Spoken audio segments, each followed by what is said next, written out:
Double kill.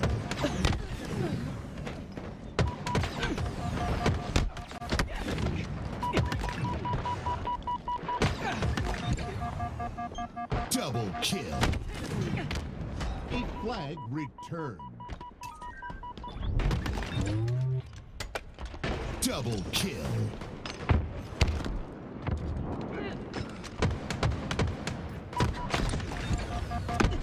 Perfect.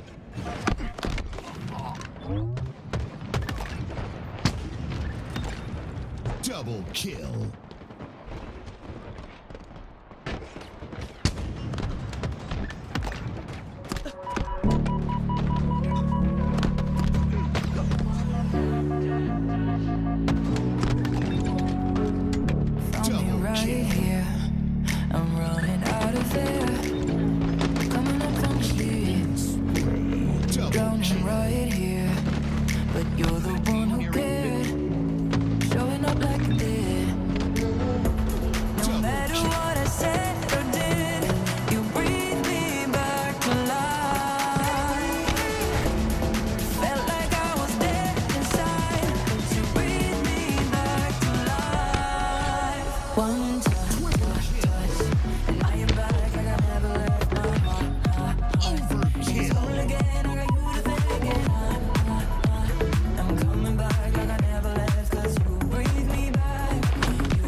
Double kill.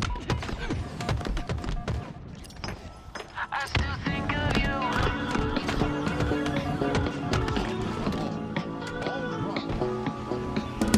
I still think of you. Double kill. I still think of you.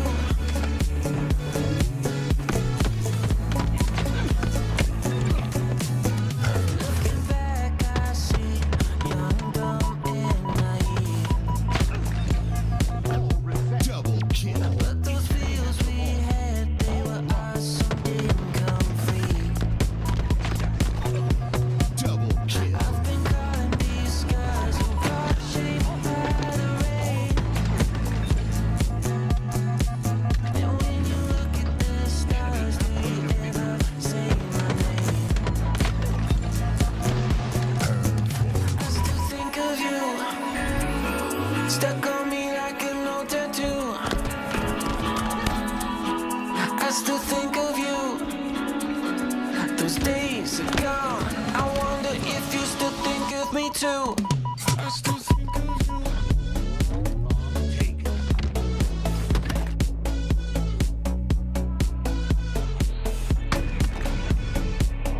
Snipe. I still think of you. Double kill. Triple kill.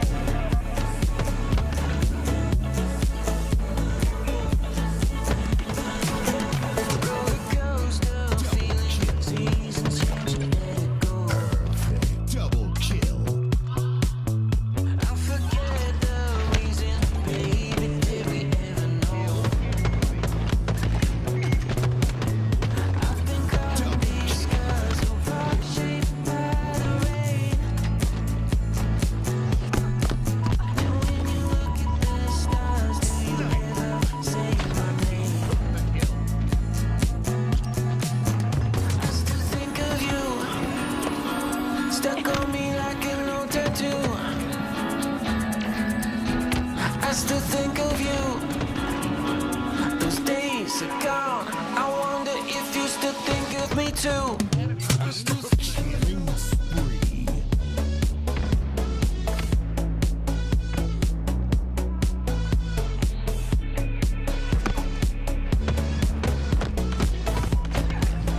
I still think of you.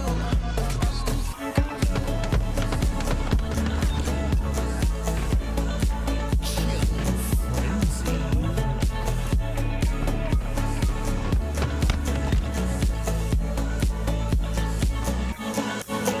I still think of you, stuck on me like an old tattoo.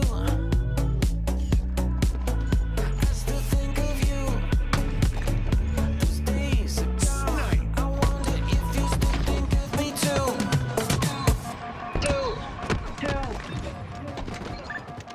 Last shot. Double kill.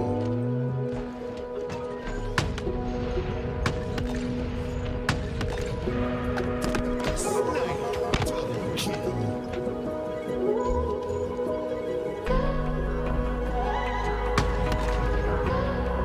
Snipe.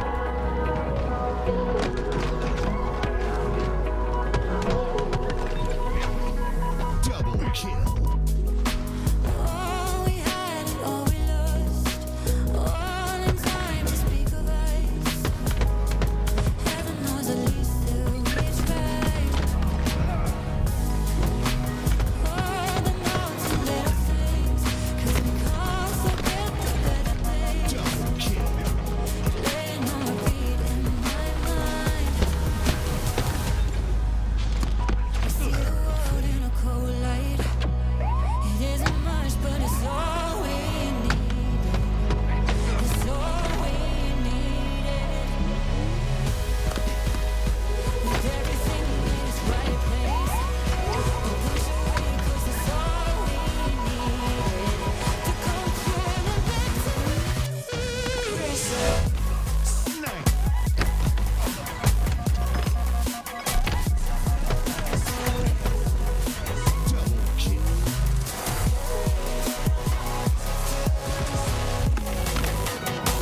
all we needed.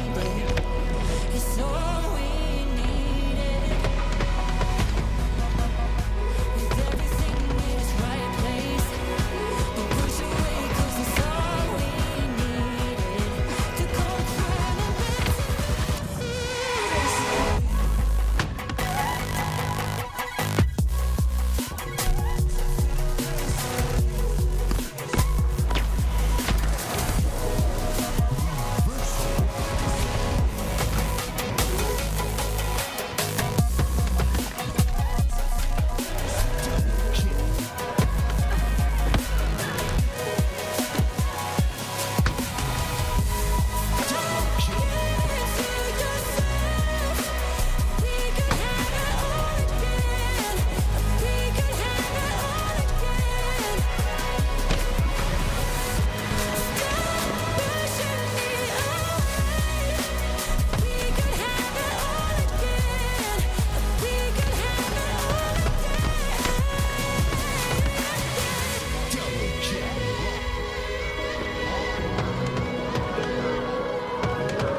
Double kill.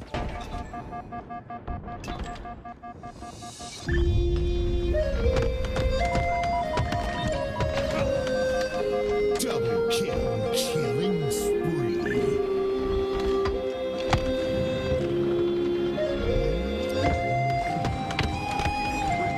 Double kill.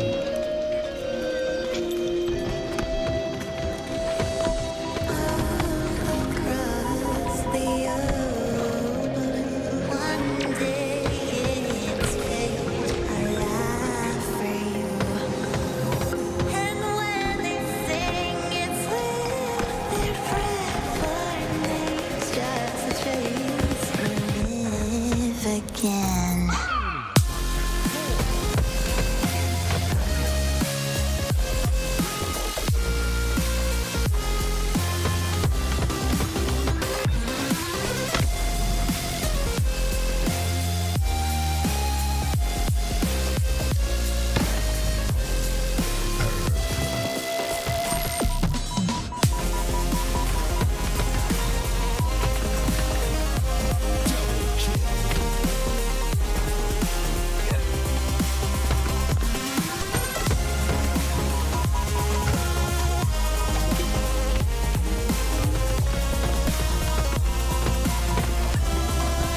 Double kill.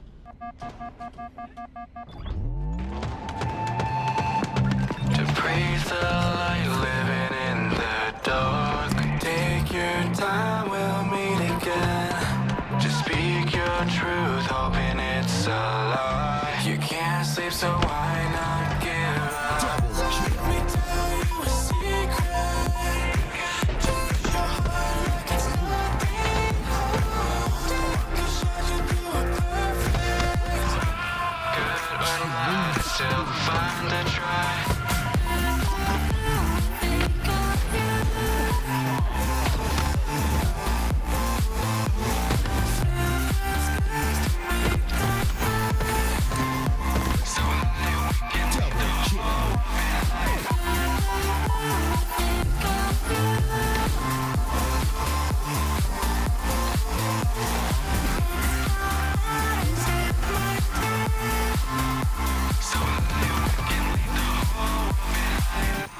To see the end holding open arms. Sit down, think this through. I've had enough, now it's love.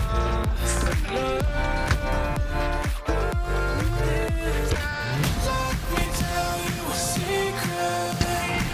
Treat your heart like it's nothing. You said you do it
Enemy has the ball.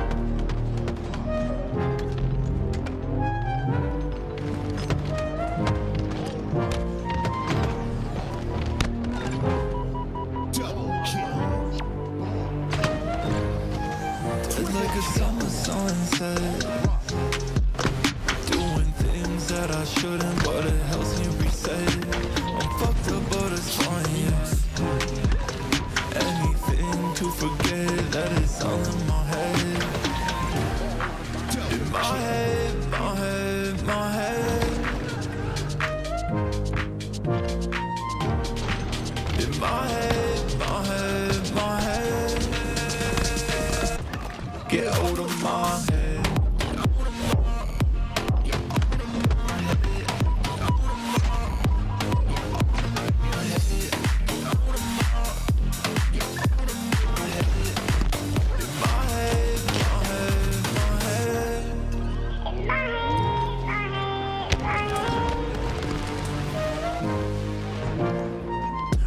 Don't feel like it used to. I miss my homies, yeah.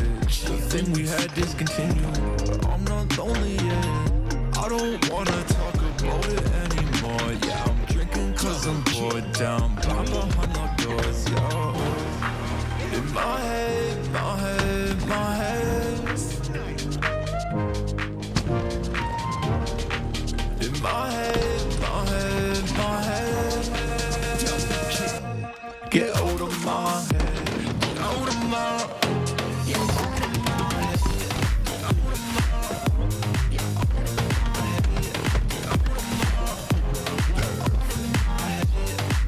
In my head, my head, my head.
think I could want you anymore.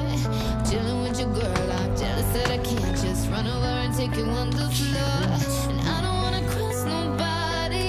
I know it's never worth the pain, but I can feel your eyes run down me, and all my sense just floats away. You got me in that dilemma. Oh, oh, oh. 'Cause boy, you a fine looking fella, and you know, no, the grass here is green. I like what you see, thinking of how you could get with me. Yeah. Oh, baby, we don't have to tell her. Hey, I'm in a dilemma.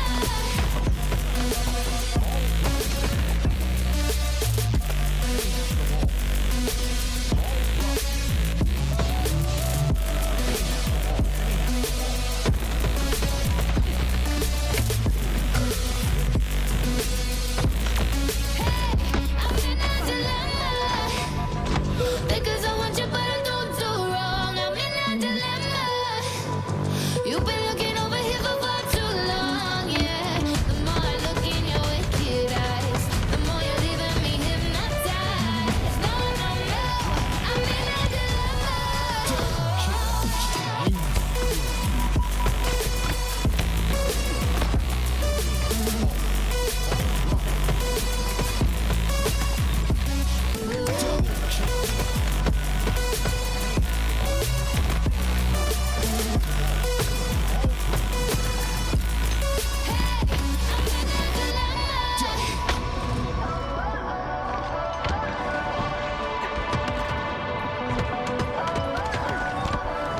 Double kill. Sitting under moonlight, checking your physique. I don't think I could want you anymore.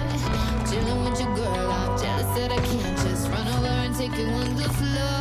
And I don't wanna cross nobody. I know it's never worth the pain, but I can feel your eyes run down me, and all my sense just floats away. You got me in that dilemma. Oh, oh. 'Cause boy, you a fine looking fella, and you know, no, the grass here is green. I like what you see, thinking of how you could get with me. Yeah. Oh, baby, we don't have to tell her. Double kill. Double kill.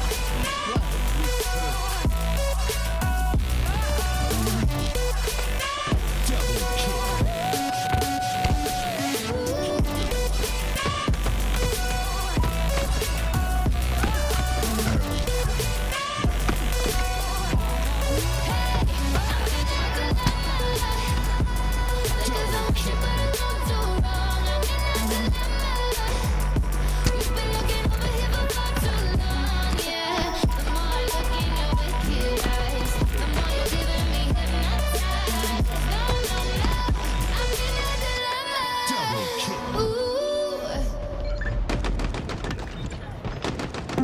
So far away from it all. Kill. Can't feel my face anymore.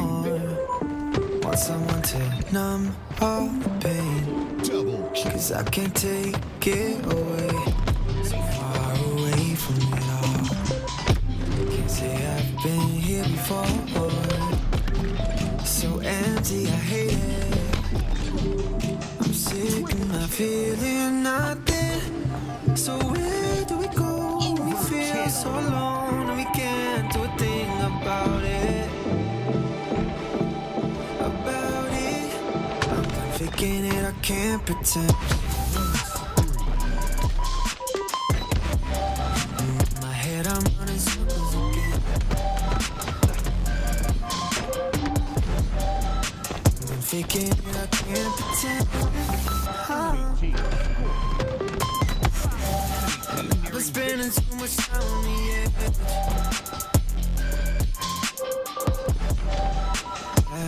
Yeah. You can see it in my face, though.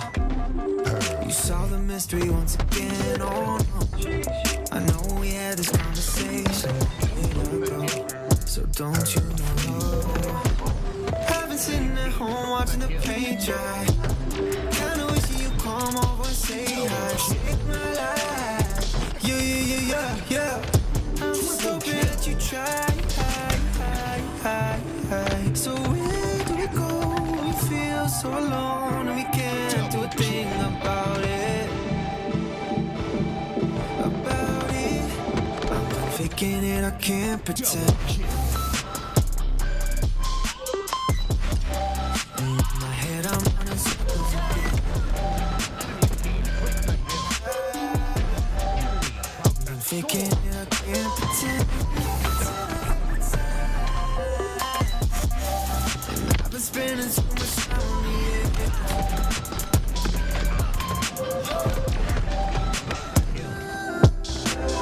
Tired of staying up past midnight, scrolling through your good times. If only I had mine. Lazy, watching too much TV, wishing someone missed me.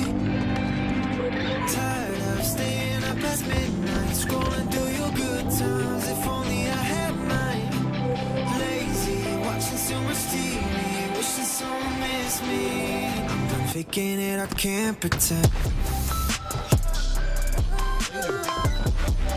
In my head, I'm running circles again. Double kill. I'm faking it, I can't pretend. I've been spending so much time on the edge. I'm faking it, I can't pretend.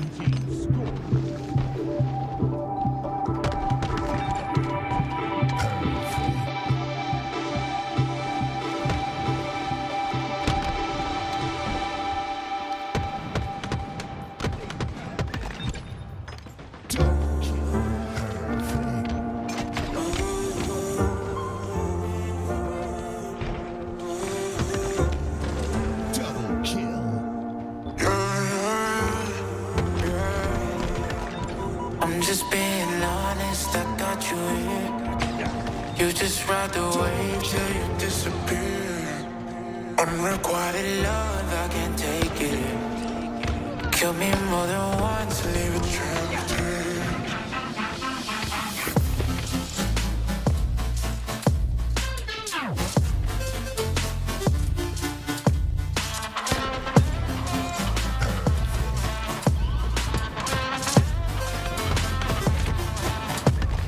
Do this often, I think we lost it. I need a break. You're the monster inside my closet, scare me away. Everybody goes through it, we don't ever come out the same. Cause you never change. You my little psycho, kiss me in the night glow. Easy to imagine when you always have your eyes closed. You'll be going crazy if you know what I know. Where did all the happy memories go?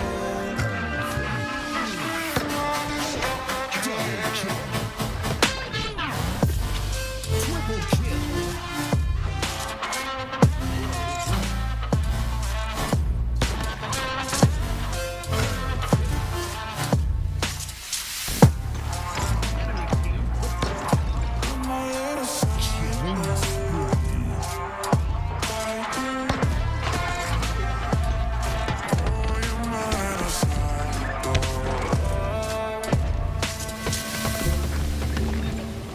Double kill.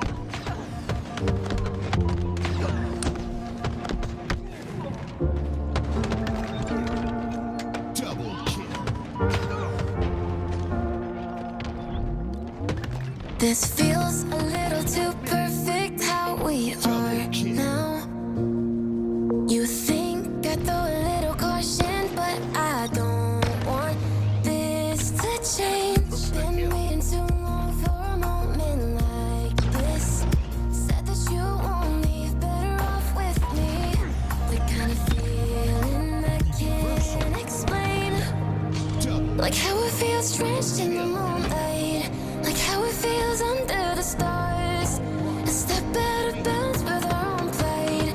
A push towards the peace in the hearts. And if it rains down all on us, drown out the noise. And I'll trust the mirror, mirror on the wall. Is it better? Watch me fall, broken up in pieces. Can you see me bleeding? Mirror, mirror, tell me please if these broken memories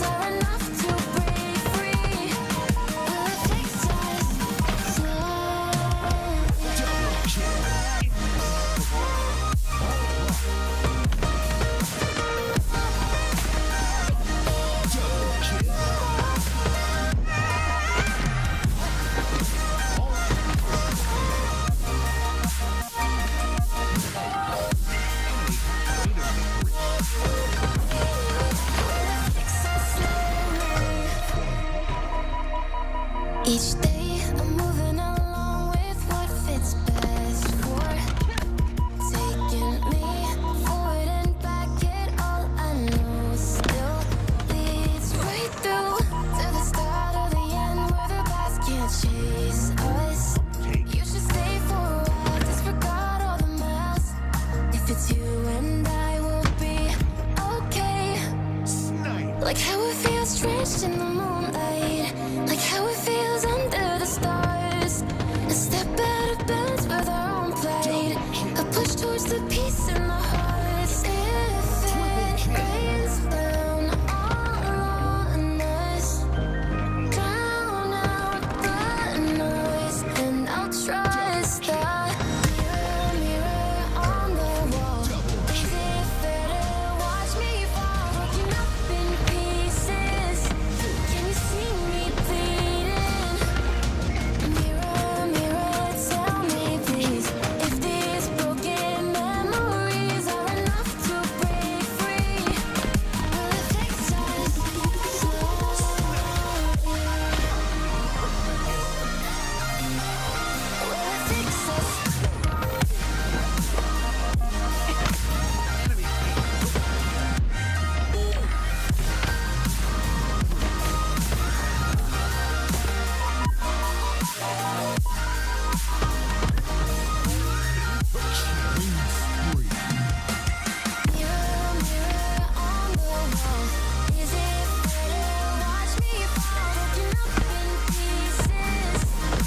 you see me bleeding? Mirror, mirror, tell me please, if these broken memories are enough to break free. Will it fix us slowly? Mirror on the wall, is it fair to watch me fall, broken up in pieces? Can you see me bleeding? Mirror, mirror, tell me please, if these broken memories are enough to break free. Will it fix us slowly? Last shot. Double kill.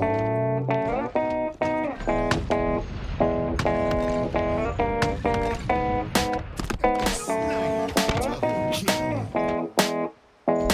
Can't keep my head on my shoulders. It's like I'm losing myself. I still see your shadow on the wall. Like I'm moving low. Double kill.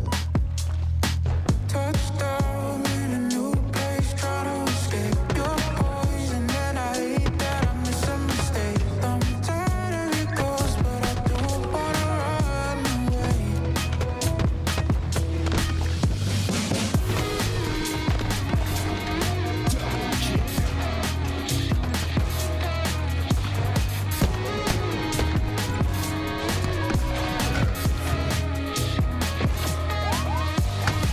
I can't believe I fell for all of it and it was a show. I know it's toxic, but it just don't feel right letting you go. But you play a game, I can't escape. I'm caught up in the middle. You're running through my head. I know the things we said. I wish I could forget you. Double kill.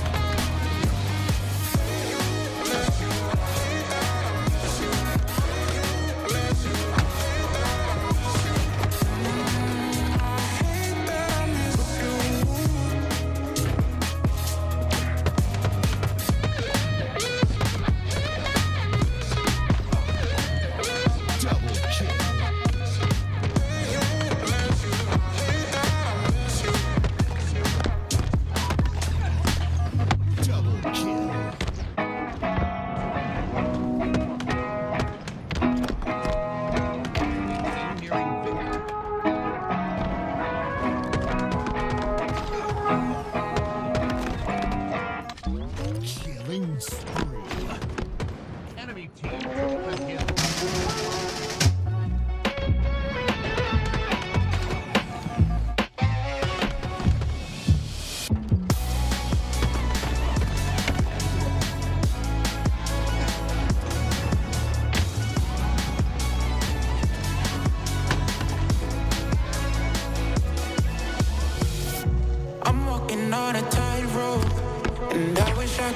touch the ground. My future's covered in smoke, but my head is up in the clouds. And maybe this will all fade after one bad day, and I'll be okay. But my life is in the worst place, and I can't wait for heartbreak from my mistakes.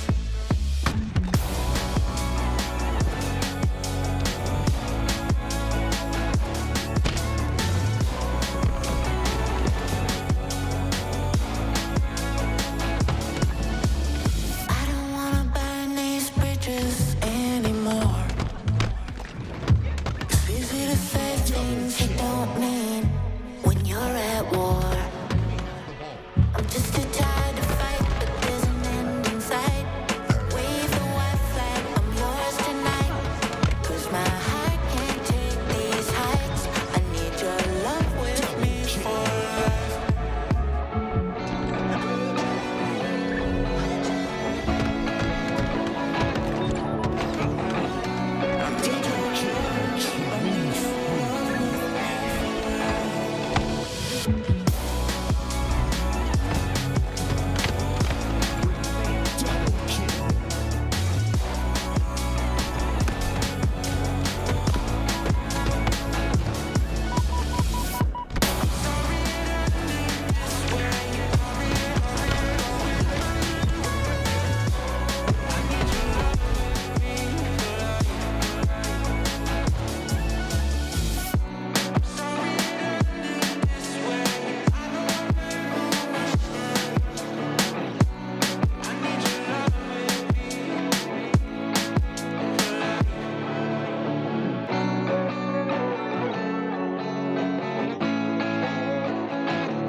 I placed some mirrors in my mind. Thought that I could theorize, but I could only see in black and white. And I got so terrified. I looked for all the silver lines to determine what is what. It left me open, undefined. I found myself deconstruct.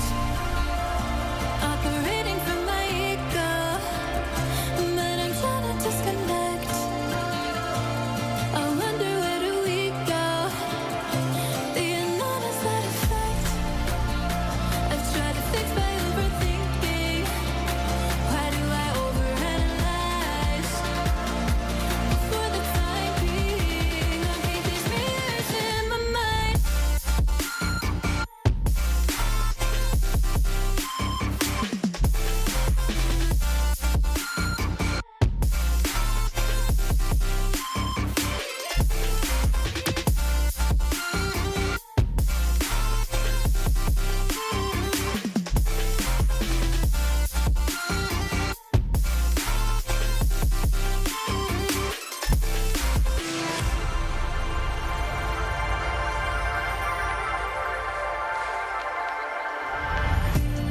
Now I'm sifting through the fake inscience. Tell myself that it's enough, but I know these feelings won't align with everything I think I want. And just burning through the days, uncovering decay. I'm trying to feel some way that's different than before. Operating from my ego, but I'm trying to disconnect. And I wonder where do we go? The unknown is that effect. I've tried to fix by overthinking. Will I finally realize? And for the time being, I'll keep these mirrors in my mind.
to the HCS Arlington Qualifier. This weekend, only the top 10 North American teams will earn their pool play spots for the HCS OpTic Major. I'm your host, Aliak, and joining me are Tools and Active. Vamos! Hola, Hey. ¿cómo Hola. estás? Muy bien. ¿Y ustedes? ¿Y tú? Me, tampoco. I don't know. Some See? words. I think I got. That's about as much as I know. I'm sorry, everyone. I'm sorry. If you're wondering why we're speaking Spanish, it's because today we have a Spanish broadcast. We have Spanish coverage for the HCS Arlington Qualifier today. And if you're interested in checking it out, ! Español in the chat. Click on that link and go show some love to our starting duo on that side of the team. Let's go, everybody. Vamos! Woohoo! LBT doing new things today. I want to start the day. Oh. Sorry, no, I was just saying it's really cool. I think it's Yeah. awesome that we get to do stuff like this, and it's because of you guys. So thank you for your support. Well, I have one request of our Spanish viewers, and that's to come up with the best copy pasta. I think we got to figure out who has the better game. You know, is Twitch chat in Espanol better than the Twitch chat in English? And I think that's the competition that we're really looking out for here today. I mean, who really cares if OpTic or Shopify win? You know. Have the Twitch chat battle it out. I like it. Is that your hot take for the day, Tools? Oh, I know. I got plenty. Yeah. I got Scorchers in the back tank right now. Honestly, I think that we should be going back to Halo 5. I mean, why do we even play Halo Infinite? Halo 5 is the greatest Halo game of all time. So, you know, like let's just go back in time. Let's get back to the glory days. Wow. That's the hot take there, Active. I have a hot take, and it's that SSG are going to win today and tomorrow. They're going to win the whole thing. Easy mode, no one has a chance. OpTic, Shopify, get ready, because SSG are going to look different today. Well, we're kicking off the HCS Arlington Major with Triggers Down versus CE Esports. Take it away, boys. Ladies and gentlemen, here we go. We got a bit of a matchup here with Triggers Down versus CE Esports, like Aliak had just said, but very interesting. We got Takedown. If you don't know, Takedown is a member of the community that's been around for a long time, and he's got Cardboard on his roster, Slunty, and Kane. This is going to be a good match. Yeah, I think Takedown, he was the player that came up with Frosty. You know, had some of those early tournaments with Frosty.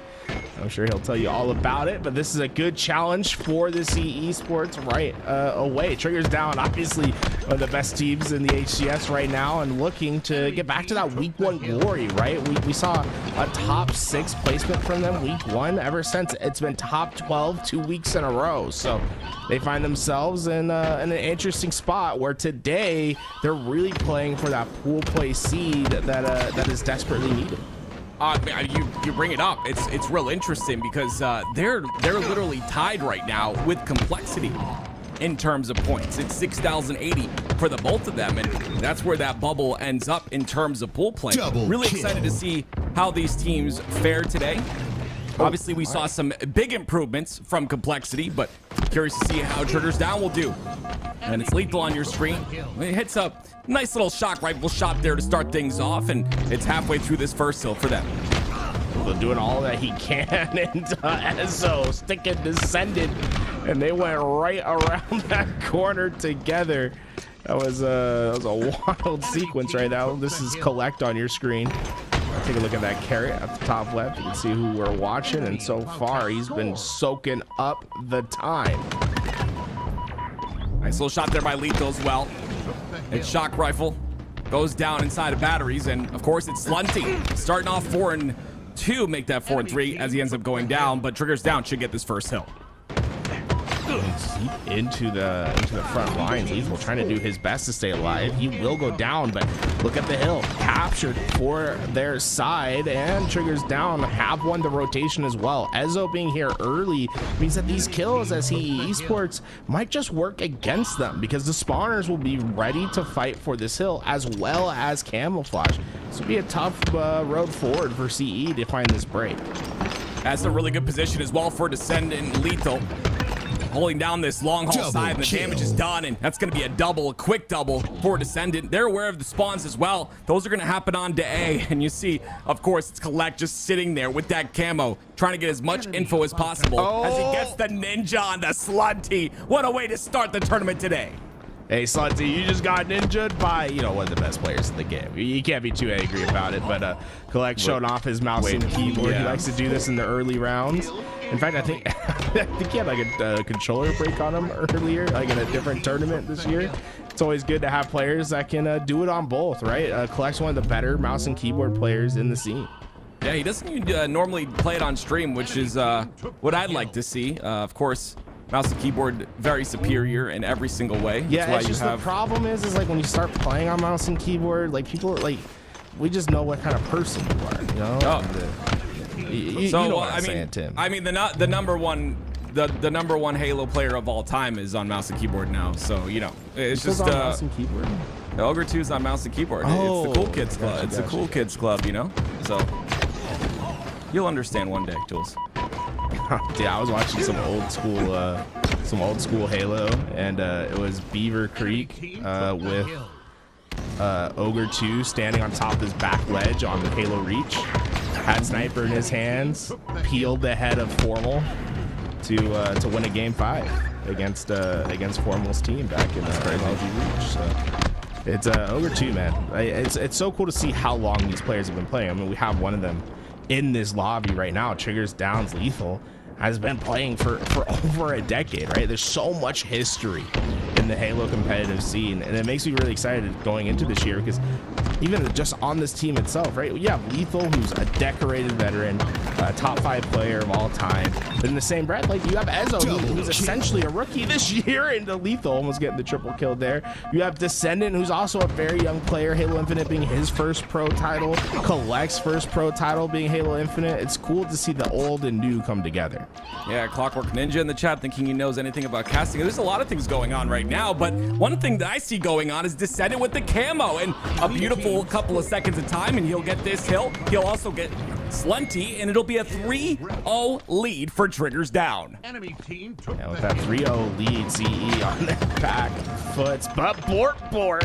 Hey, what now? Oh my, he almost got the ninja over top. Ezo. Enemy team took the hill. What? Dude, another mouse and keyboard player on your screen right here. He's been playing mouse and keyboard since the beginning of Halo Infinite, and he's been a talented player the entire time. And I've seen his sense, it's gotten a bit like either his sense has gotten slower or he's gotten a lot better at tracking, but it's great to see the improvement on a Bort. 10-9 to start this game off. Again, those kills not going to really amount to anything. They're not able to get any sort of control, which means they're not going to get any hill time either. And against this Triggers Down roster, it's hard to find that opening. Yeah, Ezo put down the shroud screen, kept his reticle ready. It pre-fired a grenade sitting on the ground inside the shroud screen that he could not see to get a remote detonation that unfortunately didn't do any damage to anyone, but that's just crazy, a crazy way to think about the plays to make. And so far, Bort, I mean, he's having a pretty damn good game. 13 kills now, and he is ready to gun in those front lines. Obviously, it hasn't been going great for CE across the board, but it's definitely been a shining spot for them. You see the double up inside of the hill here, and again, this just makes it so that they can just milk all that time. Of course, that hill doesn't go down any quicker here for them. It's just the ability to have that wall inside the hill that's just unmovable, and it looks like there's no entrance in. It's going to be CE Sports 3 down once again as Triggers Down look to close this out, and it'll be a 4-0. Game number 1 goes to Triggers Down.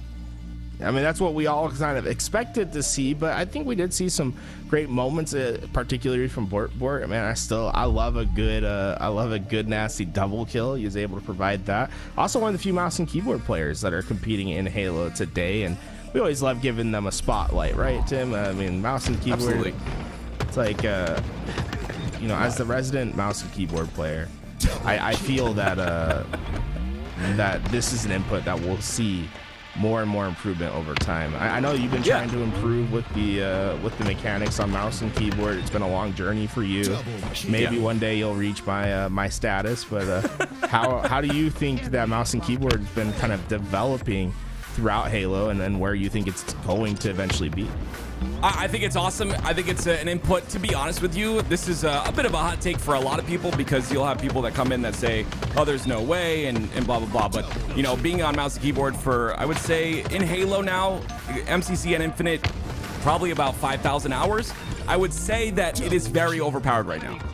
And the reason we don't see more mouse and keyboard players is because the mental isn't there. Like, there's a mental side of Halo that's really difficult to understand and to capture. And that's why you see players like World 2 come in and just dominate on MNK. Like, obviously, he's not bringing it to LAN events, but he's really good on mouse and keyboard, but it's because of his brain. His Halo brain his IQ is so high that he's able to make that work. So I can't wait to see the future. I hope that is optimized for the next game, whatever that may be. And I'm excited to see what mouse and keyboard players we see coming through into the game, and very excited to see where that goes. And if you have other hot takes that you want to give today, chat, we'll be reacting to your hot takes. You can go over to the Reddit, the competitive Halo subreddit. We're working with them today to try to increase the the discussion that happens around Halo. Exclamation mark Reddit in the chat. Go check out the our competitive Halo subreddit and get involved in the conversation. It's going to be having your hot take shown on stream. That is the way to do so. Well, Tools, I hope you like Recharge because we're back, baby. It's Slayer this time, 4-6 so far, and Triggers down. Again, starting off a little bit slow, and this is a chance for CE Esports to kind of come in swinging. Again, this is one of those game types you see often where we talk about it all the time. It's a chance for these teams that are maybe not as practiced or however you want to say it, and it's a chance for them to get that game one in the series. And we always know that can kind of snowball into more if allowed, and right now, looks like, again, it's the defense on the A side, and they're going to come on top of that defense. Another kill almost goes through, but we're tied at 10. Takedown, unfortunately, last alive. We'll have to try to hold off 2 players. Only able to get one of those, and Triggers down, although it's tied. They're the one that's really is pressuring CE Esports, and this is what usually happens during these games against professional teams is they don't really ever slow down, and it can be so mentally taxing having to constantly deal with that pressure. And then once they get that 4 down, that's when things can really start to spiral out of control. I mean, look at CE Esports spawns. Like, they're going to have a tough time breaking out of this. Definitely something you'll see a lot of top teams do, ladies and gentlemen. If you look at that top left in the top part of your screen, the minute there's 2 dead, there will be a push on the staggered spawners or the staggered players. And that's, like Tool said, when you really take advantage of the game. Bort with a beautiful kill. And we'll bring it 16 for the side of CE Esports, but again, it's going to be Triggers down not only with the lead, but with the camo in the hands of Lethal as well. Yeah, let's see what Lethal's able to do. I'd like to see him be a player that expands out and gets some space for Triggers down right now. But it looks like they're just gonna hunt as a pack. I mean, Triggers down, they're up by 5 kills. As long as they don't throw away their lives, play together and trade, I mean, it doesn't really feel like there's a path forward where they'll lose this game. I agree, Tools. It's a lot of individual skill, and like you said, that aggression. It's calculated risks here once again. Lethal not really having the biggest impact with this camo, but being a force on the map, and that's kind of what camo can do for you. It can be that utilization, that tool to take space, the tool to aggress or get information. There's multiple things a camo player can do. It's not always just about getting those kills or cleaning up kills. Mouse and keyboard players are different, bro. It's hard to hit. Collect's got to know it's hard to hit the shot. Like, let's see if he hits a shock rave. Okay. yo. He's not done. Oh, takedown. You got saved from the montage. You know what he's thinking right now, though? Wow, this weapon's really hard to use on MNK. That's exactly what he's thinking. Number one. Number honestly, 2. I think he's thinking a lot of different things right now. Number 2, he's on way too high of a sense. We need to bring that DPI down at least half. But yeah. You ever consider that maybe he just has really fast hands? I don't think that's what it is. It's sure? It looks like a sense that he cannot control. So I think his sense or his DPI is a bit high. Well, how else are you supposed to 360 those? Oh. That's Descendant. Descendant looks like he's out of McKay, but he's not. He's just really good with the shock. Probably that nerf didn't do high sense, right? I feel like he's like a very high. Seems like, yeah. Controller player.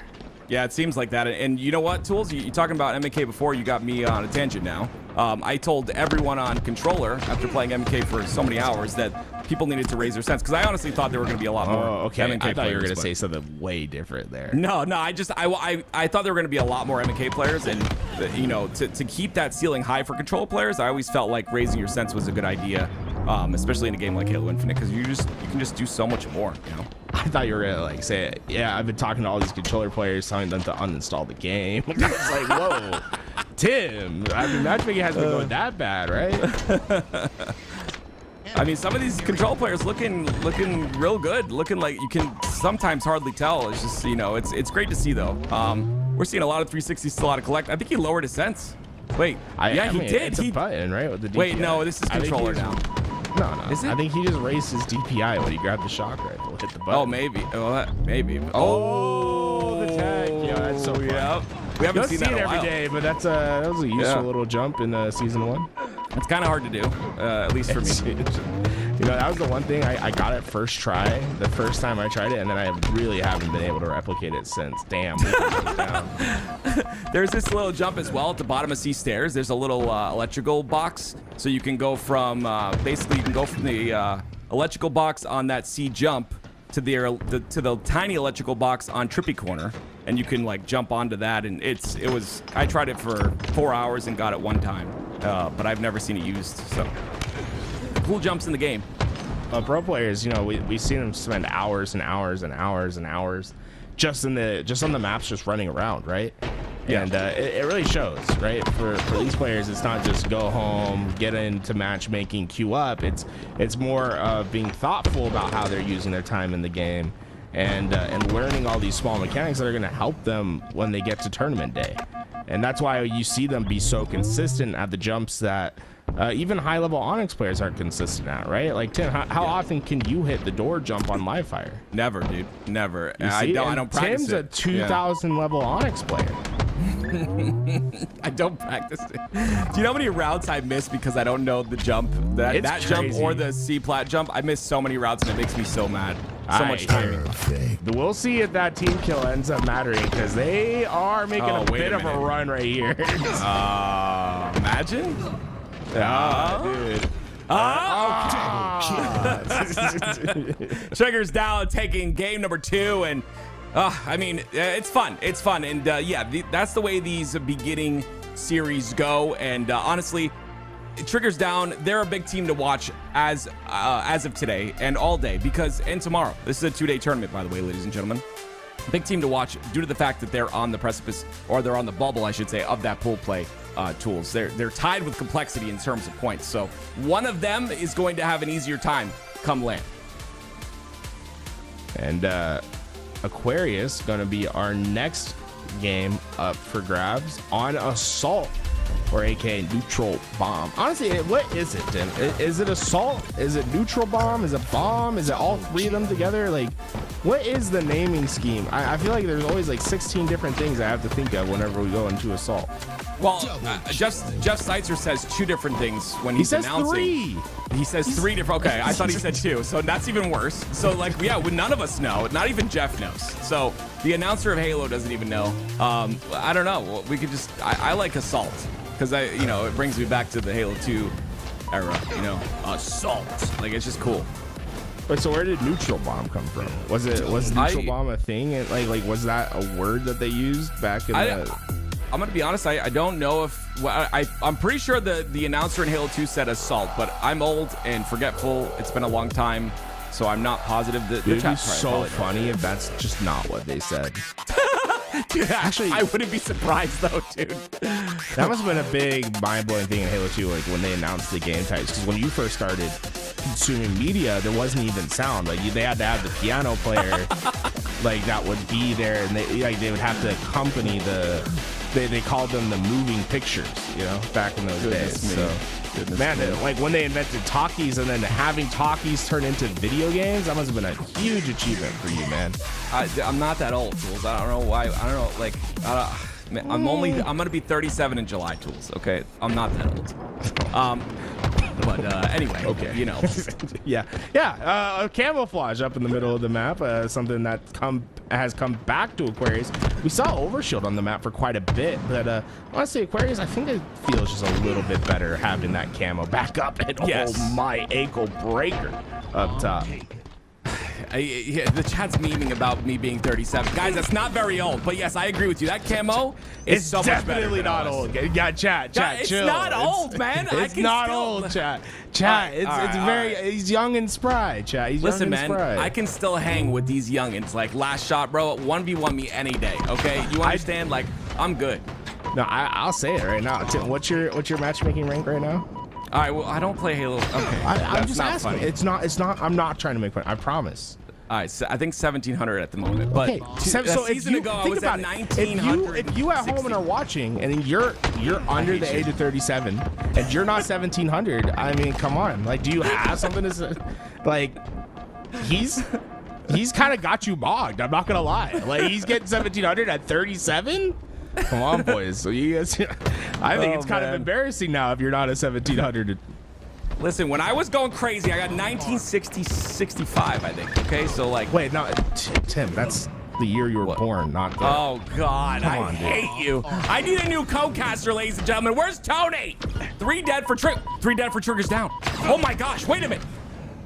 Okay, Lethal was trying to plant the bomb. That would have been nuts if he was able to get that bomb plant as the last player alive, but it's still, once again, CE Esports staying in the game.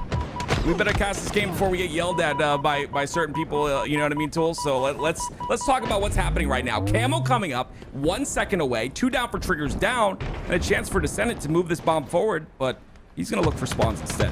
Tim, I mean, anyone that's gonna complain about me making jokes about old people, I mean, they're gonna like mail their, complaints. So I'm not too worried about it. Takes the postal office some time to get there. Oh man. Now one day Listen, I'm gonna be old and it's gonna be, I'm gonna get absolutely destroyed by people. We are I look all forward to old, that day. Tools. Yeah, We dude, are I feel all like old. I'm officially in that old ballpark, So See? it makes me Okay. sad. Yeah. Yeah, that's if you like Halo, you're old. That's just unfortunately the way it is right now. It's not that won't be the way it always is, but I am right the now. only Gen Z caster on for LVT Halo though. Okay. Shout out to my Gen. Oh man, millennial. I think I'm a millennial. I don't know. Anyway, bomb arming here for Collect. I don't know if he's on mouse and keyboard still, but if he is, I really want to see some like 1v1 pivs being won here. I don't think I've seen many crazy things out of the M&K. I think they call it the silent generation, Tim. The silent generation is what you're. Objective.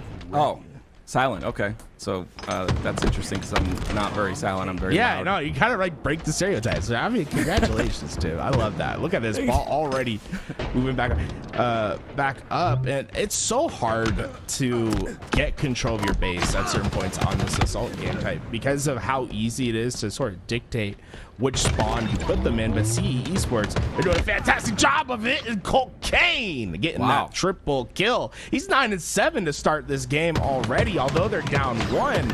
He's giving them that little bit of life that they need. But oh man, crucial kills just keep swinging slowly into Triggers Down's favor. And every time you think CE is about to get something going, it starts to head the other way.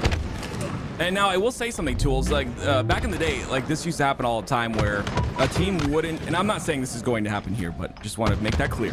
But a team wouldn't take another team seriously, and it would turn into 1 game. That would turn into 2. That would turn into an upset. Oh my gosh, poor. Oh, I mean, I understand. I understand why he's saying no right there. He's on M&K, and Collect's trying to ninja him. It does not happen against an M&K player. We don't get ninja'd. Okay, so like I get it. I get the shaking of the head there. Mouse and keyboard players don't get ninja. It is famously true, man. It's crazy how fast you guys can whip around. Yeah. I feel like there should be a forgiveness window. Like if you're on mouse and keyboard, it like senses me going over your head, and you like can't turn. See? It's like it's impossible, dude. Like it is actually impossible to get ninja on mouse and keyboard. Or back smacked. Oh, people get so mad. Oh, anyway, I get complaints all the time about my connection and how good it is. Anyway, How good it yeah, is, wow. yeah. They say that I have a great connection, and that's the only reason that I'm good or anything. But like, it's 2-0 for Triggers Down, and once again they continue to score here. It's just a tough game, right? Cole's having a good, solid game, 10-10. Slunty's struggling a little bit, and you're going to against the team that's holding forward like Triggers down and is obviously playing very confident as well. It's just a lot of it's a individual skill difference at the moment, and a team difference as well. But you know, this is kind of what you have to go through as one of these open teams. And guys, we have to understand, like, Halo's the only game that has this opportunity, right? The Commando coming out once again for Descendant, but Halo's the only game that has this opportunity for open teams to compete like this. Yeah, I think that's one of the cool things about Halo esports, right? And this is sort of from the bygone era where it used to always be like open competitions in the early days of esports. Now it's you know, closed ecosystems, and that's one of the things that Halo has that like really no other FPS esport has at the moment is the open ecosystem. Like you can't go into like Valorant or Call of Duty or CS and like play against a pro team your very first tournament and kind of figure out where you're at. And honestly, it's like if you are good enough, right? Like you will get the opportunity to prove it in Halo. And I think that's why we see so many opportunities for young players to come up and make their impact. Like, you know, we're seeing players this year that we hadn't seen previously that are starting to make their waves, make their impact known. Like Ezzo's been one of those, right? Like we saw Ezzo at the very end of last year, but it's not like he was a household name by any means. And now he's being able to break in and show what he's made out of. And it's just it's cool to see those opportunities come. And I don't think those opportunities would necessarily come if it wasn't an open ecosystem. And I don't know what our future holds, but I will say you had talked about some players like Lethal being in the scene for such a long period of time, and you know, so many wins under his belt, and that's just a kind of a message to the younger players that are in the scene, players like Mini Berserker, for instance. You know, coming into the scene right now and learning the game right now and understanding Halo now is going to benefit you so much when if a new title comes out. You're gonna the knowledge carries over. The stuff that Halo has had since day one, it's pretty much the same. Like, obviously there are differences in mechanics, differences in, you know, we have equipment in this game, we have thrust starts in Halo 5. There's a lot of differences in terms of the mechanics of the game, but generally the same foundational rules apply to all Halos and really all esports titles. But, you know, getting good now really will benefit you in the future. Yeah, I always like if you can learn the fundamentals at an early stage and then play with them to become better at the game, it really becomes a dangerous player very fast. Like I see people have rapid improvements in games just because they learned from the ground up in the correct way. I wish I was one of those players too. Unfortunately, I didn't know about competitive Halo until a very long time after I started playing Halo. Okay. I'm always jealous of whenever I see a young player playing competitive Halo. I'm like, man, they didn't have to go through the turmoil. And Ezzo, double bomb beat down. Right, folks, when you have that bomb in your hands, you can punch a little bit faster. And oh boy, did he get the hands. And again, for a team like CE Sports, right, obviously they're down 2-0 in the series. They're down 2-0 in this game. It's looking all but over. But you don't, like you said, in other games, you don't get chances to play pro teams like this. And for me, I got my start because I beat Killer N in 2-3 FFAs in a row, I think, and he sent me a friend request. And I was able to get that chance, and because of that, he got me in lobbies, and my entire, you know, it was history after that. You know, my entire start happened there. So, like, this is valuable. All these games are valuable, again, to not only learn and get better against better players, but to also, like, you know, get yourself known as well, like you mentioned before. Let's say everyone has like let's call it the lethal number, right? So the lethal number is how many players removed are you from beating lethal? Oh my god. Wait, 1 second. Let's just soak that in for a second. The 360. God, that's kind of nuts. That was crazy. That was kind of nuts. Yeah, that was. I like collecting the early rounds, bro. He's always going for some crazy stuff. He's having fun. Yeah. The lethal number is as how many players removed are you from beating lethal? So, Tim, let's take you for example. What's the best player that you beat in a 4v4 setting in tournament play? Oh, we beat Final Boss online. I don't know if you want to count that, but we were the tournament or was it a scrim? Yeah, we were. Well, it was game battles back then. We were the number one game battles team. Let's go. You know what, Tim? I'll count it. I went very negative that series, by the way. But that was with Ogre 2 on it, right? It was Ogre 2. Yeah, it was Ogre 2 strong so you side. beat Ogre 2. Ogre 1. Yeah. Ogre 2's beaten Lethal. So then you have a number of 1. You're 1 player removed. But what if I went negative 30 in the series? Yeah, I mean, I don't really care. You beat him. We only care about the wins. Oh man, I was carried so hard there. Anyway, yeah, it was fun. The game battles was fun. Rip game battles, but it was a good time. Someone bring it back. 3 down for CE Sports. And yeah, I don't think they're trying to play this bomb. I think this is like maybe a war. Is this? Are they? What are they doing? Maybe just getting slays. You know, 24 kills for Ezo, 24 for Descendant. Collects doing 360s. Yeah. Quick pass. You see the pressure coming through. Oh, Ezo, man, he's trying to keep him off. I don't think it's because Triggers Down hasn't tried to score the last one. I think they have. I think CE's just playing pretty well at keeping him out. Cole Kane in particular having a pretty decent game, 21 and 20 so far. Oh, come on, don't be hard. Come on, Lethal. Just let him get the kill. Lethal! Oh.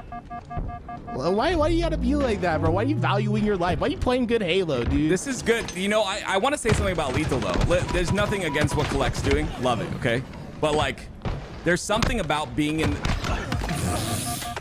That's Lethal. Never mind. I can't say it. I was going to say there's something about Lethal being in the competitive mindset and playing normal like he's playing the best team in the world. But, no, he just does a 360 there, so I'm just going to stop talking now. Yeah, he's putting everyone on notice right now. Boom, another one. Collect. Able to clear out his bomb, and with 45 seconds, I think it'd be close to impossible to get to. And then, yeah, you see how they go back into that fridge? They're just gonna hide that bomb. Trying to make sure that no one can get to him in time. Maybe show us off some cool little spots. He's gonna try to beat him down. Dude, they're going 4 wide, baby. 4 wide into the corner. Nice. Yeah, I feel for Slunty here. He's having a lot of assists, but it's just like when you're in a lobby like this, you get in these like timings that you just can't get out of. Slunty's a solid player. He plays matchmaking off him, but it just comes down to, like, you know, just being on that timing, that rotation. Triggers down pretty quickly. We'll 3-0 the series, and they'll move on to the next one. You said it right, Active. Triggers down, starting the day right. What do you think this team is aiming for this weekend? I think they're aiming for making sure that they have pool play secured. They're tied up right now with Complexity in terms of points, so that's a big deal. We have to kind of watch that as the time goes on, and of course, you know, we've got that kind of pool play graphic that we'll show later that talks about all this, like where teams are going to be placed, and I just think it's important they play their best game today. Them and Complexity are neck and neck right now. Tools, Lethal, veteran in this squad, guiding up and coming, you know, Ezo and Descendant, who've made their rounds and waves throughout last year in the open bracket and even qualifying, getting top 12 at Worlds. This squad, as you said, has a lot of potential. Yeah, I think this is one of the more interesting teams when you look at how it's built from the bottom up, right? Lethal, that longtime veteran with 3 fairly young players into the scene. I think that this is a team that can go far, right? It's just about them being consistent, and that's been their struggle thus far. So as we continue on in this tournament, I'm very curious as to what their level looks like against the pro teams. You know, top 6 that first week, that's what they're aiming for again this week. Right now, the only placement that really matters is going to be within that top 8, as that will directly impact the seed that they get. Well, let's talk about seeding and the qualifier. This is the HCS Open Qualifier, and for anybody watching, these guys are aiming for the best place possible, right? And as you can see, we're watching just Triggers down and Active. You mentioned 6,080 points for this squad. Yeah. It's very important for them to be able to be within that top 10. And it's scary, Aliak. You know why? It's because Complexity last week, massive improvement, right? We saw just the best we've seen Complexity. It was exceptional, and we need to, if we see that again this weekend, Triggers down, they're gonna have a fight on their hands. So we have to see the best out of Triggers down. Complexity, we know they're gonna improve because they've improved week to week. Now we find out who ends up with a secure spot in that pool play. All right, our next series is about to get set up, so we're gonna go ahead and take a quick break as we get ready for the next one.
you leave me weightless. 'Cause you are my oasis. Hey, oh, you leave me weightless. 'Cause you are my oasis.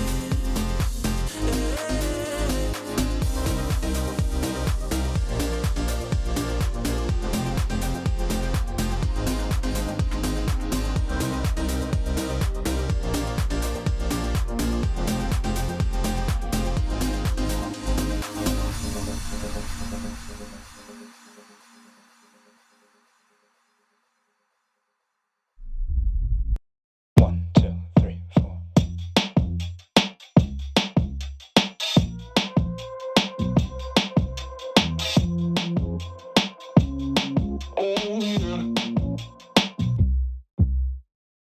Goddamn, would you look at me? You're an amazing motherfucker, that's what everyone sees. Ain't it funny how you wanna be the best, but you can't even get up and get dressed? Wasted, face it, you're never gonna make it. Rockstar, you won't get far. And I know you're confused. People tell you you can be anything you wanna be. Wanna go to outer space, superhero in the streets. Damn, what a lie. What a time to be alive. How have I survived? That's the battlefield. 1974.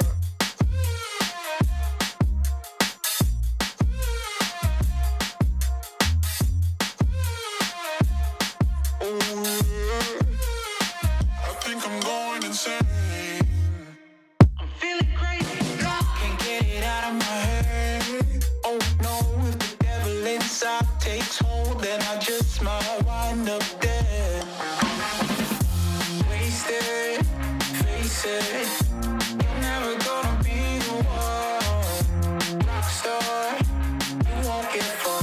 But at least you had fun. People tell you you can be anything you wanna be, a king or a queen, as long as you got a dream. Oh no, it's a lie. They just wanna take your life, try to tell you it's a battlefield. People tell you you can be anything you wanna be, wanna go to outer space, superhero in the streets. Damn, what a lie. What a time to be alive. How have I survived? That's the battlefield. 1974.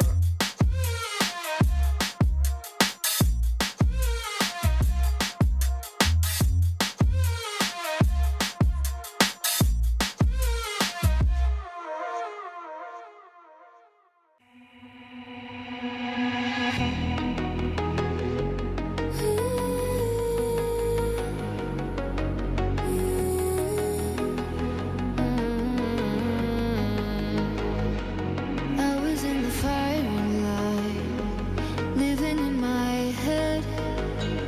Sun came in and closed the blinds, could feel it in the air.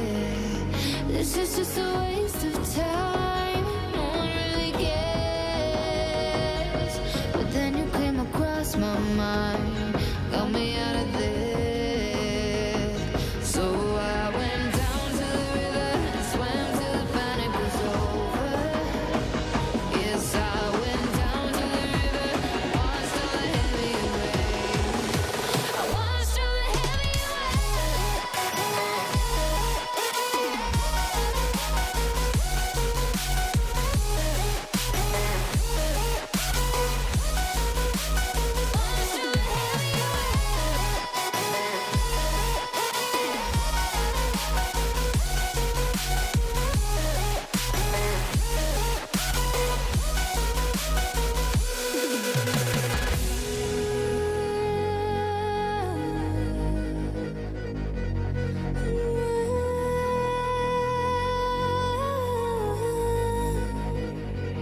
Feeling all the noise in here, it's become an ache.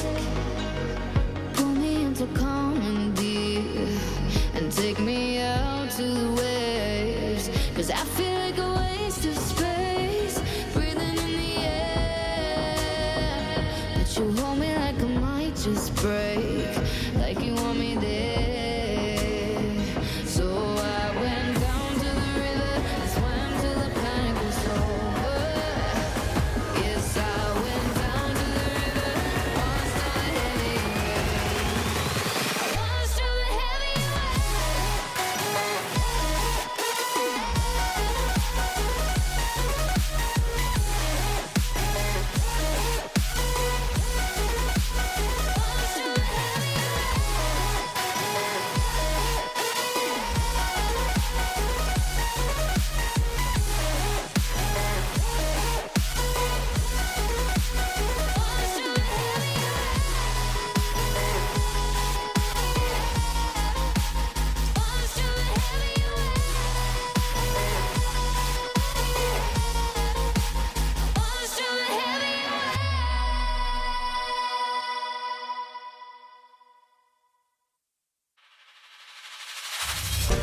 about was all your love, wrapped in lies. Oh, showing off, pretending to be nice.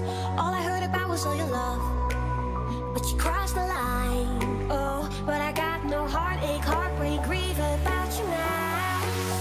No, I will keep dancing, till the sun comes up and I'm running out of luck. I'm going out till dawn. I'll keep dancing, when the game's still on and I'm all the way in for more. Oh, I will keep on dancing, oh,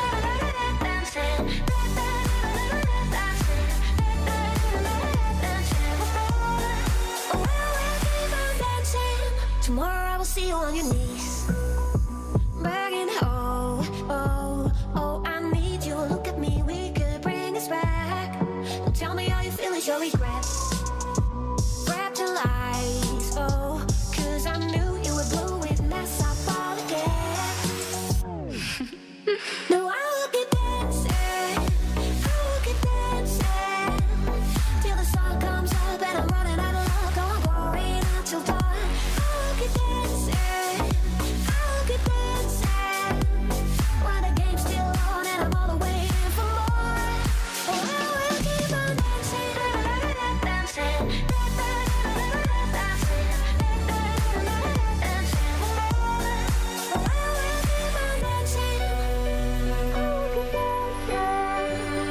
the sun comes up and I'm running out of luck. I'm going out till dawn. I will keep dancing, when the game's still on and I'm all the way in for more. I will keep on dancing,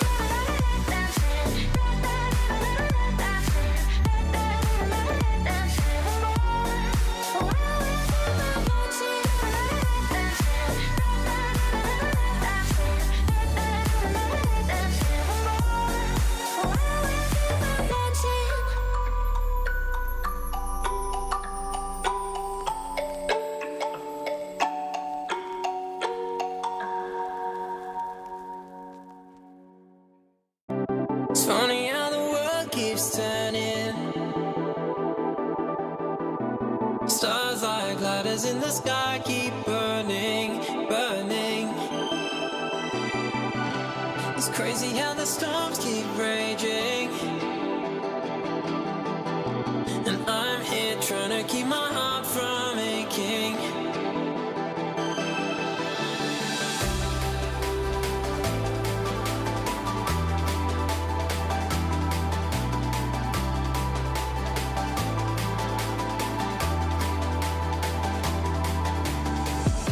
It's funny how the world keeps turning,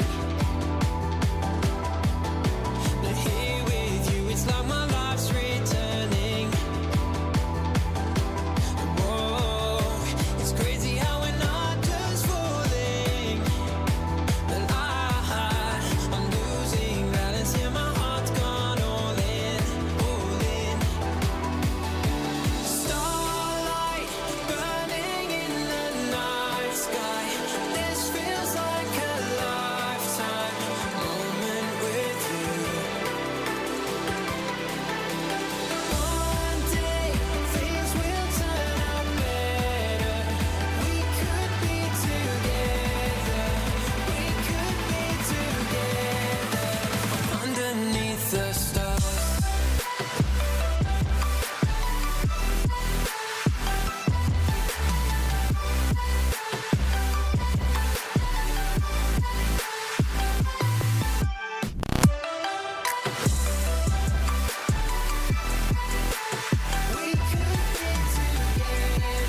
And starlight burning in the night sky.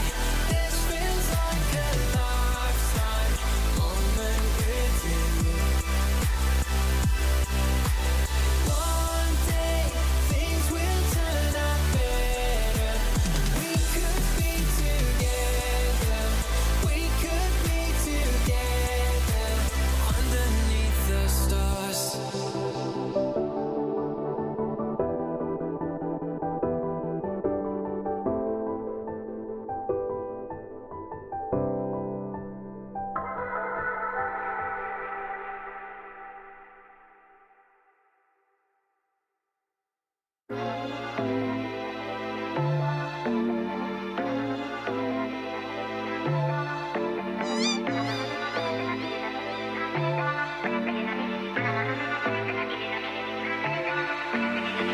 In the hills, I ain't got no service. In a white hood, I don't fuck with the Ku Klux. Old girl got mad and she switched up. So I went ahead, got me a new one. Down bad, so I had to move up. Old one like, hey, what you doing? CA plates in different states.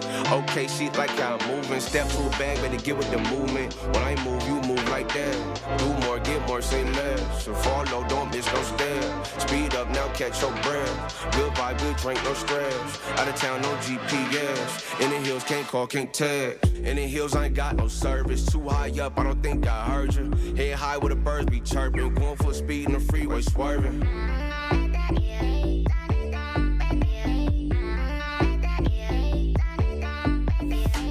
In the hills, I ain't got no service. Too high up, I don't think I heard you. Head high where the birds be chirping. Going full speed in the freeway, swerving.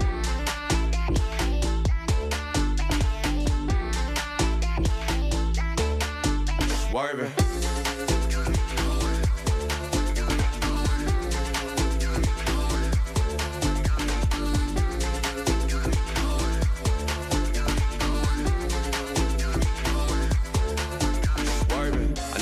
But I can't pick up. Locked in, my mind's encrypted.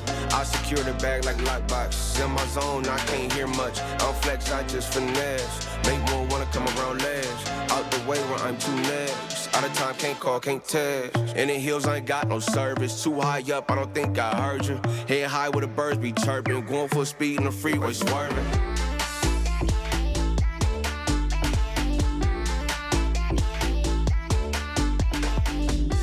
I ain't got no service. Too high up, I don't think I heard you. Head high where the birds be chirping. Going full speed in the freeway, swerving.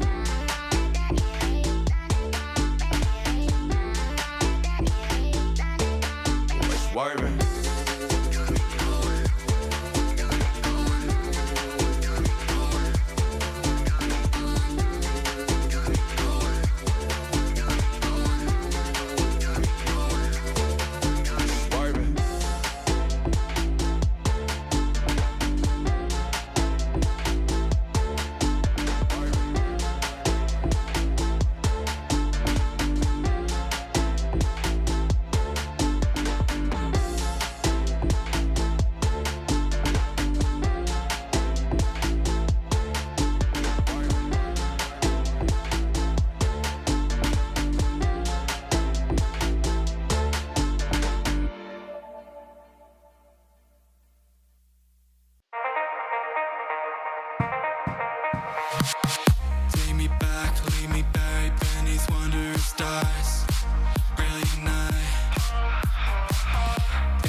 back, everybody. You are watching the HCS Arlington Qualifier, and our second series is just about underway. It's Eclipse versus Legion, who will take this next series. I mean, I like these two teams. Legion has a special place in my heart. It's a person that comes into my stream often, and he's the one who owns the team, and I really like this roster. They are full of grinders. They are full of players that are on every single day, players that practice every day, but also do college as well. College Halo, right? The big, I think it's a big deal, in my opinion, to be able to go to college, have some shared interest with those around you and be able to compete. And we have two players that have been competing in the College Halo circuit and have had a lot of success in it. Daylight and Maskey, both part of that Fisher squad for Fisher College. They will have won multiple championships, though they didn't win last year. Instead, it was UNG, the University of Northern Georgia, that took it. If you're interested in that, rivalry going on all year, keep an eye out over at College Halo. But Eclipse, they have things greater on their mind. This is a team that wants to turn some heads at Arlington this year. Well, here we go. That's the first team we're able to see is Eclipse. Kruvo goes down. Tony Two-Turn goes down as well. It's already immediately 3 dead. Legion Gaming starting off strong, but they go 3 down as well. And we get to see Origin tools. I mean, I think both you and I love this map. I think you love it a little bit more than I do, coming from that Halo 5 era, but I think it's one of the best maps added to Halo Infinite, and it's a pleasure to be able to watch this map and the high-level play that we see on it constantly, week after week. Yeah, speed's the name of the game sometimes on this map. Being able to get to your spots quickly and taking advantage of teams that are stuck being slow in their base is crucial. But Jaren has just been sitting when Rocket's in the same spot. He hasn't found anyone to waste these on until, flag carrier, you go a step too far. Let's get the double of Jaren. Let's turn it into even more potentially. To shut down, but countercap could be on its way. Jaren putting those rockets to use, but it's going to be 4 down. Like you said, countercap potential is in the air. We'll see if either one of these teams can capitalize on that, but it's collect at the top of Catwalk. That flag will continue to run through, and that is what you like to see out of Collect. A couple of great shots there. A solid play by him to take snipe, get that angle, and now they have pressure on the map as well as that cap. Let's just keep an eye on the carrot on your scoreboard. That's going to be what to focus on for the names on this game so far. And so with the sniper in hand, we saw Tony do a ton of damage there, but not quite able to keep it going as he was eventually taken down. And we're seeing already more and more action, but flags are flying around this game so far. It happens so often when we see this map, like you would alluded to before. It's that fast-paced gameplay that you constantly see on the map of Origin. Teams taking advantage of every chance they can, and sometimes these games go very quickly, which makes Origin fun to watch because of that pace. It wasn't unusual in Halo 5 to see games that would end in less than 3 minutes. In fact, it was Shotzi's team Splice that kind of made this a speedrun map. They would win in 1:30, 2 minutes all the time. We have seen that to an extent so far in Halo Infinite, but maybe a little bit harder to get some of those flags back home compared to how it was in its former title. A key couple of shots there for Kruvu. It's going to allow him again that map space, and Envor will take that space quickly, but maybe a bit too quickly. He falls, and Kruvu now falls on top of that as well. It's 2 down, 4 Eclipse starting off here, and it's going to be Daylight that takes advantage of that and picks up the snipe, but he's got a player above him he's got to watch out for. Not going to hit the shot onto him, but at least gets some damage on the player pushing top rocks. I like pulling the sniper all the way to the back rank, right? The worst thing you can do is just give this thing up right away, and if that's 2 down, they have a chance. But there is a player in their elbow that is potentially flanking Daylight right now, and there they show up on board at the right place, right time, and everything is starting to go wrong for Legion. A couple players go down, and Envor, he's not done yet. Flags out for each side. Envor wants to try and get this return. As you can see at the bottom left of your screen, Tony Two-Turn running the flag to their side. Jaren keeping this flag alive. So it's about these next couple of kills. 2 down for Eclipse already. Make that 2 down once again. A couple players do spawn, but Jaren with some key positioning here, going to take out another, and now we're tied up at 1.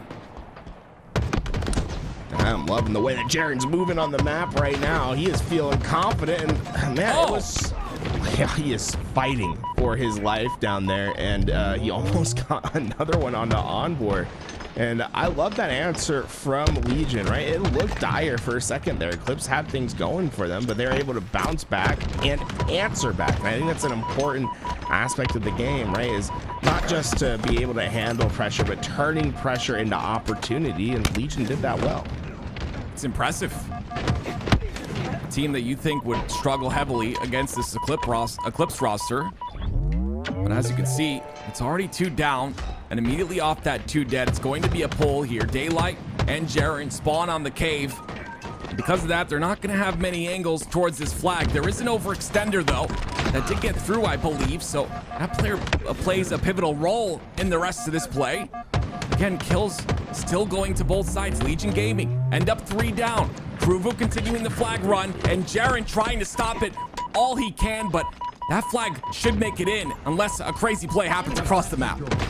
Jared's not going to be able to get there in time, and it almost looked like a return that was guaranteed for Legion. The problem was we were at the 7-minute mark, and that's when the rockets pop up apparently. So the rocket came out. Peru was had it in his hands, and was basically able to keep that flag alive. And well, you can see that momentum. It continues to roll, and I don't think they're going to be able to stop this one. Tony with a 2 tap as this 3rd flag comes back home. Let's call it the unofficial triple, as we see game 1 go into their hands.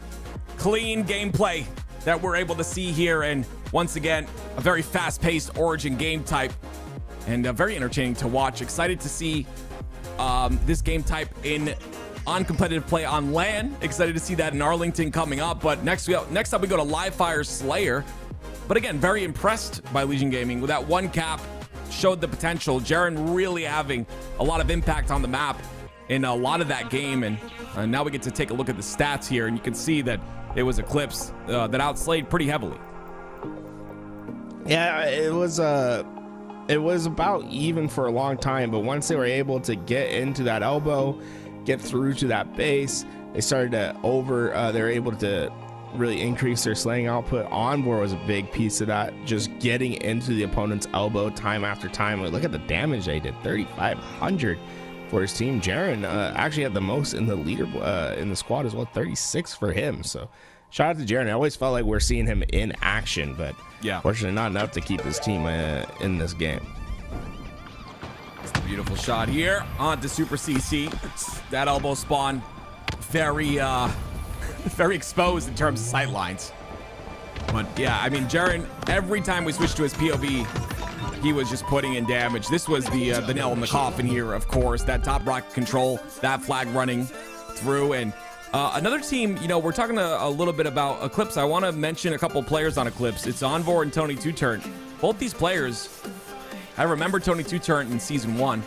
Very vocal, very energetic player. I think even in the first season, at that first event, he was, I believe he got a title for rookie of the event, I believe it was. And now, you know, he took a little bit of a break from Halo. We haven't seen him much throughout these last couple of seasons, but he returns now.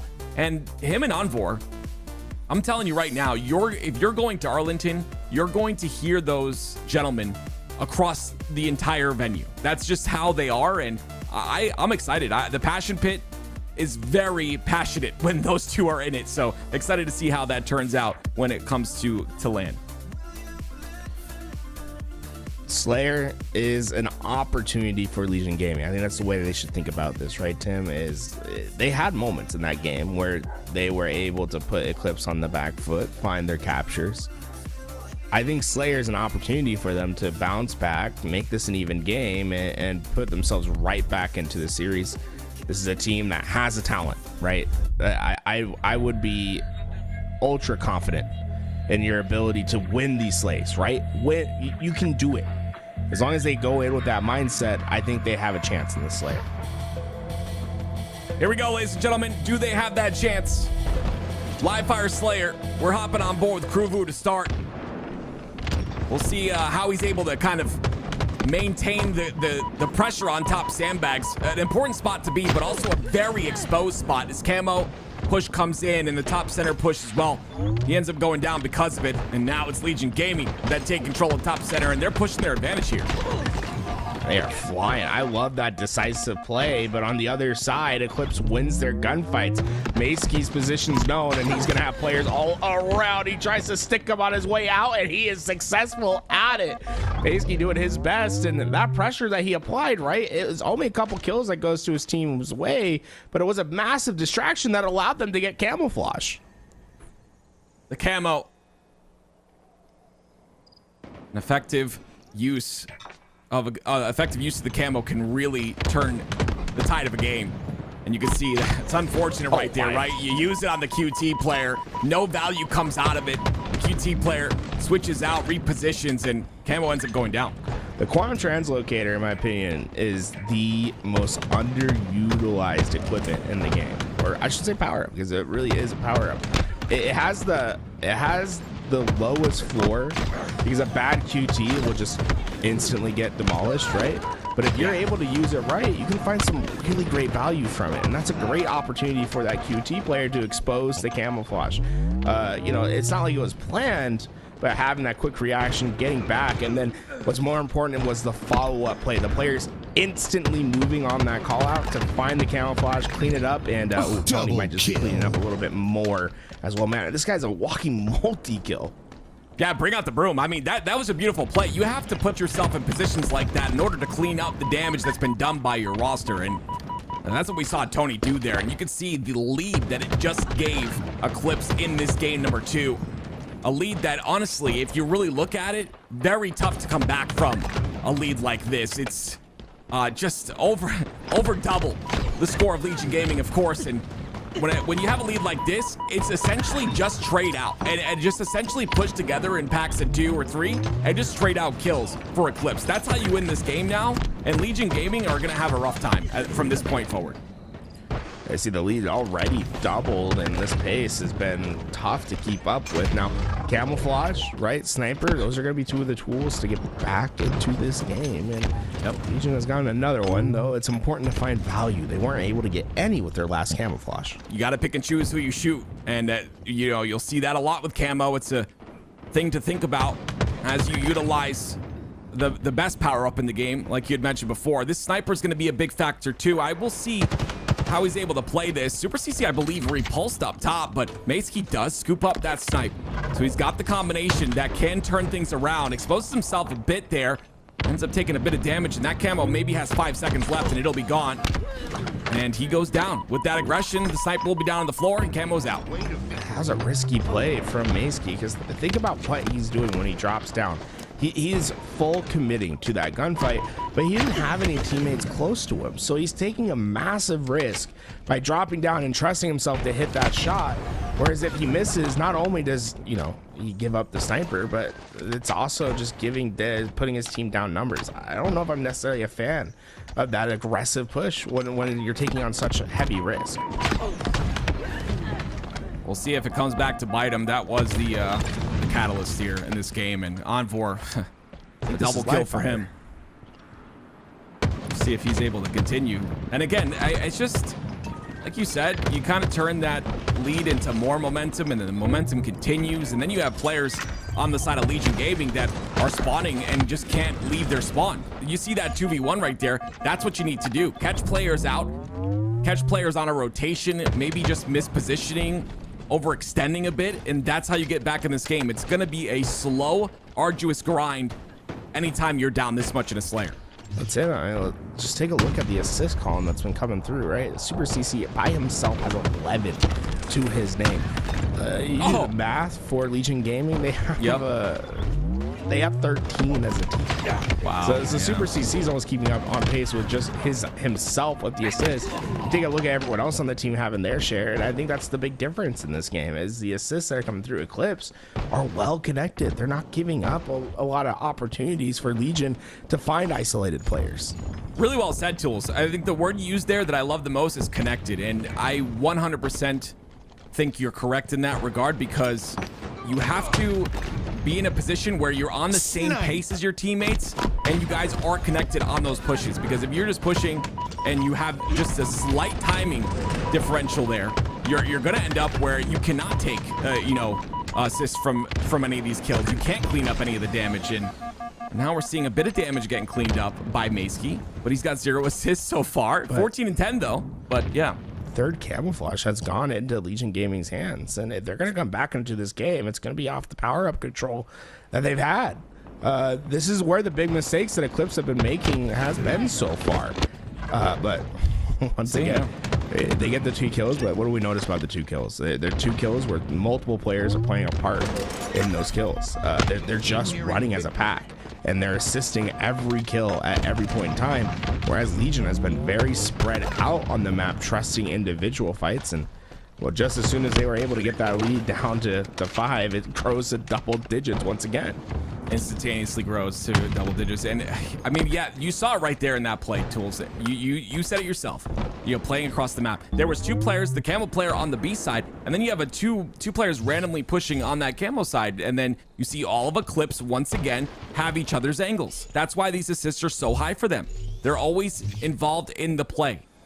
I just think when you have resources, you got to make sure not to spread them too thin across the map. Tony has the resource in his hand that could extend this lead even further. It's a 10-kill lead so far.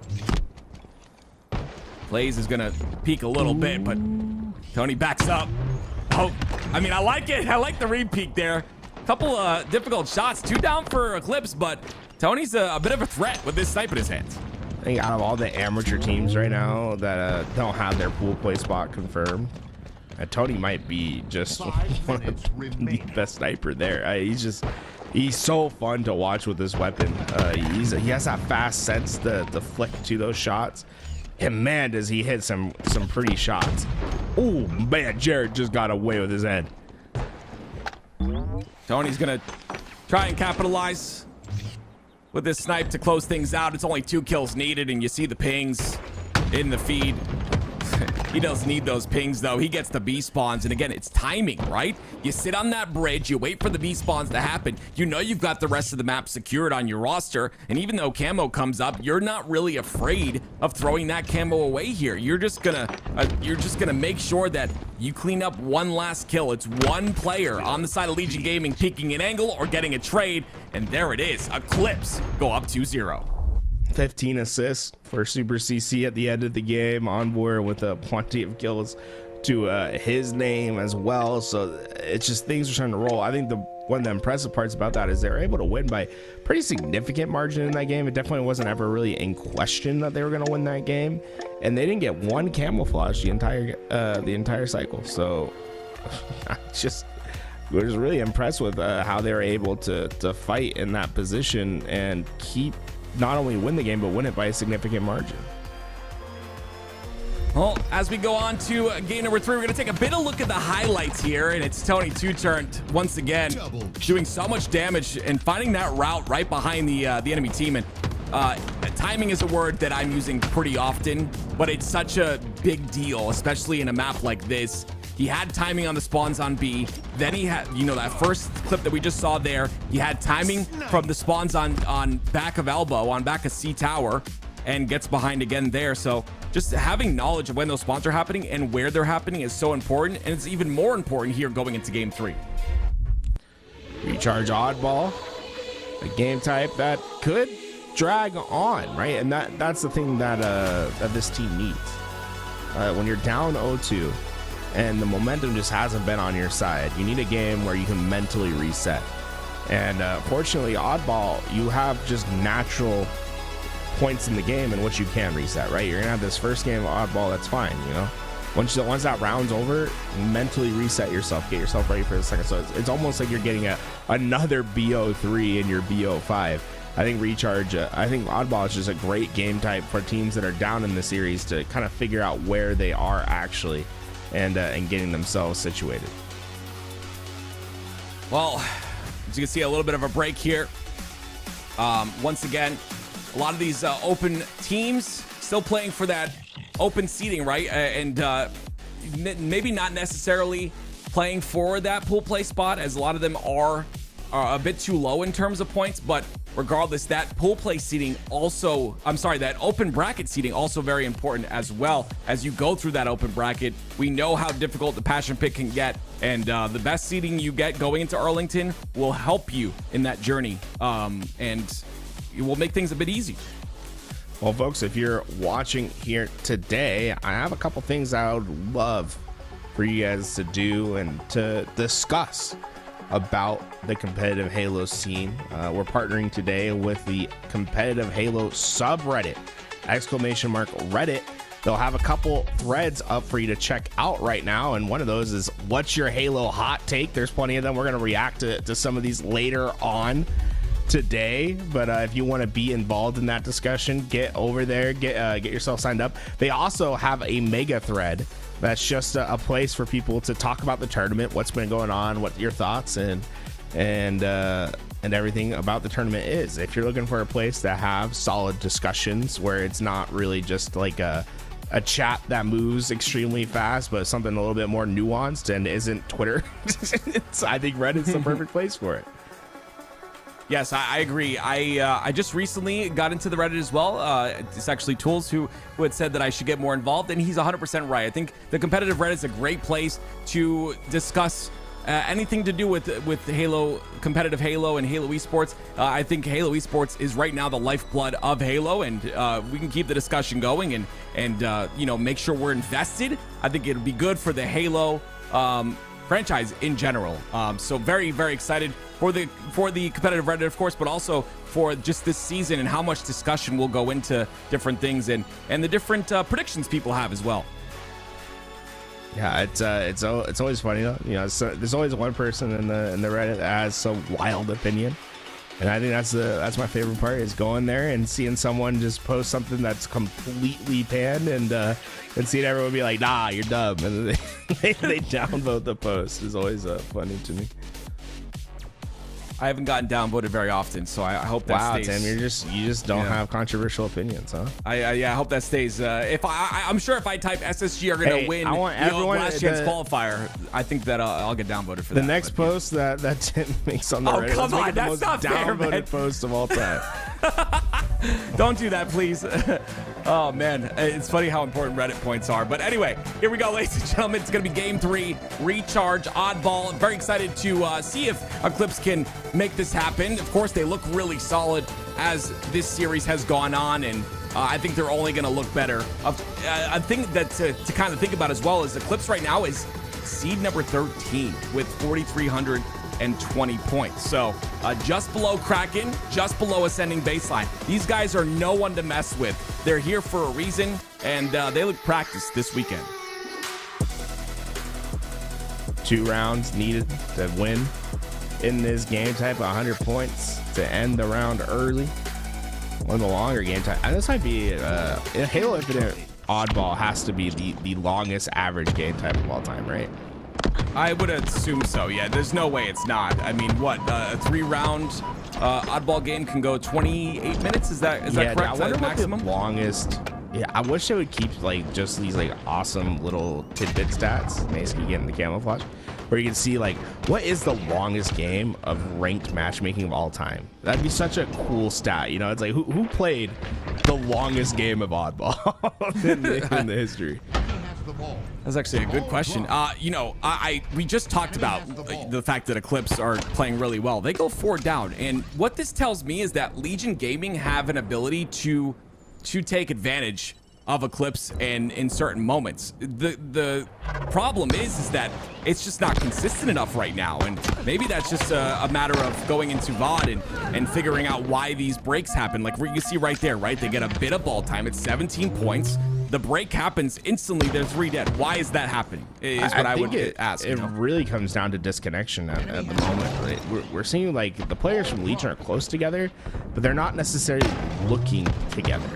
And that can be a big difference between teams and seeing who's more effective with their kills versus who's not, because of how fast they're able to clean up damage on the map, how fast they're able to react and stay alive in certain situations. And that's what we're seeing from Eclipse. When they get 1 or 2 down, it usually happens all at once. It's because these players are searching forward, looking for the same damage, and oftentimes assisting. I mean, look at Envoy and Tony. They're in different spots on the map, but they're all working towards that common goal, trying to look towards the same area, and it allows them to continue to find more and more kills. This is just pretty. That's the only way I can describe it right now, Tim. The way these guys are moving on the map, it's fundamental. And you saw that repeak right there.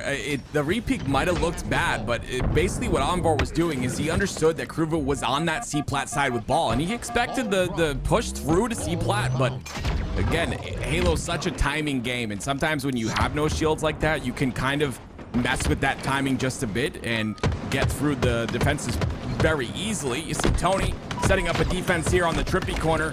We coined this the Trippy corner in season 1, and I'm glad it's kept its name for this long. Yeah, I mean, you know, I've always wanted a part of the map named after me. Unfortunately, Trippy beat me to the punch. I was standing in that corner early on, but I guess I just wasn't making enough impact, you know? So I let Trippy have it.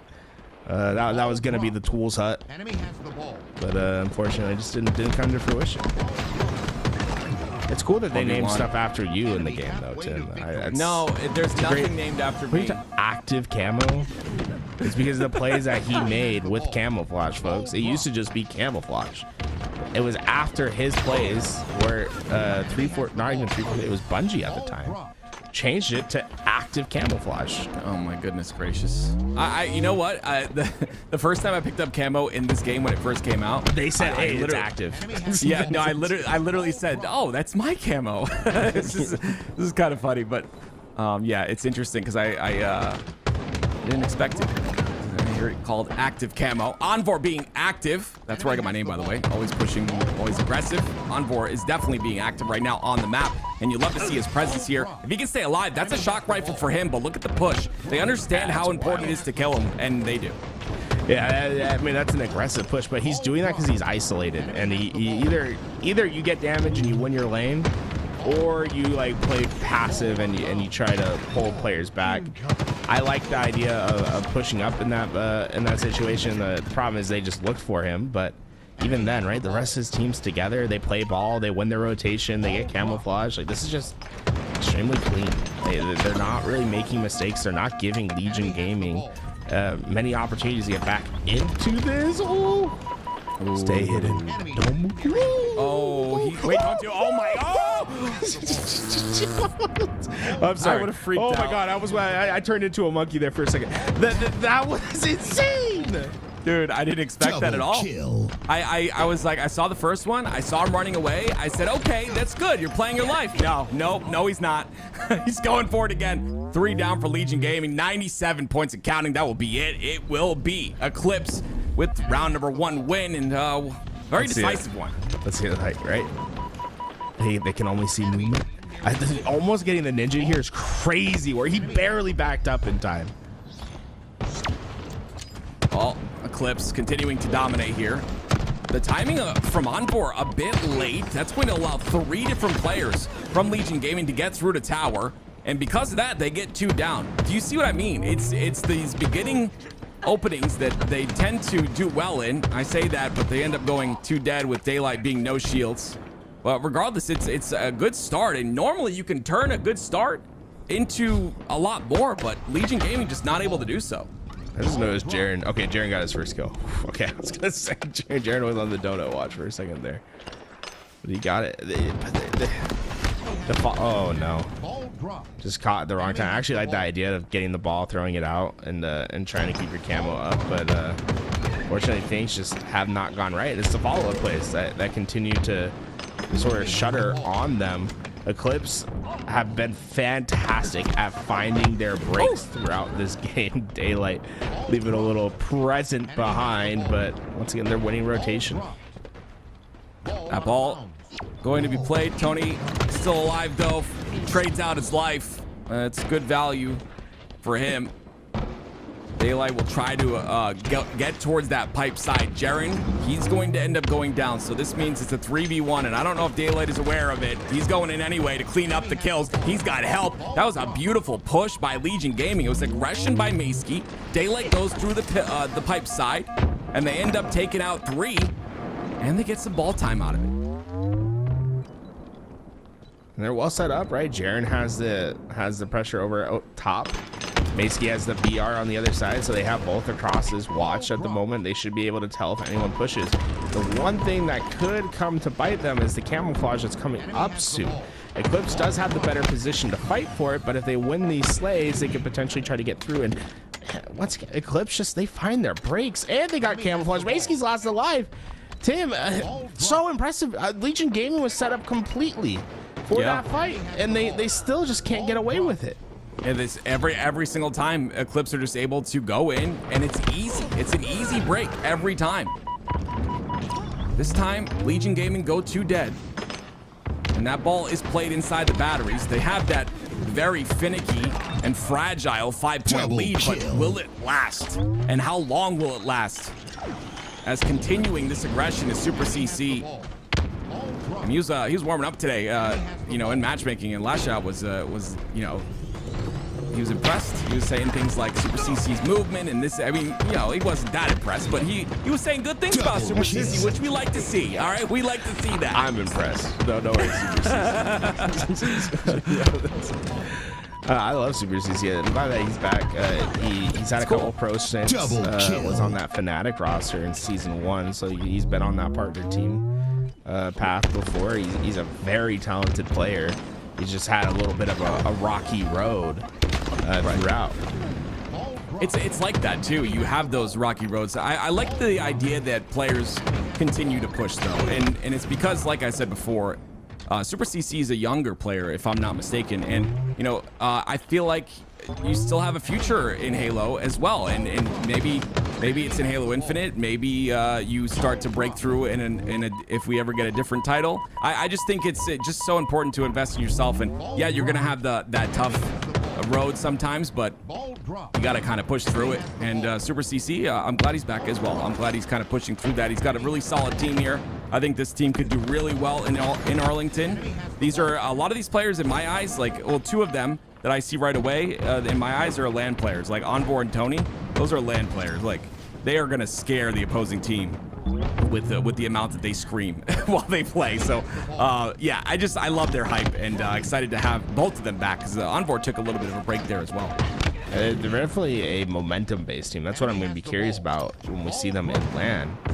They'll be on those open bracket featured games for sure, because of, you know, how far they usually go on LAN. I remember they had I believe it was Envor and Tony that were on the same team during Arlington year 2, where they made a crazy open bracket run, got really far.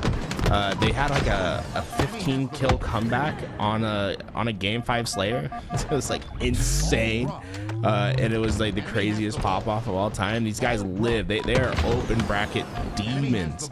I wouldn't be surprised if Eclipse turns out to be one of those top teams that exits into the pool play early. 74 points and counting here. Already 1 round locked in for Eclipse. Enemy team nearing victory. I definitely stand with you on that notion that this team could break through, and I'm excited to see if they do. Seeing them on the main stage will probably amplify all of that energy that we will see in that passion pit. 10 more points and they'll close it out. But yeah, again, we saw so much out of this Legion Gaming roster. By the way, Legion Gaming, 2 rosters. There's actually one in that lower side as well, Tools. And it has the mini Berserker on it. Well, now there's 2 in the lower side. Not to correct you. Oh, wow, Tools. That was too soon. Too soon, Tools.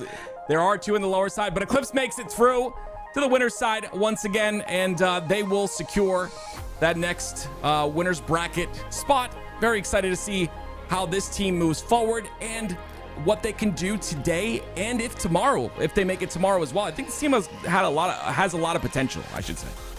Absolutely. You all praise them for having such a great control throughout the entire series, but also staying connected and playing as a group. Now this team is going up against FaZe. You heard it, guys. FaZe, the team that just announced their super secret roster. It's Better who got picked up, the current top 3 points. Wait, really? Eclipse? Yeah. Did you? Shock. I know. Shock. I know. What's the shock meter here for everybody in the chat? Let me know. And how surprised? Where were you when FaZe announced that they picked up Better? I can remember it. I had no idea it was gonna come. Who were you, Active? I actually I almost tripped because I was in so much shock. Yeah, I saw the tweet and I was like, no way. I'm proud of the guys, man. They were always team better, you know? And even when they were losing games and we had to cast them, we had to call them better. And they were better enough to get FaZe. So now they're FaZe. And I'm proud of them. And I'm excited that we finally announced this roster. And we can call them FaZe now. Well, I felt like I kept my feelings a little bit suppressed there because I wasn't sure who FaZe was going to announce. So I'm just so excited that Better finally has a home now in FaZe. Eclipse going up against FaZe. It's definitely going to be a tough matchup for these guys. Having them play a potential series that's going to be stacked against them. What does Eclipse need to bring to really face off against FaZe? Play at the top level, bro. Play at the top level, right, Tim? That's it. Play at your ceiling. It's time to lock in. You don't get to make mistakes. They're going to be exposed, Aliak, right now. And when I say that, I mean it like there's a lot of plays that you'll make in those other series that you played today that you're not going to be able to make here. And so they got to play a lot tighter. And that's why I think it's so good to, like, as much energy as it takes to play the same throughout an entire event or an entire day of tournament play. Because I feel like you're kind of building that and you're warming up in that mindset for when those later matches come, and I think it helps a lot. So we'll see if Eclipse can take a team like FaZe. I think this FaZe roster has a potential to take a tournament. It's tough because you got Shopify and OpTic, but this FaZe roster is very good, and they're going to be difficult to deal with. Well, let's go into the chat about FaZe. So this team currently sits at the number 3 spot in points on the leaderboard. But my question is, for how long? We have a very small separation there from the top 4. Ooh. Yeah, I mean, Space Station with their movement last week getting top 3, Cloud9 also getting top 4, Better getting top 6. It kind of shakes up what the pro point standings have been, but it might not end up mattering as much as we think, because remember how the pool play qualification works. The top 8 teams today will secure their spot and seed in the pool, and if you get top 4, then you don't have to worry about that tiebreaker for pro points. So I think for Better and Space Station, it's almost treating it like a head-to-head. Whoever can get third, doesn't matter where your pro points were before. That's what's going to be the big difference between those two teams.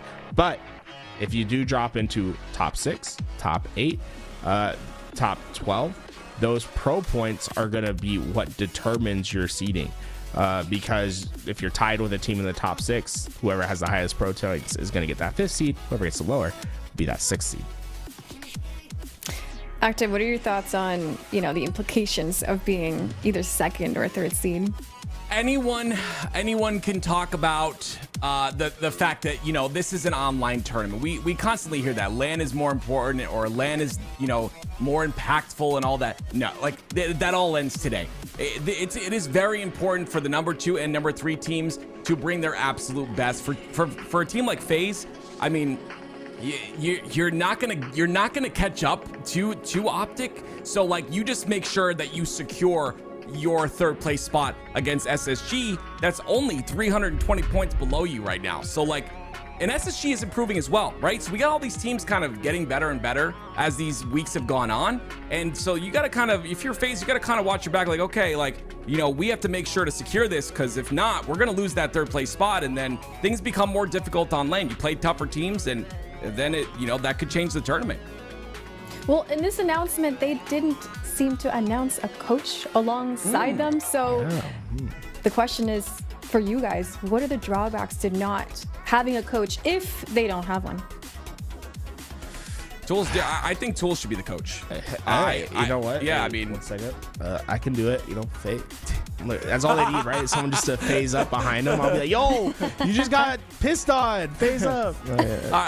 So the coach is a 5th player, and that's in pretty much every esport. But I think in Halo, it's a lot more than other esports. I think maybe I'm biased to Halo potentially, but I think you know, it's another set of eyes. It's a player that maybe he's seeing all the screens at once. You can't see all the screens at once as a teammate on LAN.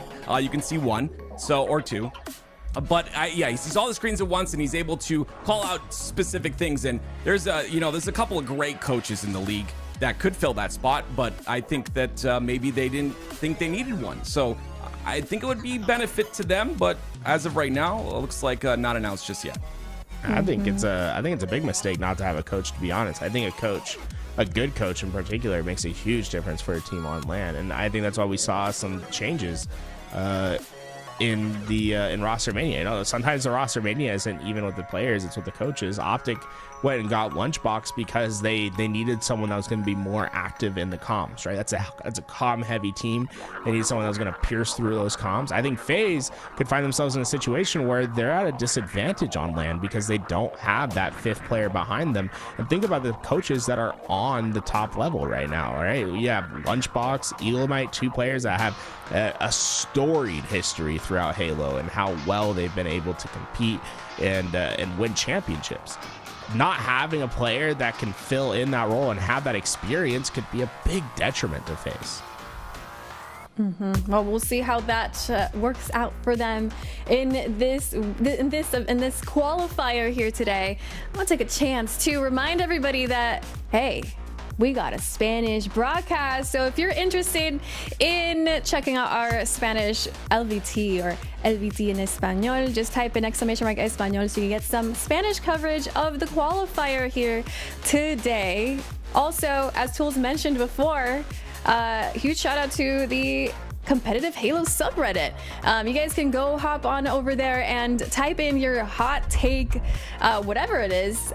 Go ahead and type it in. We'll have a chance later to bring in and highlight some of these so we can, start talking about these hot takes and see how everybody feels about them. So go ahead and take the opportunity as we take a quick break to type in those hot takes so you can have a chance at being on, getting your hot take on broadcast. All right, so go ahead and click on !Reddit. We'll see you guys after this break with the next series, Eclipse versus FaZe.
dark, but it's been a while.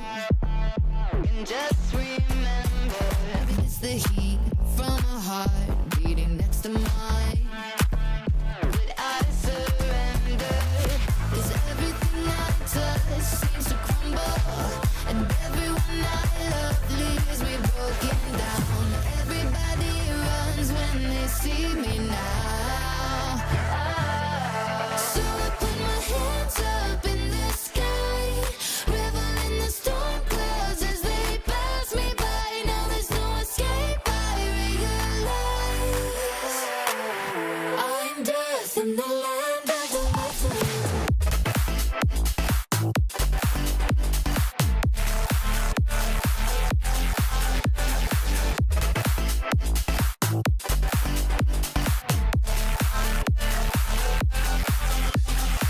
Still all the energy when we get connected. Your good is done when you have my full attention. I'll take you away into a dark dimension, and you can't get out. I never thought I'd be like this. Further down into the deep abyss I'll go. Stay off my radar 'cause I never miss you. Everybody knows. So I put my hands up in the sky, revel in the storm clouds as they pass me by. Now there's no escape, I realize I'm dead in the land of the living. Put my hands up in the sky, revel in the storm clouds as they pass me by. Now there's no escape, I realize I'm dead in the land of the living. Hands up in the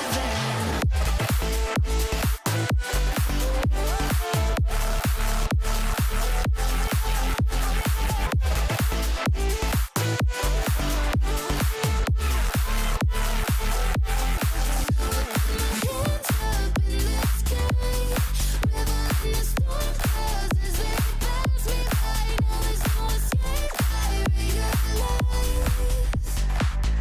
I'm death in the land of the living.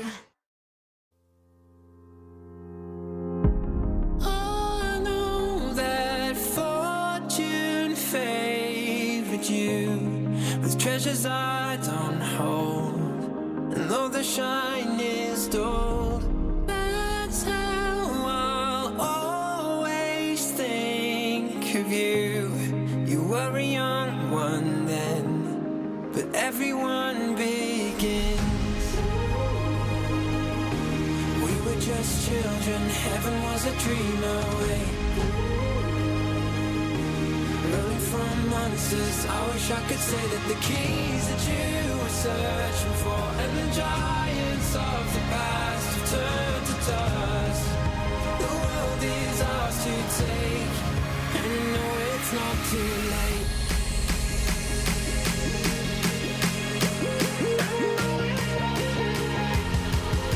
The world is ours to take, and you know it's not too late.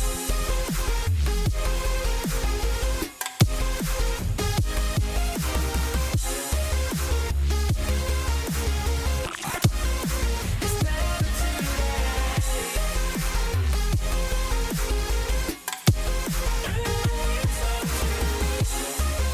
The world is ours to take, and you know it's not too late. In time, the stars will shine for you out on the open road. I camera. And we are back here on the HCS Open Qualifier. Our next series is FaZe versus Eclipse. Ladies and gentlemen, this is gonna be a good one. Tools, FaZe versus Eclipse. You know when you wanna, as a caster, give a team a chance? I think Eclipse has a chance here. And you know why? When they get FaZe 4 down, they'll just go nuts. And I just think, like, I just picture Envor's comms and Tony's comms. They're just gonna go nuts. They get that first 4 dead, and I don't know. Momentum is a killer sometimes. Being 100% transparent, though, I think FaZe are gonna kind of dominate this series, but I would like to see it be competitive. I'd like to see Eclipse at least take a couple of games here, at least one game on Origin maybe. But yeah, this FaZe Clan roster, very solid, have put in the work, and are going to continue to do so this weekend. Yeah, I think, well, you said what the key is, right? Get 4 down. Yep. Problem is it's FaZe, and they don't like to go 4 down, and if they do go 4 down, they're usually going to take a couple players with you, so it's hard to get clean wipes on this team, especially with the Slayers that are on this team. Falcated in particular has been killing it. I was looking at the fantasy rankings actually for all these players in the last offseason. Guess what? Last tournament, who do you think was the top fantasy player last weekend? Last weekend, Trippy maybe? Trippy was actually in the top 5, so shout out to you. But it was actually suppressed. He's been doing it all. He's objective, efficient. He's fast on the map. He's been high on the KD. He's Mr. Do It All for this FaZe roster.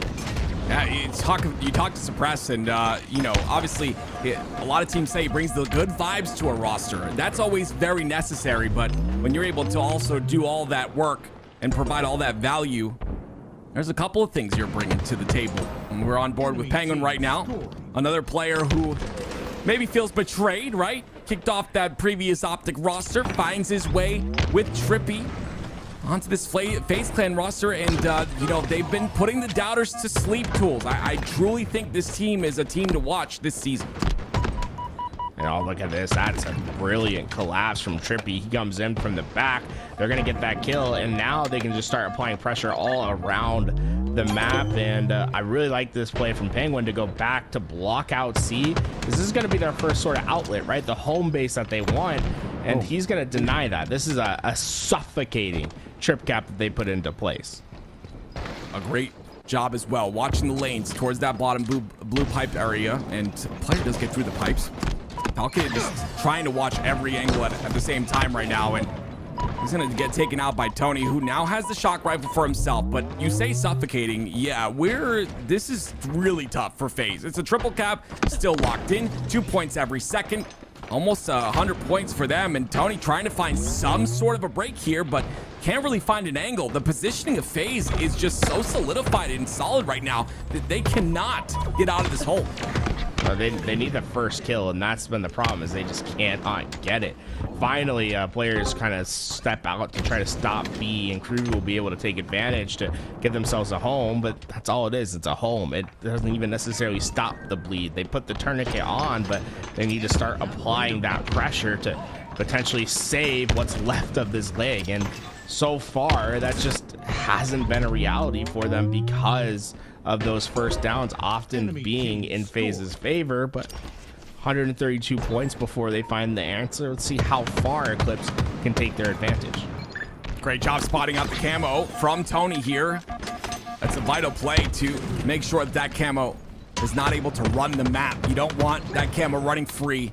And another kill goes in their favor, but they lose 2 for those 2 kills, and it's going to be numbers advantage here for FaZe with a double cap in order. Once again, they're going to keep themselves pretty secure in their perimeters. Notice how deep they play into their C hill. They almost are expecting these pushes to happen quickly, and they're not necessarily even applying that pressure to Eclipse until after Eclipse makes their run at it. And that's because they don't have to, right? They're scoring. There's no reason for them to push into a team that's already down in this game. Instead, they can wait for them to make the mistakes and take advantage, and then start to apply pressure after they've been able to find that 1 kill advantage. They are constantly in that driver's seat waiting for those mistakes to happen. You're absolutely right. We see it. We saw it from Penguin on the C plat area when he trapped him on long. We're seeing it again here as they continue to rotate and out-rotate the side of Eclipse. They've got that double cap in. Kruvu is all by his lonesome on the bottom of elevator. Press the button to get to the higher level. No, he does not need to. It's actually Tony with a massive flank, and yeah, they're both going to stay alive. It's 3 down for FaZe, and a chance for Eclipse to finally get a couple of points on the map here. Falcated misses the jump towards that ledge, but somehow stays alive. How? Like, someone take this man down. He's going to get his shields back? You're going to let him get his shields back? sounds like you're in matchmaking yelling at me. Why aren't you listening to the call? This, I'd be so mad. It's like, how does he stay alive? I'd be like, connection. He's eating my bullets. I would be saying all of this right now, but Falcated is devastating them. He got to the back. He's still doing it. He's terrorizing them. This is a playground for Falcated, able to run around freely, and guess what? The pressure mounted is going to allow Suppressed to scoop up and eat that camo for himself. Tony, couple shots missed, but Tony misses a few as well, so he'll go down. And Suppressed continuing forward here. More damage in. 4 down for Eclipse. And with that 4 down, it seems as if the opportunity has been shut for good. They won't be able to even have a chance at a contest in these last couple seconds, as FaZe is just too well set up. Super CC, hey, 249. Yeah, unfortunately, just too much to go through. That FaZe just a little too much pressure for Eclipse in that game 1. Game 2 could be a different story. And again, I keep trying to put it in the world tools. You'll hear me so often shout out this team that may be just a step lower, right? Or a couple steps lower. And you hear me shout them out so often because I want to see upsets like we saw from Warriors way back in the day in Halo 3. I want to see big upsets like that. And you know, what a time to do it. Do it online, do it right before the LAN, but you've got FaZe in your face, and they just won 250-22. So a difficult task ahead, but Slayer is next. Suppress shot 74% accuracy, and he also look at his damage was 3,900. I think the next closest was in the 2000s in the lobby. So wow. Yeah, Suppressed, I think there's a reason why he was the top fantasy player of the last weekend, which is shocking because I was looking at it, I was like, yeah, it had to be Frosty. Frosty was actually number 2. I was like, man, that's great. Frosty for fantasy stats. And, well, you see Suppressed, he is a walking Terminator on the map, man. Like, you see something, he melts it. You ever watch these players and think, I wish I could play that smart? I know. I wish I could shoot like them, but I'm kidding. No, I definitely wish I could think in the way that they think. It's crazy to see them like process in real time, and because I see it, I'm like, oh wow, that's such a good play. Like I could see it right after, but I can't see it at the same time as them. They're just next level, and I have outlines. Yeah, I mean, for me, it's the shooting's not a problem. It's the patience, and I think a lot of these players have that patience and are able to, not get into that dopamine heavy drip that they need all the time. They need that drip of dopamine at all times, right? They understand, okay, that next kill is accessible, but it's a low percentage kill. Instead, I'm going to take this high percentage play and give my team the momentum. And I think that's just one of the hundreds of decisions you have to make in the game. And yeah, it's just flowers, guys. It's flowers to the professional players that play this game. It is not easy to play a game like Halo at this level. I promise you that it is one of the toughest esports in competitive gaming. So again, a shout out to both these teams, but we'll see if Eclipse can make this series competitive. Yeah, competing in any game, right? But especially like in competitions like these, it feels like it's such it can be so mentally taxing because you gotta remember only one team wins, and it's almost like you have to figure out how to lose well. It's like most teams are gonna lose at some point in their tournament run, and it's like making sure that doesn't affect you. Being able to go into that next game is critical, and that's what Eclipse is facing right now, right? You are David. Goliath is over you, just beating you senselessly. It's like, how do you make this comeback happen? How do you not just resign yourself to the loss? Well, I was gonna say sling a rock at his head, but Penguin just wasted both rocks, so no more rockets on the map. 8-4. I don't think those were the rocks that David was using. Can you just that was the most genius thing I've ever said, and it wasn't even that good. It was good. No, I really Can you let me have it? I just don't think he had a rocket-propelled grenade to use against Goliath in the old stories. Man. I'm having so much fun here today, ladies and gentlemen. It's Halo weekend, guys. you're probably off work, and if you're not, then watch at work, because Falcated dropping triples, 3 dead. I hope I get no one fired. Kruvu, the last player alive, but he goes down as well. Falcated not missing a shot, 14-6. Falcated's in flow, and look, they know where these spawners are, so they can just pressure them right away. And this is one of the key points to being a good Coliseum player is using your speed. Oh my god, he shot the grenade. Was it off the pad or was it in his hand? He shot his head. I think he shot his head. There's no way. We gotta put that on replay, Louis. We'll watch it after the game, because I am pretty sure he either shot the grenade pad that was right in front of him, or he shot a grenade that was coming out of his hands. That's crazy. Next level. Penguin looking for a bit of spotlight here. 4 kills, 4 assists. Most assists in the game at this point in time. Rockets are coming up soon as well. And now I'm starting to see that, you know, we talk about Slayers being that game type that teams can take that first series score in, especially if they're like a tier below. But on Origin tools, I don't think that's the case. I think this map plays way too fast for that to be the case, and I would love to get your thoughts on that. Well, it's pretty simple. Like, the game plan in itself is like very simple, right? So usually what happens is Slayers can become kind of chaotic in the sense of like how you have to play them, because every player has its own influence. But because it's so easy to like basically force the same spawn trap and keeping the players in that back base, it becomes very simple on like the strategy of what you're gonna do, right? You're gonna push in, you're gonna try to collapse in on all the edges and be able to overwhelm those players in the base. Though that simplicity can work to either side, right? Once Eclipse got their 3-4 down, look at the run that they've been able to go on. They've been able to cut the lead now down to just 6 after being down well over 10. This is their chance to come back, but oftentimes when you think something's going right, that's when it all goes wrong. Sniper for Penguin. Eclipse is going to start spawning in this back base, and look how FaZe is going to approach this. And notice how Suppress is going up to that right lane. Penguin has the left. They weren't quite able to wait for their team help to come, but that's the general idea each time. You focus in on both perimeters, and you collapse in on the players stuck in the base. Again, love the patience by Penguin right there, the peripheral vision to know, or just the awareness to know that Suppress went down on the push on elbow and doesn't push up. And again, it's those important plays that make the difference and allow them to get this lead here, 32-20. 12 kills so far, but something's telling me that's going to extend just a bit as Trippy gets 1, another player gets another. It's 2 down for Eclipse and a 14-kill lead for FaZe.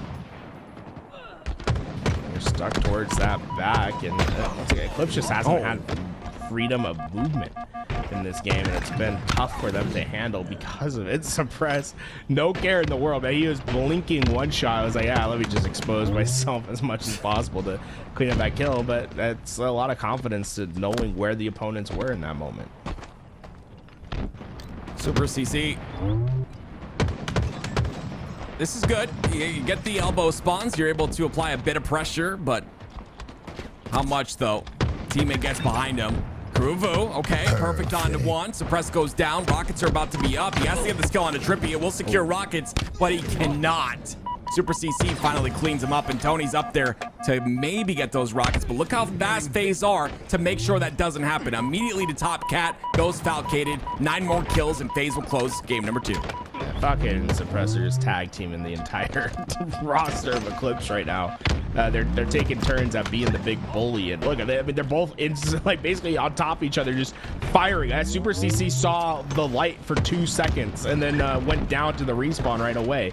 The assists are just starting to flood in for this team, and they just need 3 more as Trippy is able to hit that double digit as well now. Everyone playing their role so far. Penguin looking to clean up the last with his teammate here, and he will do just that. It's a spectacular, and it's a 50-26 FaZe. Take game 2 convincingly, and now look to be sweeping the series here in this next game. That was fun, like the way that they're running at their opponents.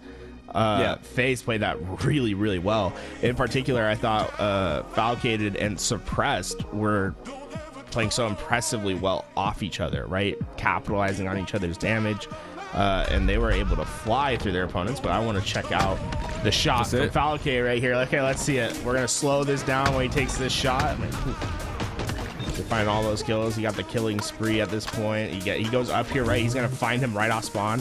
This is what I love so much. Boom, onto the elbow. His life Not is missing. so good here, man. All right, and then look, they have that pressure on him because they have that player at elbow already. They can like start to collapse in, and then here Kruvu comes. There it is, right here, right here. This is a headshot. What? Yeah, it's a headshot. Oh, he hits the head and then Kruvu shot. Dude, Kruvu's looking at the pad. He is purposely Oh, he is. going for Kruvu's the trying to pad. shoot the pad. Yeah, look, he's looking shooting down at the it. pad. Wow. That's insane. That's nuts. Yo, shout out to Kruvu. That's a great. Yeah, he's gonna dude. die, dude. Kruvu That's basically sick. got a trade there. Wow, Kruvu. That's what a sick. play And from that Kruvu. That's nuts. That's with a nade too. That's not with a plasma. That was a remote detonation with a nade. Like, Yeah, that's crazy. That's cracked. That's so That's- cracked. That's actually nuts. In other rules, we can make our own rules. I'd let them win the game there. I think they should just win that game off that play. But that's not the way things work here in the HCS. It is gonna be FaZe up 2-0, and it's game 3, ladies and gentlemen. King of the Hill on live fire. Look who's back at it again. Falcon with 2 right away, and he'll earn that 3rd in the form of a trade. And they've have to find some sort of solution to the 2 slayers on this team. Suppressed and Falcated have been just wrecking house on Eclipse so far, and it doesn't look to be stopping anytime soon. Falcated's already found his 4th kill. He has as many kills as everyone else in the lobby combined. Super CC, a lot of impact can be had here with the snipe in his hands and that camo. Penguin's gonna push him. It's gonna be 4 dead. I talked about this at the beginning of the series. I didn't expect to see it here in game number 3. But the spawns come out, and you see right there how intelligent Suppressed is not to expose that angle, right? Falcade is gonna do so, but Suppressed takes a lower route, and he's gonna be on that rat tunnel, and I'm not sure Super CC really knows he's there. Whoa. They took him out. Yeah, they took him out on that flank, so that's 3 down, though. Super CC, the last one alive. That's going to be A spawns for FaZe. Yeah, it's tough for Super CC there because with his teammates all going down, it's like he has to move back, but him moving back sort of gives them the spawn that they don't necessarily want at that moment. But FaZe, I think, giving Eclipse an opportunity, they overwhelm Super CC. Nervous about that sniper will give them access to green for a little bit, but slays are the name of the game, and there's 1 player alive on the map, and it's Super CC. He will win the rotation. Continuing to be alive. Continuing to get to these hills quickly. But you see, even all the work they put in, it's still anyone's hill at this point. Tony goes down. Suppressed trying to push through, but he'll get taken out. QT is up. That's going to be Kruvu that uses that. And with 2 down for FaZe, this might be an opportunity maybe to close out this hill. It's really up to Penguin at this point to try and stop this. And the contest comes in, and the trade from Penguin comes in as well. You can see both teams just flying, yeah.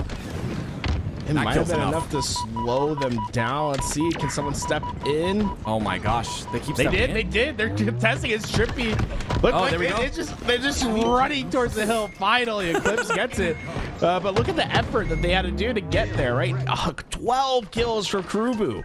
Wow. To start this game. Kruvu just pop it off, and they see Camo. They're looking for Camo. Oh, no. Camo was behind you the entire time. Suppressed, double kill. Oh, that's a tough one. That's a tough one. That is tough. That breaks all your momentum. It just deletes it all at that point. I mean, that hill goes into Eclipse's hands, and you saw like an aggression on a FaZe that I really didn't expect. Especially that very last push. You would expect them to just toss that and get towards that seaside to get control. But it is now FaZe in control of the C tower. And they're watching for the spawns, and it's a suppress. A wild suppress with a sniper in his hands. Oh, Kruvu got luck on his side today. The bullet just goes astray. Ooh. Oh, man. Unfortunate. There's nothing else Kruvu could do. Suppress, though, he's a 1-man army at the nest. Doesn't matter how weak you get him. He's got a snipe bullet. He's got a chance. Yeah, that's why you don't go one direction when someone has a snipe in their hands and they're standing still. You're going to get sniped. If they're not moving their reticle, don't go in one direction. Suppress still looking for the angle here. He's going to go down. Kruger's going to take him out. It's 3 down for FaZe. So far, Eclipse have done a great job of just capitalizing on some of these 3-4 downs, and that's been the big difference this game, is their ability to start finding some of these clean wipes. It's not only that they're getting 3 or 4 down, but they're also limiting their trades a lot more, and it's been impressive to watch. Onboard and Kruvu, look at the 28 kills combined between the two of them. They are hitting a pace that's necessary if they're going to win this game. I mean, Onboard, I feel like Onboard just plays better with momentum. Like, he gets a bit of momentum, he just starts to go off. And you know, he started this game really strong. He's continuing on.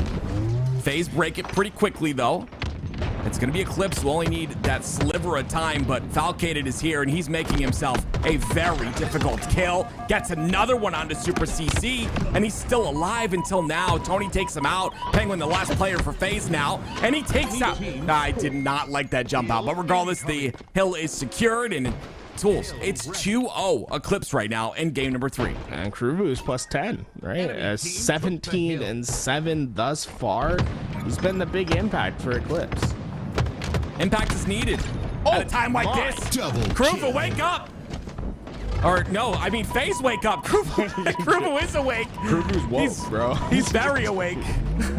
This is crazy. I didn't expect this. I didn't expect to see this in game number 3. I honestly thought if there was any chance, it would start with that game 2.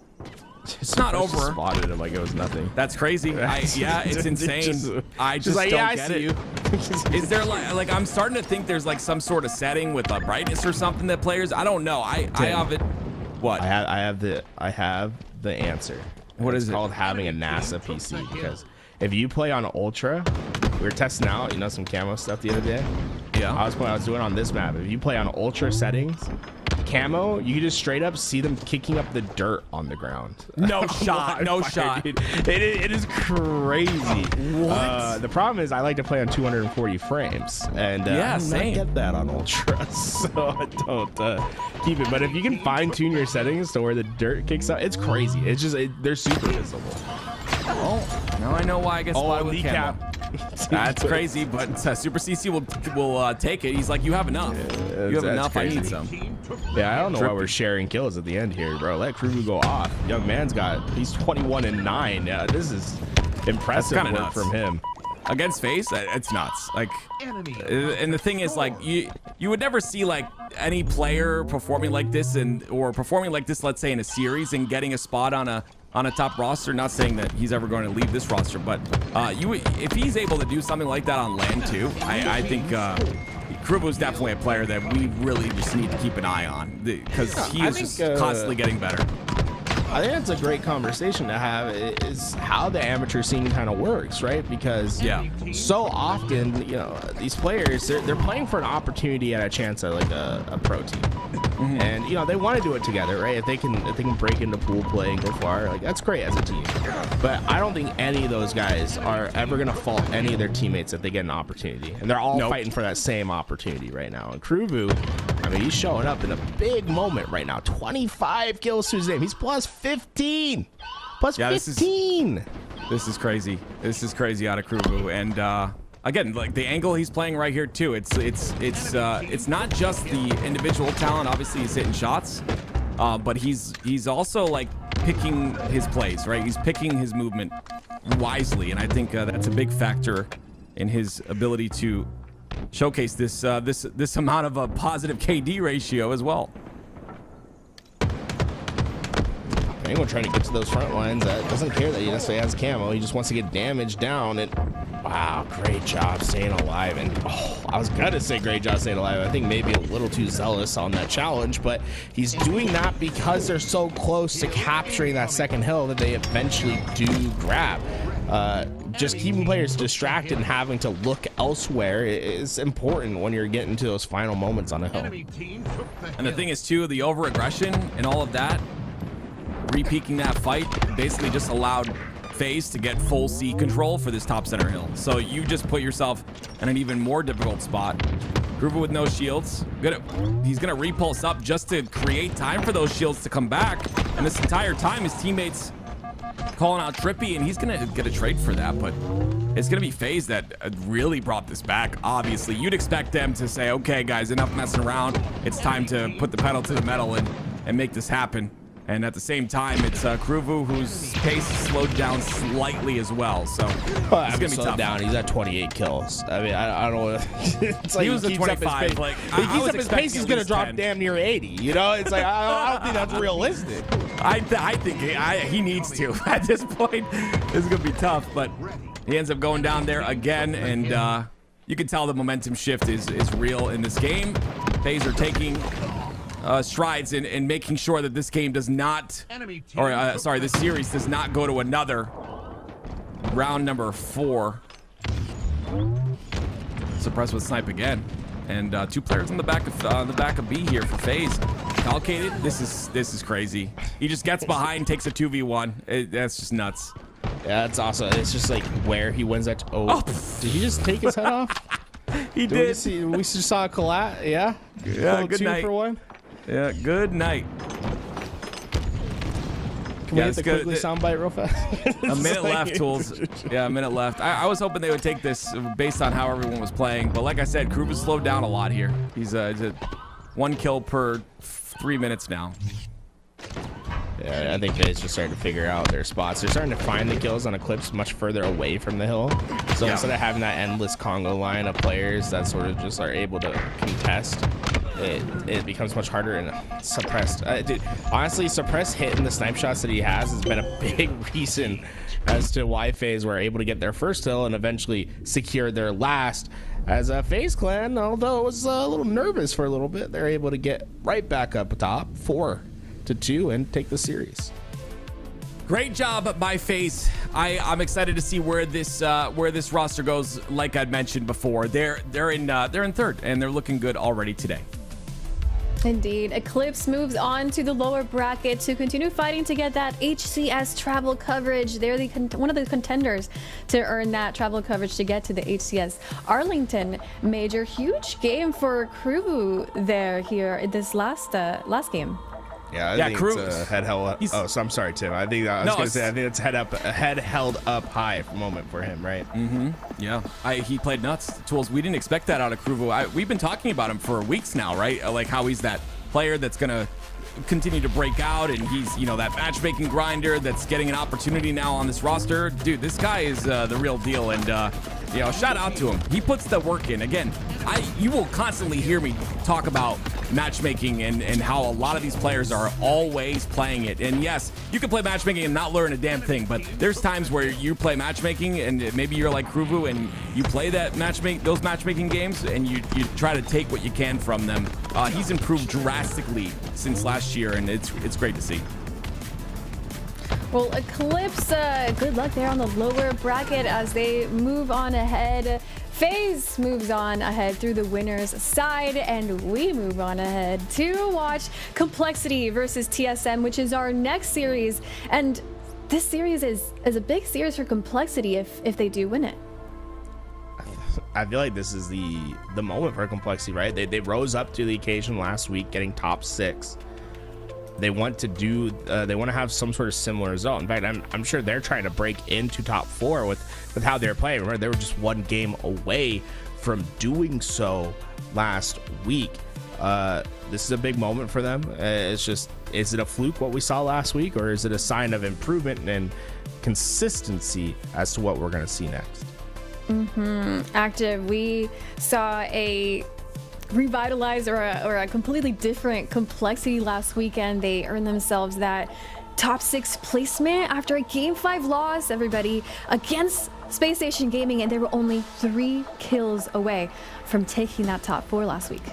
They looked impressive, and if that trend continues, this is going to be a tough match. I think a lot of these teams I think most of the top teams have put about 3 scrims of practice in between last week and this week.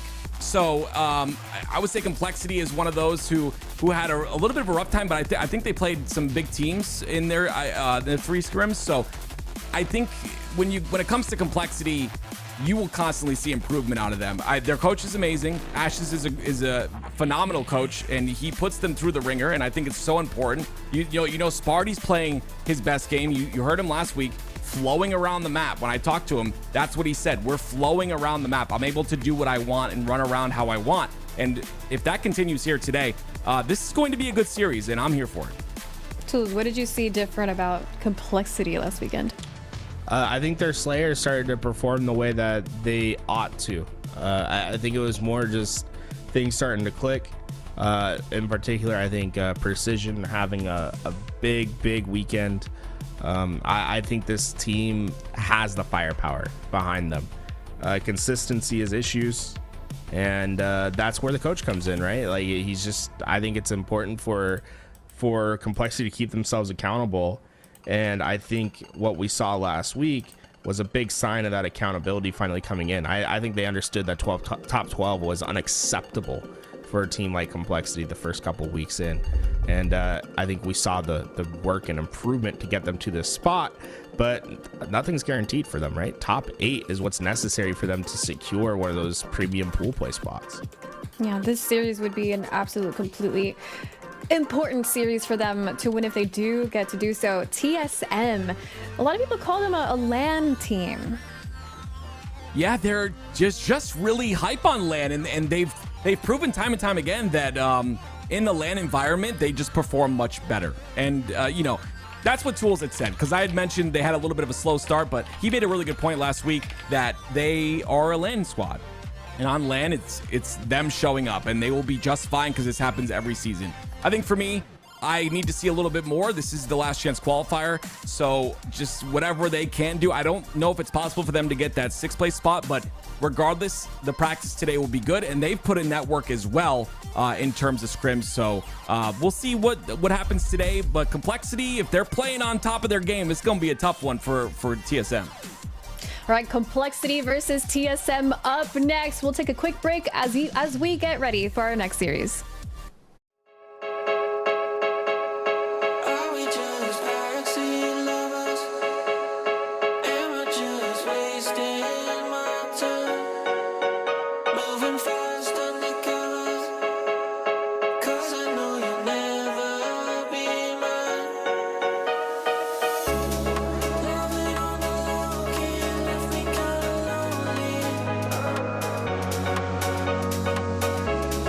You can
Whisper in my head, made me feel that I'm insane.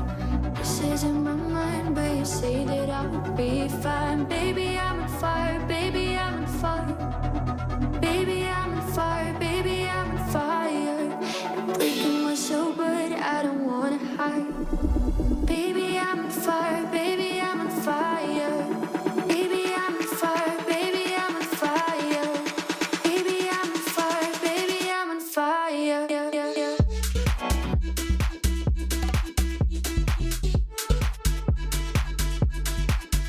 Baby, baby,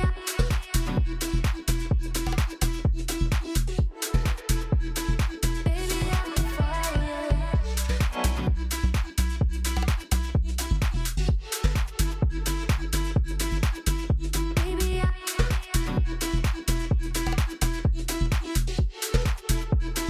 baby, I'm on fire.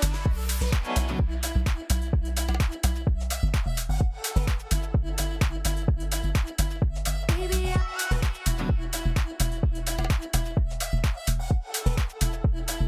baby, I'm on fire.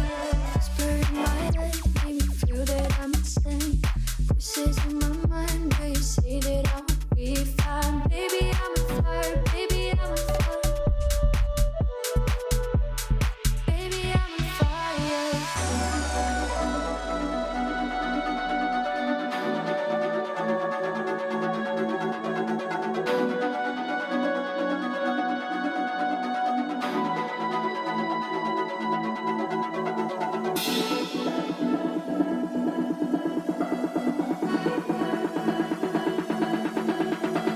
Baby, I'm on fire. Baby, I'm on fire. Baby, I'm on fire.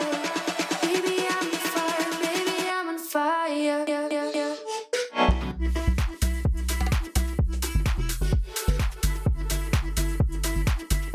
Baby,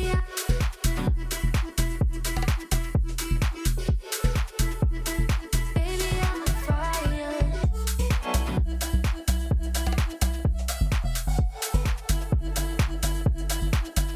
Baby, We're back here on the HCS Open Qualifier. We have Tony and Active coming in as we watch our next series, Complexity versus TSM.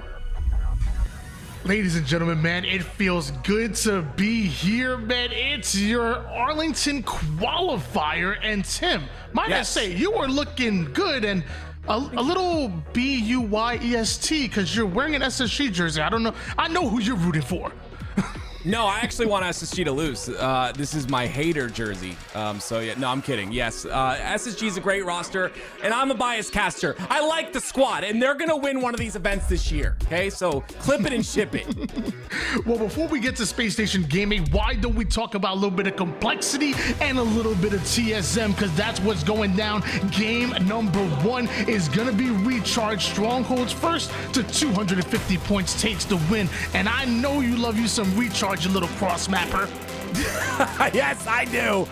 Miss most of my shots cross map, Tony, but we like to shoot across map because it's very ineffective in this game, and that's why I do it. But here we are, ladies and gentlemen. Like Tony says, it's Recharge, and I'm excited to see what this complexity roster can show us here today. This is going to be a test again.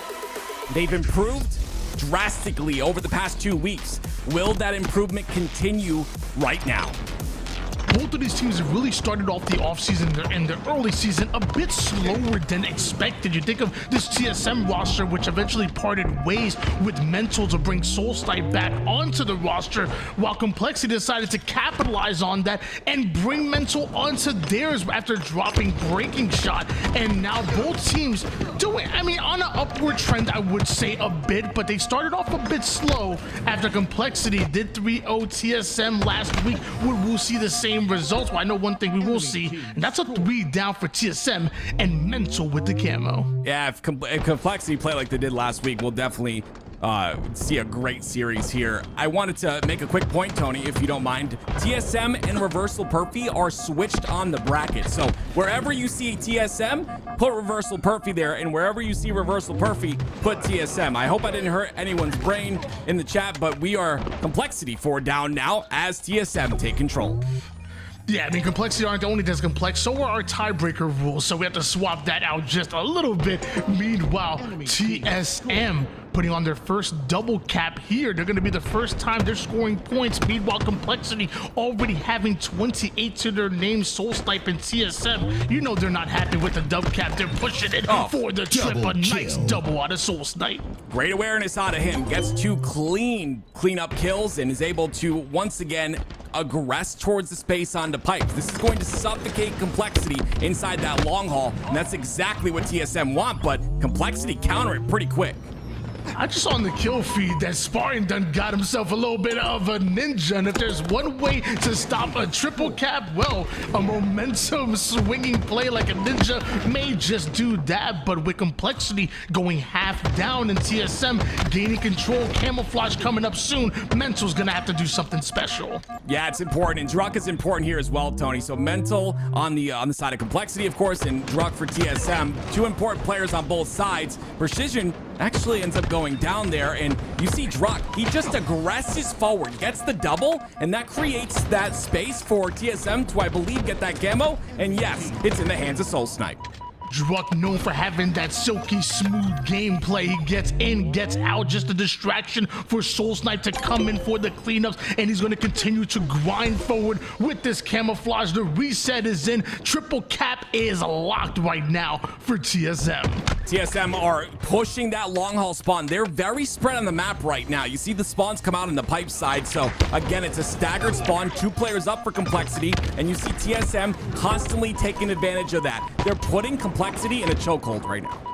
Us gonna grapple his way over toward the gold side, but watch out for those grenades coming in from TSM, anticipating the gold to A side push. We're gonna see a bit of a reposition here as Husk trying to get behind enemy lines. Precision goes right after Tolik. Husk gonna grapple his way in. You can't melee the pole. You gotta go for Druck somehow finding the trade there, but it doesn't stop Precision from attacking Alpha. That trade is good, but yeah, Precision is very quick. Oh my goodness, this is happening very often here where TSM are winning 1v1s that they shouldn't be winning, and if those start to pile up, we're gonna also have a pile of Complexity bodies on the map as well. Let the bodies hit the floor. Drowning Pool would be proud with that, with 123 to 46 lead, still in favor of TSM. We all know that Strongholds has been their bread and butter since this trio goes way back to the Halo 5 days. It feels good to have them back, but Complexity says this feels good to have them on the map or removed from the map. That's a quick squad wipe. Now Camouflage coming up. Not only did Complexity grab Alpha and Bravo, but they should have camo as well.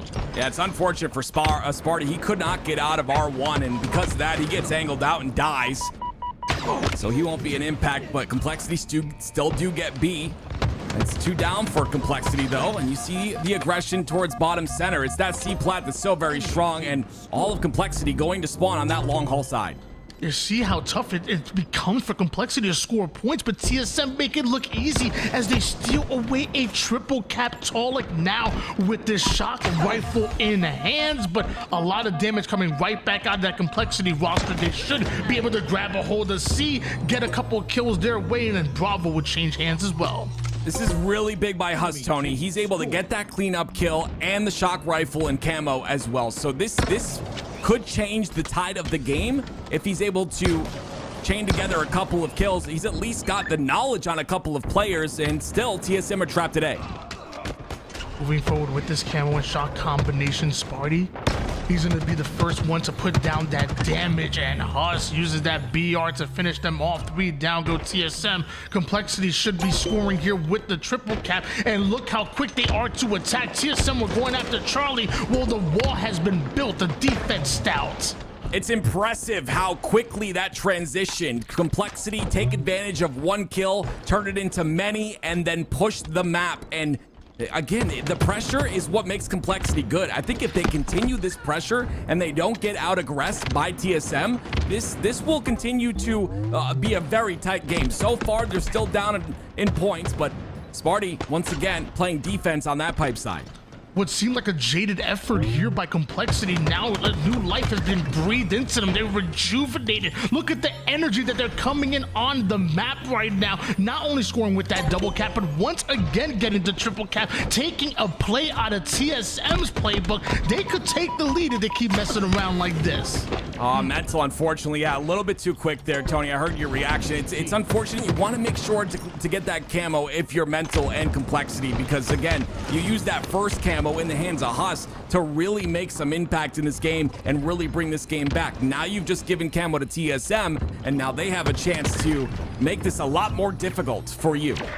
Don't talk about my reaction. You don't know what I was reacting to, okay? You don't think you know me, all right? I'm an enigma, all right? I could have had a plate of food in front of me, okay? You know I love food. Don't act like you know me. Trip cap in for TSM. Over 200 points and counting. Druck with this camouflage looking to collapse onto the 3 members of Complexity. They're trying to take over Charlie. The collapse is here, and so is Druck. Don't go off the map, young man. TSM may just finish it out here. The players that have been picking up camo have been so effective on the map. You see Complexity trying to do what they can. They have a bit of presence on to see, I believe, Sparty, but it's not going to be enough. It's going to be quick, and it's going to be done and dusted. There it is. It is TSM very quickly taking game number 1.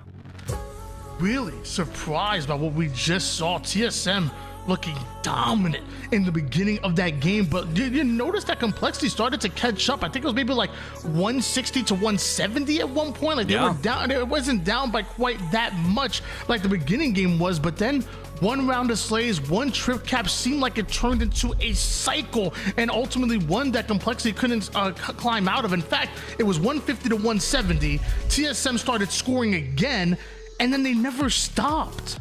TSM, this roster in you know, even when it was pure last season with Last Shot, I mean, this roster's always been very fast, and you know, it will continue. They will continue to be that aggressive squad, and they've done a good job, I would say, like really focusing on Druck and Talik here, because they've been the staples, of course, Cherish as well. They've really done a great job of pacing that aggression, and it's not kind of like mindless like we saw, I would say, towards maybe the end of Halo 5. It was just like, you know, you could play like that. You could push it aggressively. You started with a thrust. It's a little bit more calculated now, and the pace changes often on the map. The minute they get a kill, you will see they will just hold forward. And yeah, a lot of pro teams do that, but I just feel like they do it at a different pace. And that's what makes the TSM roster exciting. Going into this game too, this is their home, Tony. I would say TSM are very comfortable on this map. I'm right there with you. I mean, they have been a fast squad, like you said, whether it's the native red roster, the pure roster, and where we're at right now. TSM remind me of a Little Caesars. They're fast, they're hot, they're ready. And I'm ready for game number 2. It's gonna be on the Coliseum remake. Origin is where we're landing. Rockets on one side of the map, Sniper on the other. And I will say, I'm a huge fan of CTF on this map. And it's not to say that maybe Slayer, maybe I'm not of Slayer, but not as much. Slayer can get real mixy. It can get dirty. Tony, I'm gonna be honest with you. That's 2 food references in 3 minutes. You've done. That's it. No more. I am on a fast right now. Shut up. I'm fat. I am on a fast, and I don't want to hear about food no longer. Okay, you've hit your quota for the day. I don't want to hear another food joke. You understand? Here we go. It's game 2. TSM have a lead. It's 2 kills only. Sparty wants to even up the odds, trying to go for those rockets. I don't know how you could say you're on a fast when I've seen you run. You're slow as 6-4 lead in favor of TSM here in the early game. Cherish now with 4 shots left in this sniper here. And mind you, his teammates all around the map are finding those kills necessary. So what does Cherish do? rotate the snipe over towards a perimeter, allow Druk to lay down the law with those rockets and increase their lead. It is Precision that once again has to clean up Druk here. TSM, it's the pace is important on this map as well. You've got those dynamic spawns for those that are new to Halo, right? Where players can spawn all the way across the map. It's not static like Flag is, and that's probably why you like Flag, Tony. It's a bit easier to track and contain players in certain areas on the map. On Slayer, they can spawn anywhere. They can spawn on the opposite elbow, they can spawn on the opposite cave, so it's about controlling those spawns. That's why you're just seeing a bunch of chaos essentially here, holding forward for both squads, trying to win these 1v1s is what we'll see as this game 2 goes on. Only a 2-kill advantage here for TSM, and Talik biting off a bit more than he could chew. He's going to be taken now. We switch over to Druk, who's found an entirely new angle here on the Rocket side, one that Complexity clearly weren't ready for. It looks like they're about to go for a flank, and Cherish and TSM are looking to distract them. Yeah, you saw Complexity right there. Great push by Sparty. I believe it's Sparty and Precision. They had a triple push apparently on that snipe side, but they end up going 3 dead. I called it a great push. Apparently I'm faded. That push ended up getting squashed by TSM very quickly, and it also gave them a 4-kill lead. Looking to turn into some more Soul Snipe and TSM. We see Druk and Soul Snipe working on the blue cave player. Cherish gets his over on the elbow side. Enough damage to allow Talik for the cleanup. The bait and switch is looking masterful here for TSM, but Complexity kind of going toe-to-toe with them, finding those cleanup kills, only down by 6. But if Soul Snipe gets rockets, it's gonna be more. The resources are spread for Complexity, and yeah, those resources are not being allocated towards those rockets. That was... goodness me, that was a very difficult shot by Soul Snipe that he ends up getting there. But yeah, Complexity find themselves in these 1v1s and spread on the map. The trades are coming in though, a couple of trades here and there for them, but is it going to be enough? The lead's already increased to 6 here. Sniper hits the battlefield, and Talik turns that into a double. Almost just about gets the triple. Soul Snipe could have robbed him of that one, but 10-4 is the start, and it might just start into something even more than that, because somehow TSM are able to find the spawning players from Complexity. A body shot turns into a Druk headshot kill. Talik now going to cycle toward those dynamic spawns, expecting to push over towards blue elbow. Now it looks like they're still spawning red cave. What just happened there was essentially Talik, I believe it was, with Sniper in his hands, and 3 different players from Complexity looking at him, Tony, but they didn't kill him. You use, again, we'll talk about resources. You use that much firepower towards one player, and you can't kill him. Look what happens. The entire map collapses. 33-21 now. This lead's getting out of hand. Double-digit lead that we're seeing right now here. And I don't want to count Complexity out just yet. I'm still optimistic. As long as they have a little bit of time on the board, anything can happen. They can turn things around, but going to be tough to do when TSM are playing as coordinated as they are. They're on the attack as Druk and Soul Snipe going to leave the map. Complexity have that snipe control at the moment. They do, but I like Cherish's angle right here, right? You go towards bottom center. You try to get at least one cleanup and then get away. He was in a position to get away on the bottom center of this map, which is, obviously a great spot to stay alive in. And because of that, he's still alive and he's still doing damage. This is just a great route by Cherish and a great job making sure to be involved in these fights.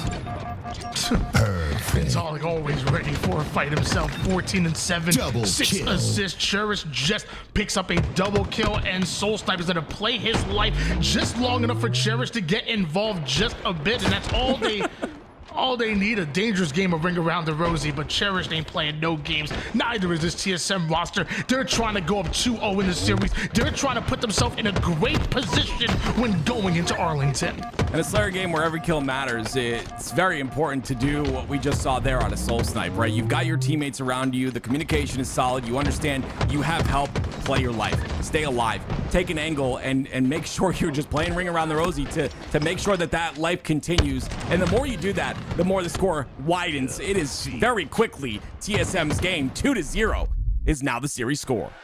Oh, yeah, but when I tell you to play your life, you know, I'm the bad guy here, because God bless, all you do is hold forward and challenge everything on the back. But, but of course, when Soul Snipe, bring out the glaze, bring out the Krispy Kremes, good God. 2-0 lead in favor of TSM going into a Strongholds live fire. But before we get there, we got to talk about, again, I'm looking at the assist, but I'm also drawn to an 11.3 KDA by Talik. Oh my gosh, so good. Wow, Tony, don't get too excited. Talik will hear you. I'm ecstatic. 17-7. Yeah, Talik had a great game, and he was a little bit quiet, right? We had an impactful game like that, but we didn't get to see too much of it because, you know, everyone else on the team was being impactful, and that's what you love to see. This TSM roster obviously improved from last week. I mean, it's definitely shown in the score, but I love what I'm seeing. And Complexity, I just feel like the timing's a bit off here. We're struggling to be connected in terms of our pushes and in terms of map presence. You saw right there, just in that last screenshot, it's one player on elbow and the other player all the way on the cave side, you know, just spawning, not really able to assist each other. So it's things like that that just kind of let these games get out of hand. And as Tim alluded to, you know, they were 3-0 last week, where TSM, by this very own Complexity roster in the winner's side, they ended up finishing out that tournament in 12th and top 12, which I'm not going to sit here and say it's the end of the world, but when you look at the standard that TSM have put for themselves, like when we go back to that Native Red roster in season 1, we're talking about top 3 at Worlds. What we've seen obviously in season 2 was a little bit off. They never got the chance to play with their entire roster, but what was Pure able to do, and not only multiple different lands, but also at Worlds, we see the potential of all these players on this TSM roster. So when I say top 12, I'm not trying to beat them, I'm not trying to sound negative, but to the standard and the precedent that they have set for themselves, it was disappointing. And so far, TSM have started off this offseason and this early season a bit slower. But the one reason why I'm not worried about TSM is because I know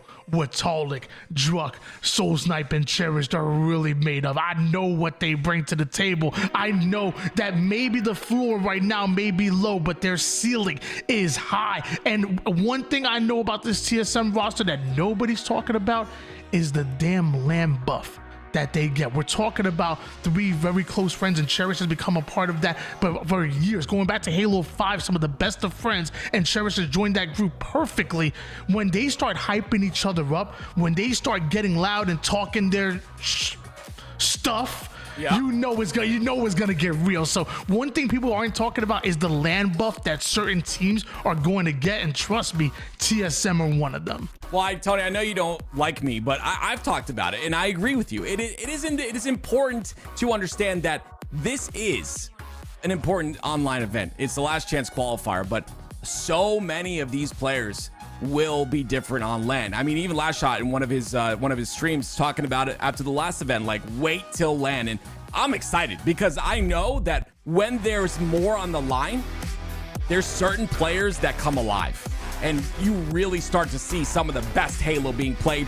There's one team I point out that will probably drastically change online. It's this TSM roster, but they understand how important this last chance qualifier is, and this is their chance to sweep this series right now, 3-0, if they can win this game. Man, you know why Last Shot is excited to get to LAN? Because he plays up in North Georgia. I'm over here down near Atlanta, so you know my internet connection looking real good. I ain't gonna lie, I'm on fiber all day, every day, 10 ping to the day I die. Wow. But Last Shot plays on the worst internet ever, bro. This man can't get to LAN because he just hates online. But TSM going up against Complexity, what potentially could be the final match of this series if Complexity don't step it up. We need to see something out of Complexity here. I mean, yes, you performed last week, and I gave them their flowers last weekend the entire time. Right? I was talking nonstop about how good they've gotten, how the practices paid off, and all of that. But I mean, this tournament is much more important than last weekend's tournament. This is the tournament that you need to showcase what you've got. And right now, that flow that Sparty was talking about last weekend, I don't see it currently in this roster. They need to change something very fast. Yeah, all three of the tournaments that led up to this one were just seeding points, you know, just getting the points for seeding, I should say, for the major qualifier. But it was also time that you were able to kind of figure things out until here. This is what matters. This determines your seed going into LAN, which is obviously so important. We talk about teams making deep runs. Well, there's some teams out there that have made deep runs just based on getting a god bracket. They don't want to talk about it, but hey, one way to do that is to put yourself in a good position in order to get a higher seeding, get yourself a better pool, and a clutch up from there. But right now, TSM about, what, 85% done with this hill. Complexity catching up real quick, but TSM are the ones going multiple down, and Complexity are finding their kills. Wow, they are finding their kills in at a perfect time as well. It's 2 down. Huss is gonna wrap on tower side, so he'll have that tower control, but look at Talik. Talik made it in somehow, and Druk got a kill. It is not over for this hill yet, Tony. Druk finds himself a one-shot, but needs a lot more than that. Able to put down massive damage, and there's no way. They just put Complexity 3 down, and they're about to steal back what was rightfully theirs. 1-0 for TSM, and how many times we talk about momentum? Shoot, that's a momentum swinging hill.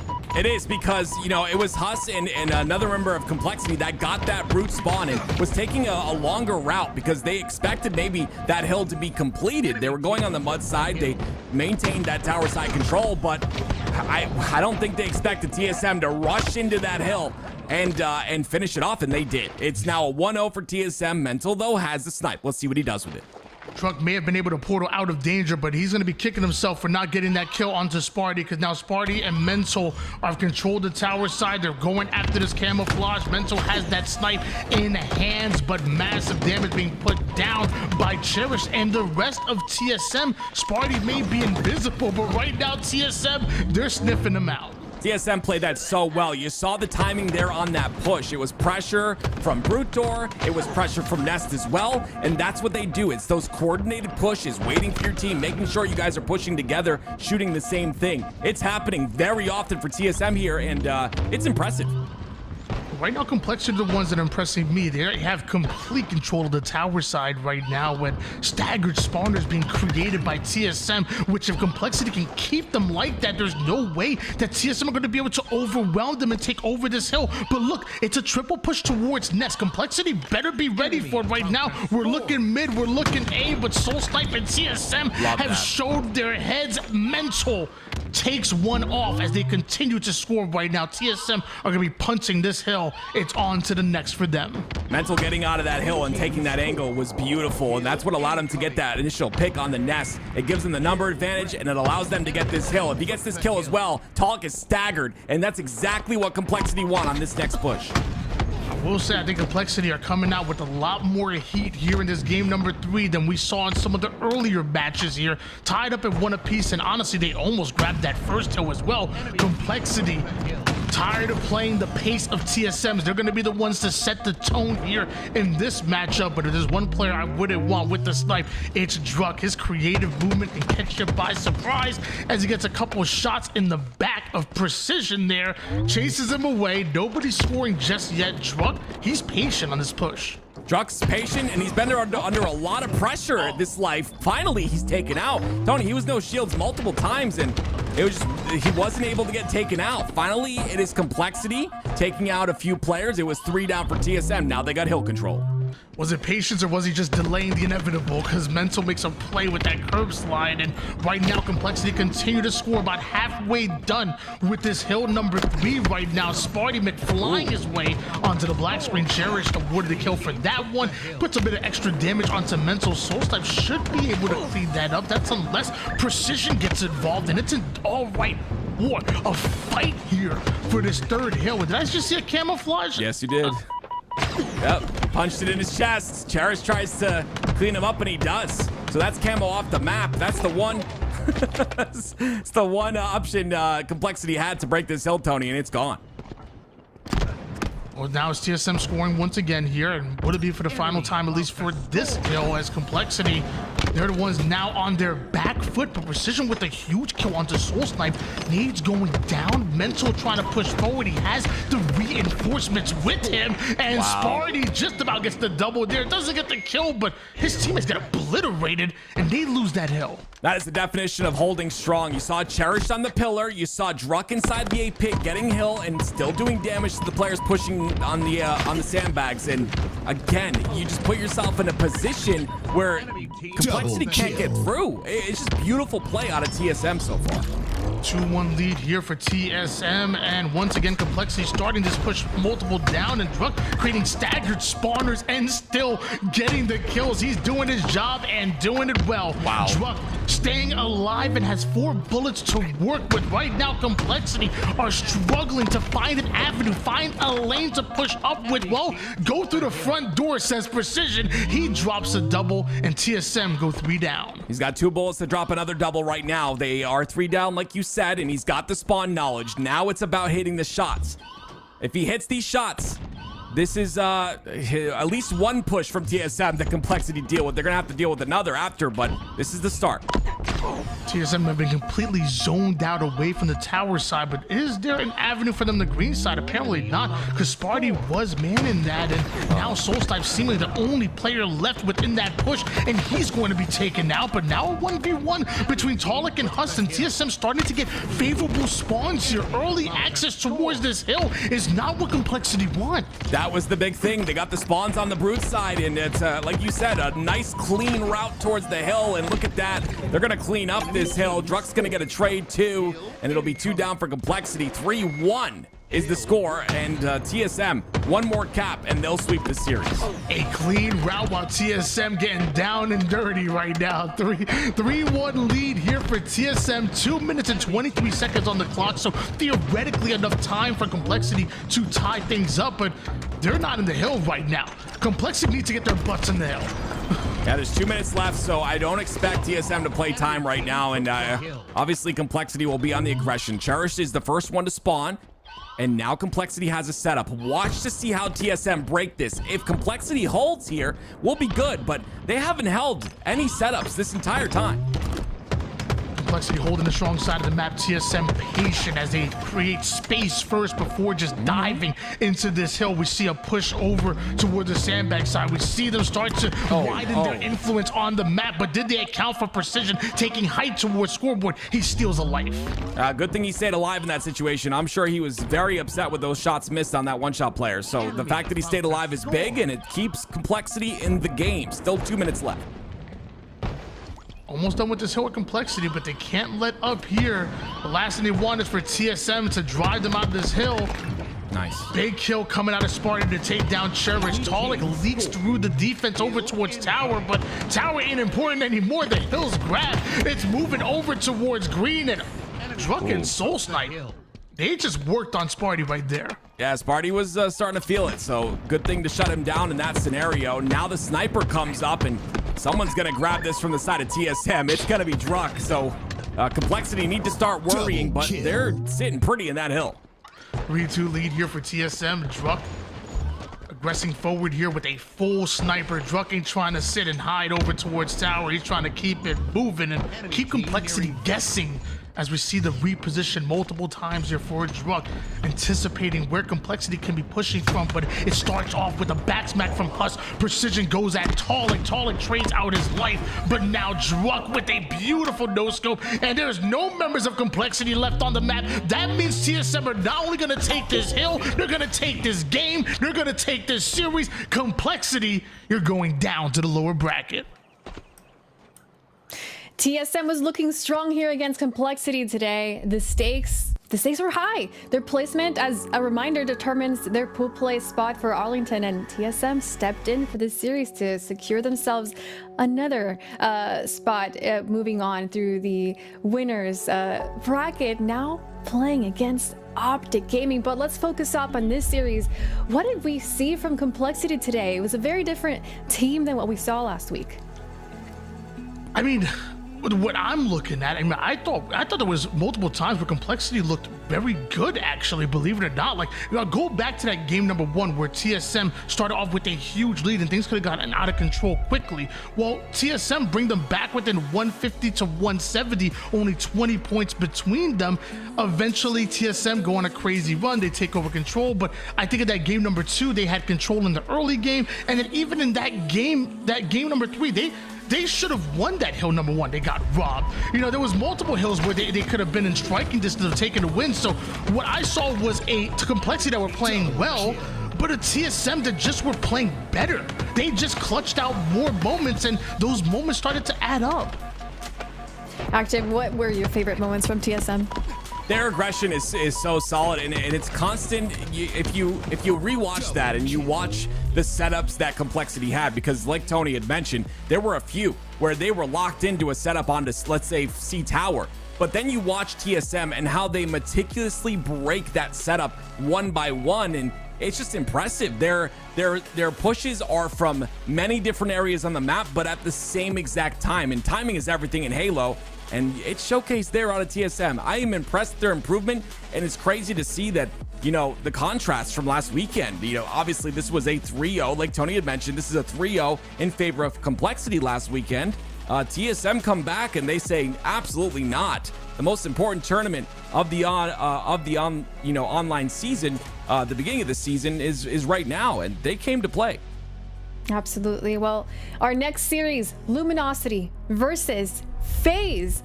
Now, this is a rematch. This is a rematch from last week where Team Better, now FaZe, took Luminosity 3-1. That it is, and I feel like anybody who doesn't have FaZe as a favorites in this one probably doesn't know ball. But I will say, if you are counting Luminosity out of this match, I'm going to equally say that you don't know ball as well. I feel like you should be heavily favoriting FaZe, obviously. But Luminosity not only have the ability to slay with anybody else in the league, which by the way is going to be great in those game 2s and game 5s if we ultimately get there, but look at their scrims.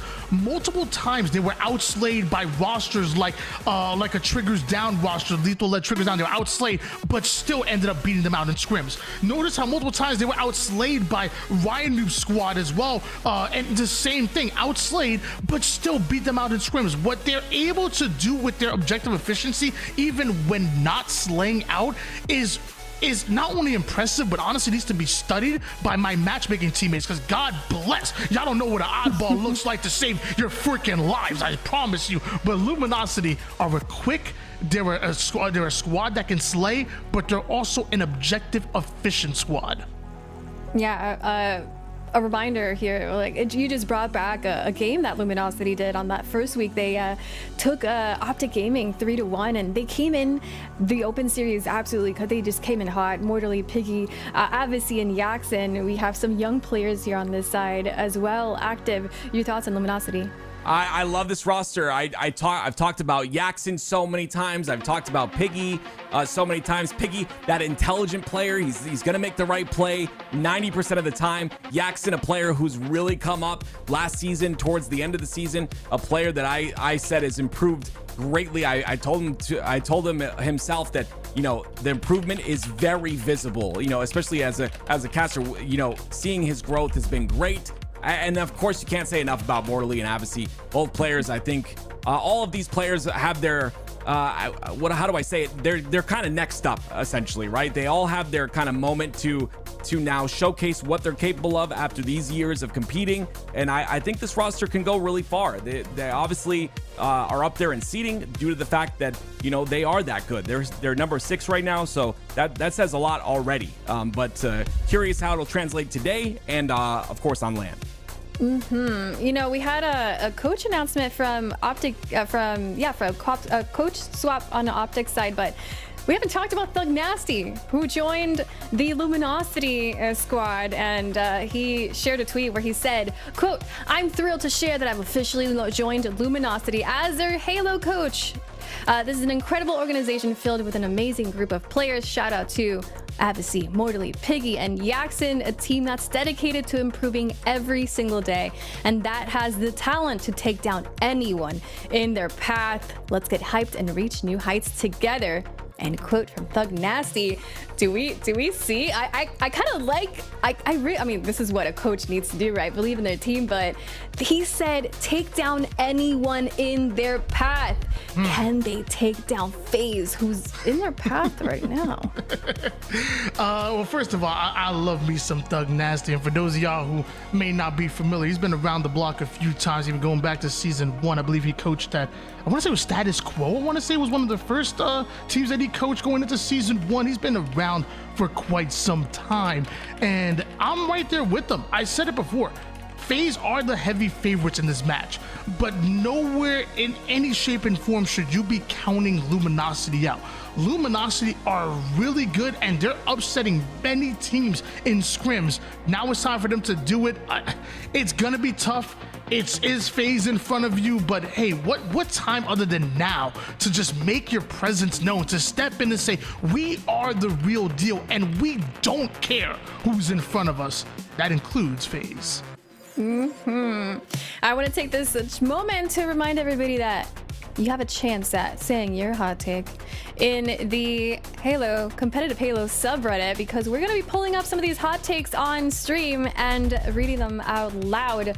We're going to get our reactions here, so go ahead and take a moment to write yours and see if you're going to get highlighted today. Also, if you're a Spanish speaker or a bilingual like myself, today we have a Spanish broadcast, Spanish coverage of the qualifier today. So type in !Español in the chat. Click on there and hang out with the Spanish community there as well. We're gonna take a quick break as we head on to this FaZe Clan versus Luminosity series in just a moment.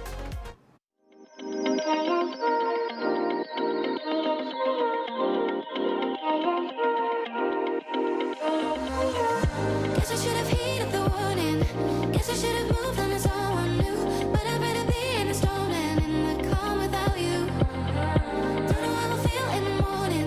Maybe you'll be leaving me sad and blue. But I'd rather be in the storm than in the calm without you. Without you.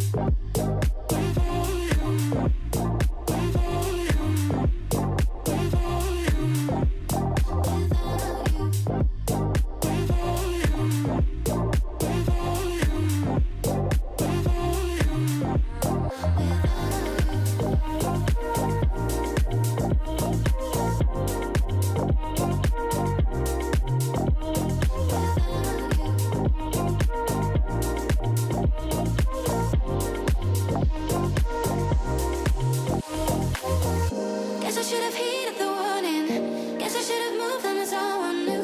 But I'd rather be in the storm than in the calm without you. Don't know how I feel in the morning. Maybe you'll be leaving me sad and blue. But I'd rather be in the storm than in the calm without you. Without you.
in you.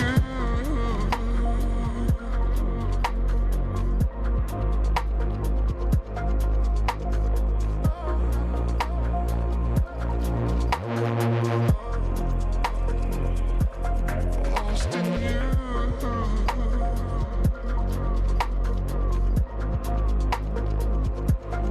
Lost in you. Lost in you.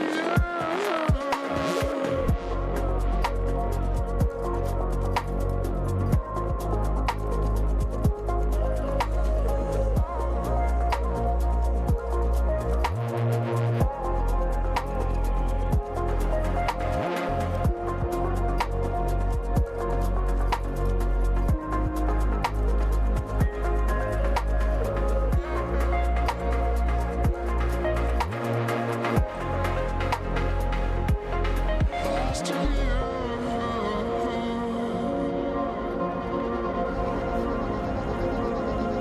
Hide away, my secret place. Lost in you.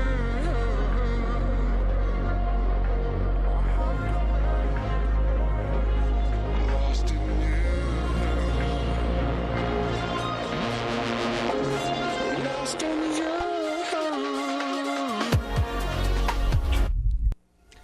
Welcome back, ladies and gentlemen. It's your Arlington Major Qualifier here on Why Not Be Reckless, aka Why Not Be Casting. This handsome man next to me with the matching chain. Go ahead and show him something nice. That's my man, Tools.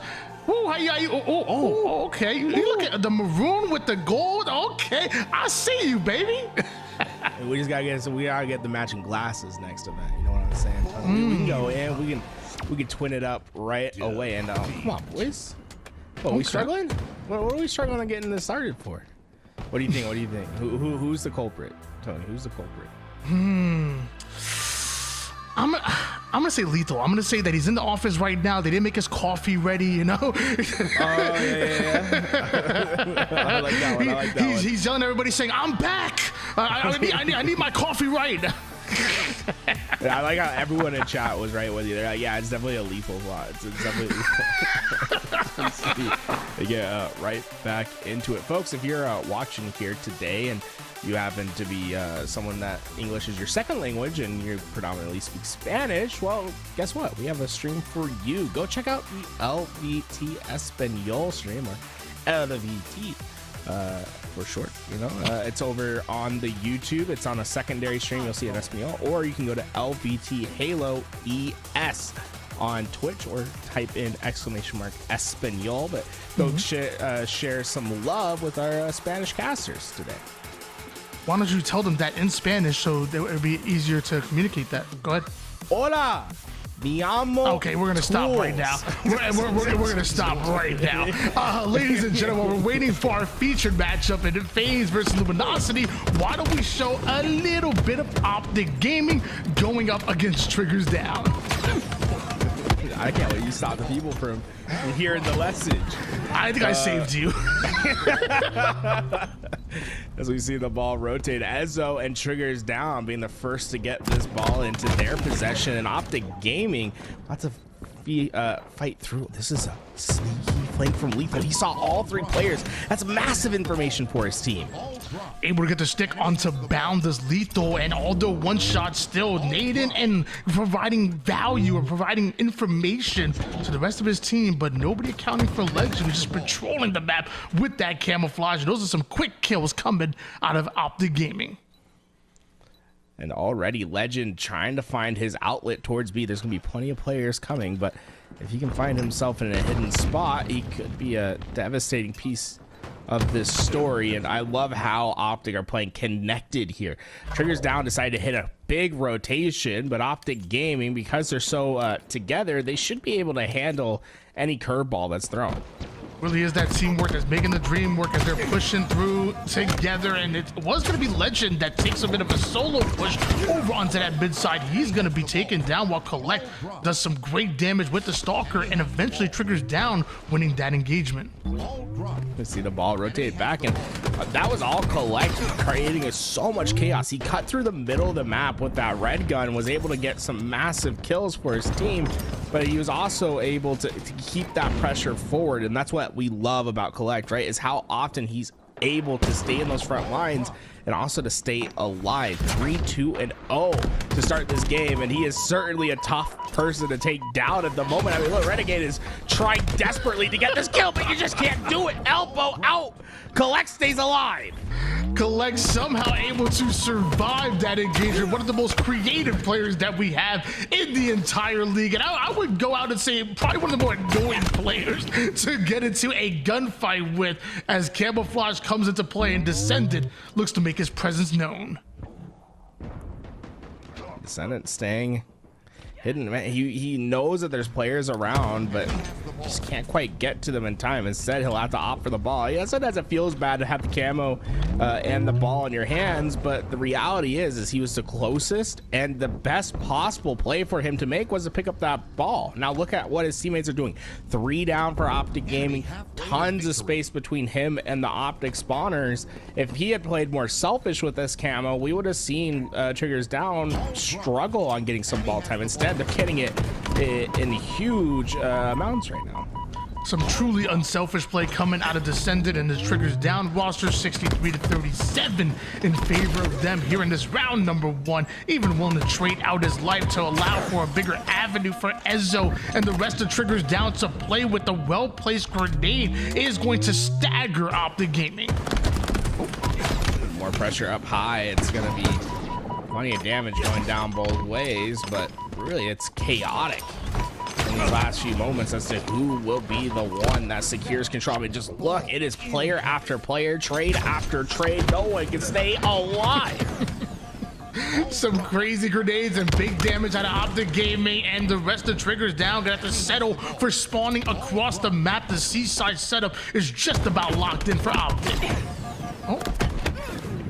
Bound tried to hit him with that quick right stick, but did not end up working for him. Triggers Down will have their opportunity to push through. Remember, camo coming up very soon as well, so this could be a big swing in either direction. Enemy has the ball.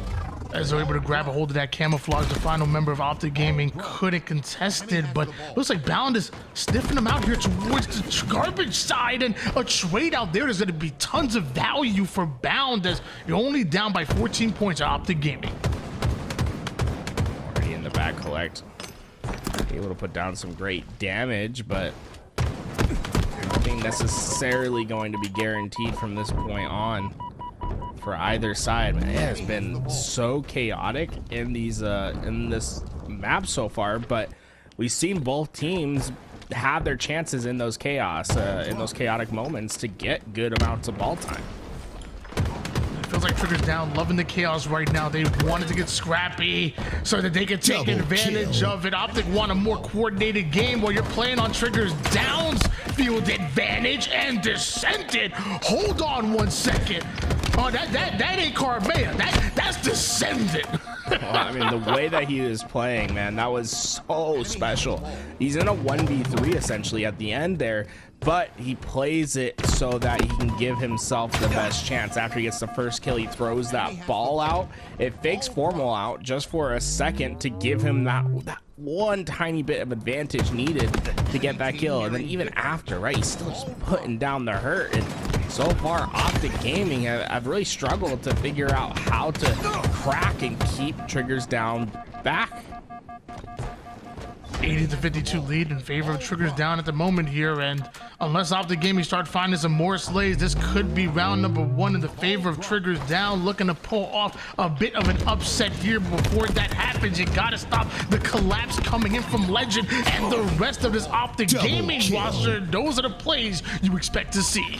And this is where I'd get nervous for Triggers Down, as OpTic Gaming has finally been able to rotate this ball out of that bottom A position. Now it's all the way across the map towards PD, and this is, you know, we haven't really seen this all game, but this is where OpTic's way more comfortable. At least it triggers down. We'll have to go through more open areas to try to get this contest. And you're seeing kill after kill start to head towards OpTic. This game, it wasn't put away yet.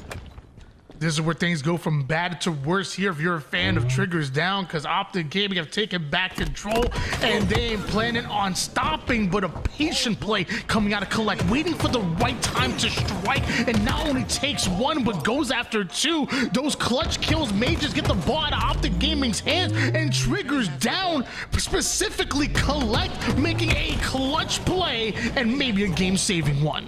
3 players from Triggers Down were there to handle Legend, and now it's a foot race. You only got a few seconds to make this work. Renegade, though, teaming up with Formal. They're finding all the kills at the moment. 2 more to deal with. He just picks up the ball right away. Oh, 2 seconds separate, and OpTic Gaming will take the lead at the very end. Renegade with that ball in hands. The final seconds are coming in and nobody able to stop him. And although Triggers Down started off hot, although Collect made a clutch double kill in order to clear out that PD side and just about steal it away, it's OpTic Gaming that do what OpTic Gaming do. It's coming down that stairwell. It's going to be the players of OpTic that are playing so well to handle this pressure. Now, Renegade, I'm curious, he's in this 1v2 right now, but look at how he's just dissecting through them. He's not nervous about making himself a target, getting into those front lines. In fact, he thrives in it, was able to stay alive, work back towards his team's help, get that ball back, and give them a little bit more outlet room to work for this camouflage. Renegade will be the one that reaps most of the reward. Easy kill come out of Renegade, able to escape most of the danger that's coming in from the bottom mid side of the map, and OpTic Gaming now move into the defensive stance here on the C side. Renegade, he could really find some great timing if he lets these players pass him. Oh, so patient with the camo. He's been spotted, but this fight is almost guaranteed to be his. 30-0 run here for OpTic Gaming. Now you're seeing the Triggers Down roster spawning over towards the strong side, but somehow Renegade finds himself behind enemy lines, and when that happens, you don't stand a chance. Triggers Down. What was so close in the round 1 has been anything but in round 2. OpTic Gaming are dominating, and it's largely because of this man on screen. Renegade has just been a thorn in their side. He is constantly pulling towards that pressure. This is a man that's playing with no fear, and it's for good reason. It just feels like nothing can go wrong if he makes the play he wants. Better watch out when Renegade going demon mode, but Triggers Down ain't giving up just yet. Couple slays go their way, and just like that, that ball sits over toward the C side, and now Triggers Down's turn to score, down by 60 points. This is going to be a big hill to climb, but we saw OpTic do just about the same in the previous round, so it's never out. And when Triggers Down had their best success, it was on this side of the map as well. I'd like to see them be quick to try to find the player of Renegade, and I love that they were able to take him down with that camouflage earlier rather than later. They're not letting him have the impact and Collect. Are you kidding me? Triple kill. He gave him the right stick punish. Ball dropped. A beautiful triple kill coming out of Collect. He's collecting skulls at the moment. Finally, they're able to ice him out just a bit, and mind you, OpTic still holding on to the lead. So despite the plays being made, it's Triggers Down. They go 3 down. Formal trades out his life against the final player, and OpTic Gaming are still scoring. Yeah, that's the big mystery of it all, right? Like, we're seeing such great moments from Triggers Down, the triple kill from Collect, some great rotations, finding out the camo, but OpTic Gaming, it's absolute in the way that they apply pressure. They are always in your face, and they're making things difficult. They're not letting Triggers Down just get away with easy time. They're forcing them to play all the way through the play in order to get it, and, well, Triggers Down, they've finally been able to do that. They set them 4 down. It felt like what felt like perfect spawn manipulation by Collect and triggers down. Somehow OpTic spawned up, takes space, and just like that, Collect gets sent to the black screen. And the same for Ezzo there. Lethal's gonna take a bit of a wider turn, but even he's discovered. And OpTic Gaming returning that ball back to C. And despite having them 4 down, triggers down, score barely 20 points on that. It's the isolation players from OpTic Gaming that are just too big of a threat. It was Formal that went down to purple and basically pulled everyone back towards him. The problem for Triggers Down was that was the only player from OpTic that was towards that lane. So they're overcommitting to take down one player, and by the time they realize it, the rest of the flank has already come through. It's a tough moment for them to get away with. Lethal, hey, overkill, right? That's the first step that you need, but that's a mountain to climb. 50 seconds of uncontested time just to tie. We're gonna have to see more of that from Lethal. Although OpTic Gaming only needs 9 more points in order to take this round number 2, it is Triggers Down right now that are surging, that are soaring, and maybe trying to steal one away. And looks like our featured matchup is getting started here. FaZe Clan going up against Luminosity. Gonna take a look at both of these, and is that a killing spree by Lethal? God. Well, I mean, killing spree after you get an overkill, that's just one more kill, right, Tony? I mean, math is hard, okay? Don't act like you did that without counting on your fingers and toes, okay? No, I definitely did, bro. I don't know if I had enough. Yeah. I've been losing them fingers. FaZe Clan going up against Luminosity here, and the old red versus blue we're seeing on screen. Mortally, with that Stalker active camouflage about to come up, and FaZe once again objective efficient with that ball toward the A side. Yeah, folks, unfortunately, we have to choose between these 2 games at once. If you're interested in us being able to watch all 4 games in the future, maybe go give a shout towards HCS. Tell them that, hey, we'd like to see all the quarterfinal matches, and we could potentially have them all held in the future. Enemy has the ball. Stalker in the hands of Mortally here, gonna combine that with the camouflage, a deadly combination for Luminosity. And you're seeing FaZe extending towards the strong side. Well, Mortally, it's exactly where they want him. He gets behind them, but falcated with the kill. Not gonna be enough. Luminosity controlling this fight. That should be some good ball time for them. And so far, Luminosity been on a big uptrend this season. They're a team that many were excited about but didn't know how they were going to place, and so far I think they've been exceeding expectations. And in particular, I think Avicii and Mortally have been taken to the skies. These guys' stocks are just rising the more and more that we see of them. On board now with Suppressed, but I don't know for how long, because there's multiple members of Luminosity that were surrounding him, and Luminosity on the ball. And so far, their whole team has been 22-7. Active camouflage coming up, and look at the way that they're able to block off every single lane. Piggy now the distraction, putting down some max damage. But notice off the screen, Trippy goes after Avicii. Suppress is able to win his 1v1, and just like that, FaZe, they flip the map. Well, Trippy was trying to get away with that camouflage before the spawners could come up, but Luminosity were there in time, and this is going to give them a chance to challenge and potentially win away this camouflage. It's still down bottom mid. 28-15 lead in favor of Luminosity. Suppressed still with that ball over toward the A side, but you imagine that the moment that he gets pushed, it could be played off. But Suppressed, before playing that ball, decide to play around with Luminosity. The man just hit a double kill and got another one shot, and he was the ball player. What? Gated. Moving back towards his team. You see it's a straight line for FaZe as they are getting ready for this push. And they're playing very far back. They're giving Luminosity a lot of space to work with. 41-28 here. Luminosity do end up going 3 down. Mortally going to be the final player alive, and he wants this PD side control here, just trying to buy time for the rest of his team to come up, but Suppressed challenging him to the 1v1, stealing that Stalker back for himself. A well-placed grenade will shred the shields of Suppressed, but ball stays in the hands of Trippy. Suppressed eventually goes down, and look at that scoreboard, 61-28. So far, FaZe is just pouring it on whenever they get the chance. They have been able to find important kills, but Luminosity getting this ball towards the back. They have a bit of a setup here, but man, FaZe, they pay no respect. I mean, look how fast they are moving into these front ranks. They are not letting Luminosity get comfortable in the slightest. 2 minutes and 51 seconds worth of neutral time right now. Luminosity have plenty of time to work with in order to get back into this game. I noticed another active camouflage coming up. Were they able to take it away, or Luminosity? Because right now I see Falcated with 1 kill, and although Immortally takes down another, you got Penguin that's right in your face, ready for action, forced to trade out his life there. Still not able to eat away at that leader, Luminosity.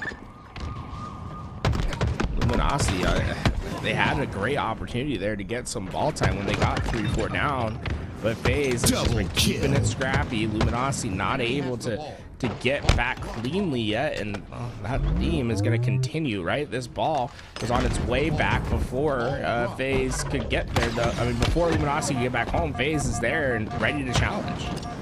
With them going 3 down, obviously going to be the final player alive here toward the back C side. Ain't nowhere to go apparently but back to the respawn screen, as staggered spawners now being created by Luminosity, but Trippy gets caught out. Still doesn't stop Penguin and the rest of FaZe from ultimately getting theirs, and it's a 62-35 advantage still for FaZe Clan.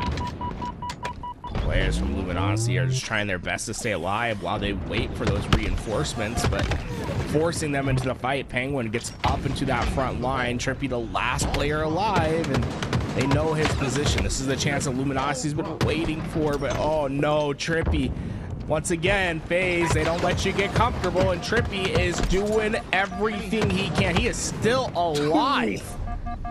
I mean, the fact that Piggy stared down the barrel for 1v2 and still able to take down 1, almost 2, was pretty damn impressive, if you asked me. And right now, it's Falcon, the final player alive from FaZe, and he's going to be in a 1v2 of his own. And Jackson wants to get it, but it ain't going to happen. Well, Falcon says, I see 1v2, I'll raise you another. The slays in this round have been just about even, but FaZe are just making it so much more difficult for Luminosity to hold that ball. And instead, they've been able to get the easier bit of ball time, and Luminosity, they're gonna run out of time pretty quickly here. You got 1 or 2 good chances at cracking this ball carrier.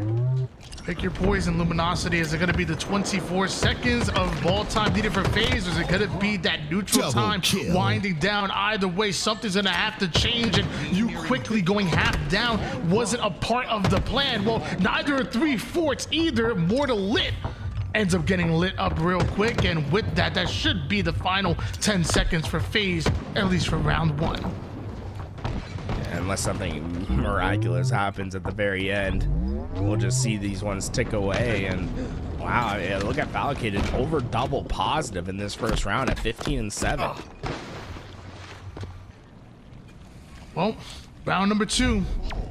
What do you have for us here, Luminosity? FaZe have already taken that round 1, and I'm loving the play by both Falcon and Trippy. 15-7 with 5 assists. Trippy with 12 kills and 15 assists after that one, and both of them having between 74 seconds of ball time between the two. I mean, that's just fantastic, unselfish work by both Trippy and Falcon. Falcated in particular has just been really terrorizing the other side. And we see already the camouflage move over to FaZe's hands, and yeah, I don't think there's anywhere for you to go. Piggy tries his best to get some value with the nades, but oh man, Penguin just gets away with his life. Camouflage in the hands of Penguin. A one-shot Mortally not going to be able to survive there, and Jackson and Piggy going to work on Penguin from across the map. But notice how Suppressed isn't able to survive. Luminosity getting aggressive, and that's going to be a quick read down as Luminosity have their eyes set on Subway and Ball. Mortally playing into the back with his team, but every time Luminosity is about to pick up this ball, Tony, we've seen it where FaZe just forces them to drop it. They are fast, they're aggressive at all points in time, and what feels like 10 seconds at minimum from Luminosity only turned into 3. FaZe is just putting constant pressure on this map. And with that relentless pressure comes Luminosity simply not being able to have any room to score. And right now, we're going to take a look at not only did OpTic were able to take that game number 1 that we were watching earlier, but looks like they take the second game as well, up 2-0 in a best of 5 series. Well, I'm still not good at math tools. That's how many more? One more for a win? Yeah, just one more, and we'll know at OpTic Gaming. I think they'll probably get there, though. If you want to keep an eye on that observer feed, you can do so on the YouTube streams, I believe, or YouTube. So it's on the Bravo stream. So go take a look at it if you're interested in seeing that one continue. 28-19 lead. Luminosity looking very good in this round number 2. FaZe, that pressure that they were able to put on them all round long, well, it's gonna get him a camo. Ball dropped. Anyone's lurking around looking for his chance to take down the next opponent, and looks like he's gonna have plenty of opportunity. He is between all 4 players, and they didn't see him. He's gonna get them all. Triple kill for his sliding penguin. Oh my lord, did he hide so well? Let's make it number 4. Take the challenge, please, Mortally. The man is simply icy, and he's gonna let you know about it. Dead zone is long gone. Penguin is here to stay, and FaZe only down by 5 seconds at the moment here. Luminosity, they're still the ones winning, at least for now. Penguin still hasn't gone down. I mean, this man has been in their back this entire time, and they haven't quite been able to deal with it. Mortally Penguin, the fight for back control, and oh my Penguin, he is playing perfectly, Tony. He can't lose, it feels, at this moment. Finally, Mortally gets the kill, but largely due to the weapon superiority he had. Hopping on board with Trippy, whose score line has continued to impress me. 19 kills, 21 assists, 62 seconds worth of ball time coming from a big game Trip, and they needed him to have a big game here. Misses out on the trade, though. Action Jackson gonna stay alive, and Advocacy gets ball. Ball dropped.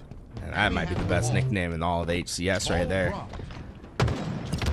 Action Jackson or Big Game Trip? Action Jackson, bro. I love that one, dude. That's like, you could go into the music industry with that one, bro. That's a great one. As we see Camouflage back. I copyrighted that one. Yeah, you better put the TM on it. 49-33, Luminosity still in the lead, ladies and gentlemen, and with this camouflage, and know that Penguin and FaZe wanted, and maybe they could use it to turn the table just a bit, but the final player in Pig is able to do so much damage, somehow enough to put Falcon it down to 1 shot. Jackson ends up getting the clean up. No camo for anybody on the map, but that favors the team that's winning. It's so surprising how different this round, I should say, it was compared to their first one. Luminosity starting to get to their spots a little bit quicker. They've been able to get that ball and get bigger chunks of time. FaZe are the ones that have to suddenly start to deal with this pressure that Luminosity's been putting on, but things might have just changed. They got a full setup, right? Players in all lanes. They have that ball into the back, and oh, this could be bad. Trippy is gonna hit a route. What started off as a 3-man push for Luminosity towards the purple side ends up becoming staggered spawners as the first domino falls, and so do the rest. With that, FaZe are going to be able to take the lead, and Trippy and the FaZe clan are not going to be happy with that just yet, so they shift over towards the strong side. Information being fed to the rest of FaZe as Trippy rains down terror and damage left and right onto Luminosity, but a well-placed grenade and Advocacy with the cleanup may have stopped them just there, only down by 14 points. Falcon about to take on the rest of the team. Oh, Thistle versus Stalker. Don't see it every day, but Falcon using the sidekick to the great effect, able to get those kills, and that will be able to move that ball back into a position in which it's relatively safe. Listen, Tony, I mean, look at Trippy's stat line throughout this game, right? He has the most ball time for his team. It's 24 kills, 23 assists, and he's still positive on the KD as well. He is everywhere. I've been trying to tell y'all, man. Trippy is having another big game, but mortally with camo. FaZe down, no. Squad wipe this time, and Luminosity are not out of it just yet. Mortally can certainly put this camo into a premium spot to punish FaZe even more. This is one round of slays until this is a tied game. Woodley goes down, so does Piggy. Advocacy may just be forced to play this ball out of the subway side, but notice that's exactly where FaZe are lurking, waiting, and Suppressed actually gonna steal that ball away. Falcon decided to get aggressive and Trippy with the double. Suppressed breaking ankles with the ball handles, and that might just be it, honestly, because that's a 3 down for Luminosity, eventually turning into a squad wipe. Nope, Daxon survives and using that ball as bait. He's quick to the action too, right? He got that spawn at B, was able to push up towards that railing and prevent any ball time from coming in. The big factor it's going to play at the end of this game is the neutral time. It's starting to run out. We're less than a minute on the clock, so they can't necessarily just wait around and slay forever. Someone's going to have to make an effort to get towards this ball. And it feels like FaZe are very well aware that FaZe are way too patient to going towards that ball. They are baiting it and slaying Luminosity. Luminosity are the ones that have to dictate the pace. They're the ones that have to force the action, and Falcated baits them right into his trap. 12 more seconds needed here for FaZe, but it's that neutral time that's going to kill Luminosity. Yeah, man, they played neutral time very early considering how close they were to winning this game, but they decided to play this game as Slayer, and so far it had been working, but Luminosity was able to find those first 2 kills. Now the danger is that they take the lead and they'll only need to drop it for a couple seconds to secure the win in this round. But Advocacy has that ball. He's going to bring it toward the back C side and just turn into the triple that Trippy ultimately wanted. Trippy dropped the ball. Tag, nabbit. There you go. Final seconds going in. Trippy just won a nice even 79 seconds, obviously. That's an unbelievable stat line from Trippy, and you see he's been just on a different level, and I'm very excited to see him on LAN later this year because this is the first time we'll see him without Lucid for a very long time. He's been teaming with him all the way since Halo 5. Now finally on his own, and so far, I mean, it looks like he's becoming, you know, one of the premium players for that Double kill.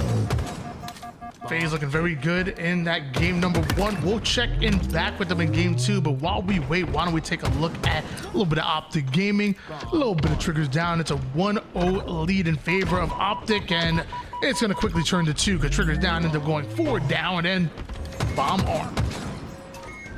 And OpTic, they're having a clean time here. Every player on this team is positive, and Triggers Down is just feeling the hurt, trapped in their base, and Legend can do no wrong as he is just flooding forward. And OpTic, they had too much control for a second there. They're worried about Triggers Down spawning like P1. I always say it, man. Assault is just it's Slayer 2.0. slay, and eventually your opponent just runs out of leeway, runs out of room, runs out of rope, and Triggers down 0-2 in that game, and ultimately 0-2 in the series. It's looking like it could just be a 3-0 as we go back to our featured matchup. FaZe Clan, Luminosity, and Penguin still looking icy. Yeah, if you want to see that one conclude, you can do so on the Bravo stream on YouTube. Check it out over there. Thank you everyone that's been watching on both platforms so far. And if you are watching on YouTube right now, maybe think about throwing us a quick subscription. Only 67% of people that watch us don't even subscribe to the channel. How crazy is that? And I actually heard that you're going to be giving away a car to one lucky subscriber who comments on our latest video, correct? Is that right? The size and make of the cars yet to be determined. I was thinking maybe a sleek plastic Mustang from the plastic. Yeah, you know, from the Hot Wheel developers. I don't think that's my favorite car company. Oh well, that's what they get. 8-5 lead in favor of FaZe here early in the Slayer, and Trippy one shot but still flying to safety over toward that gold side. We notice that Advocacy and Mortally are going to try to push through the gold side. Trippy gets a bit of information, and FaZe Clan are slaying on the opposite side. And look at Luminosity, how they're trapped inside that pipe. So there's really no clean escape for them. And when they come out to the right, they got a shock rifle waiting for them with Trippy. And they go out to the left, they have Falcade sitting at the glass. There really is no escape. Lines it up. Gets the kneecap of Adversary. He's gonna be walking different after that one. Meanwhile, Falcon willing to trade out his life on the opposite gold side. And with Camouflage coming up, I wonder if FaZe are going to stay on that side of the map. No, actually, Penguin, he's getting aggressive through the gold. Mortally somehow on a flank and forced to back down. And who gets Camo? That's the big question. You see everyone diving down underneath to try to get towards that camo, but I don't think anyone's going to be able to get anything cleanly away. It is chaos in the middle of the map. 17-12 lead here for FaZe Clan, and Luminosity were able to come off a spawn, and they're actually electing to make a little bit of a triple push through gold right now. If they're going to slay out FaZe, they're going to do it together, and I love that push out of them. Meanwhile, Suppressed onto tower. He's kind of out in no man's land. Not sure he's going to be able to help a one-shot Penguin, but I was going to say, can Penguins fly? Yeah, maybe if they get enough speed, right? They can go off a ramp or something. You see Jackson getting right back into that front line, working with his teammates. They're going to be able to clear out that back, and it's back to even 18 all. Shock Rifle is coming up soon, though, and well, FaZe, they're going to be there first, but I wouldn't say Luminosity is going to give this up without necessarily a fight. A scrappy Luminosity able to tie things up. Piggy currently 6-3 at the moment. Couple assists to his name, and the long-range shot is going to keep Suppressed, I guess, Suppressed over to just the Whirlpool side. Suppressed trying to do everything he can to escape, but notice how Falcon is able to get away with Shock. Mortally needs the kill, but he simply cannot get it. Falcated, he's gonna survive. Can't say the same for Trippy. Yeah, I mean, we don't talk about why he survived, but sometimes it pays he survived, to be a little that's all bit lucky. Yeah, right. Somehow he's alive, and they'll take the reward of it. They'll FaZe, even though they're able to get that shock rifle, they've been able to work on some crucial trades. They haven't quite been able to maintain a positive EV on these kills. Instead, it's been Luminosity that's been able to find that pressure, and although they're not getting the power weapons, they are playing together as a team and been able to clean up the remaining players of FaZe. Camo, though, could change that. I'm gonna say, how long can we say that's gonna happen here? Because they keep losing camos, they keep losing shocks, and that's gonna eventually become a problem here for Luminosity. Off-screen, Falcon was able to go at Mortally. Jackson gets taken down as well. So now it's Luminosity. They're just going down one at a time, dropping like flies, and that gives FaZe not only the lead, but also the ability to work the spawns. Okay, when we've seen him before have some great success in the previous game, just sitting in the corner waiting for players to come past him. Kid on the meantime on the other side of the map is just flying into the front of Luminosity, but too many players to handle there, and you see all of Luminosity starting to swing through this pipes.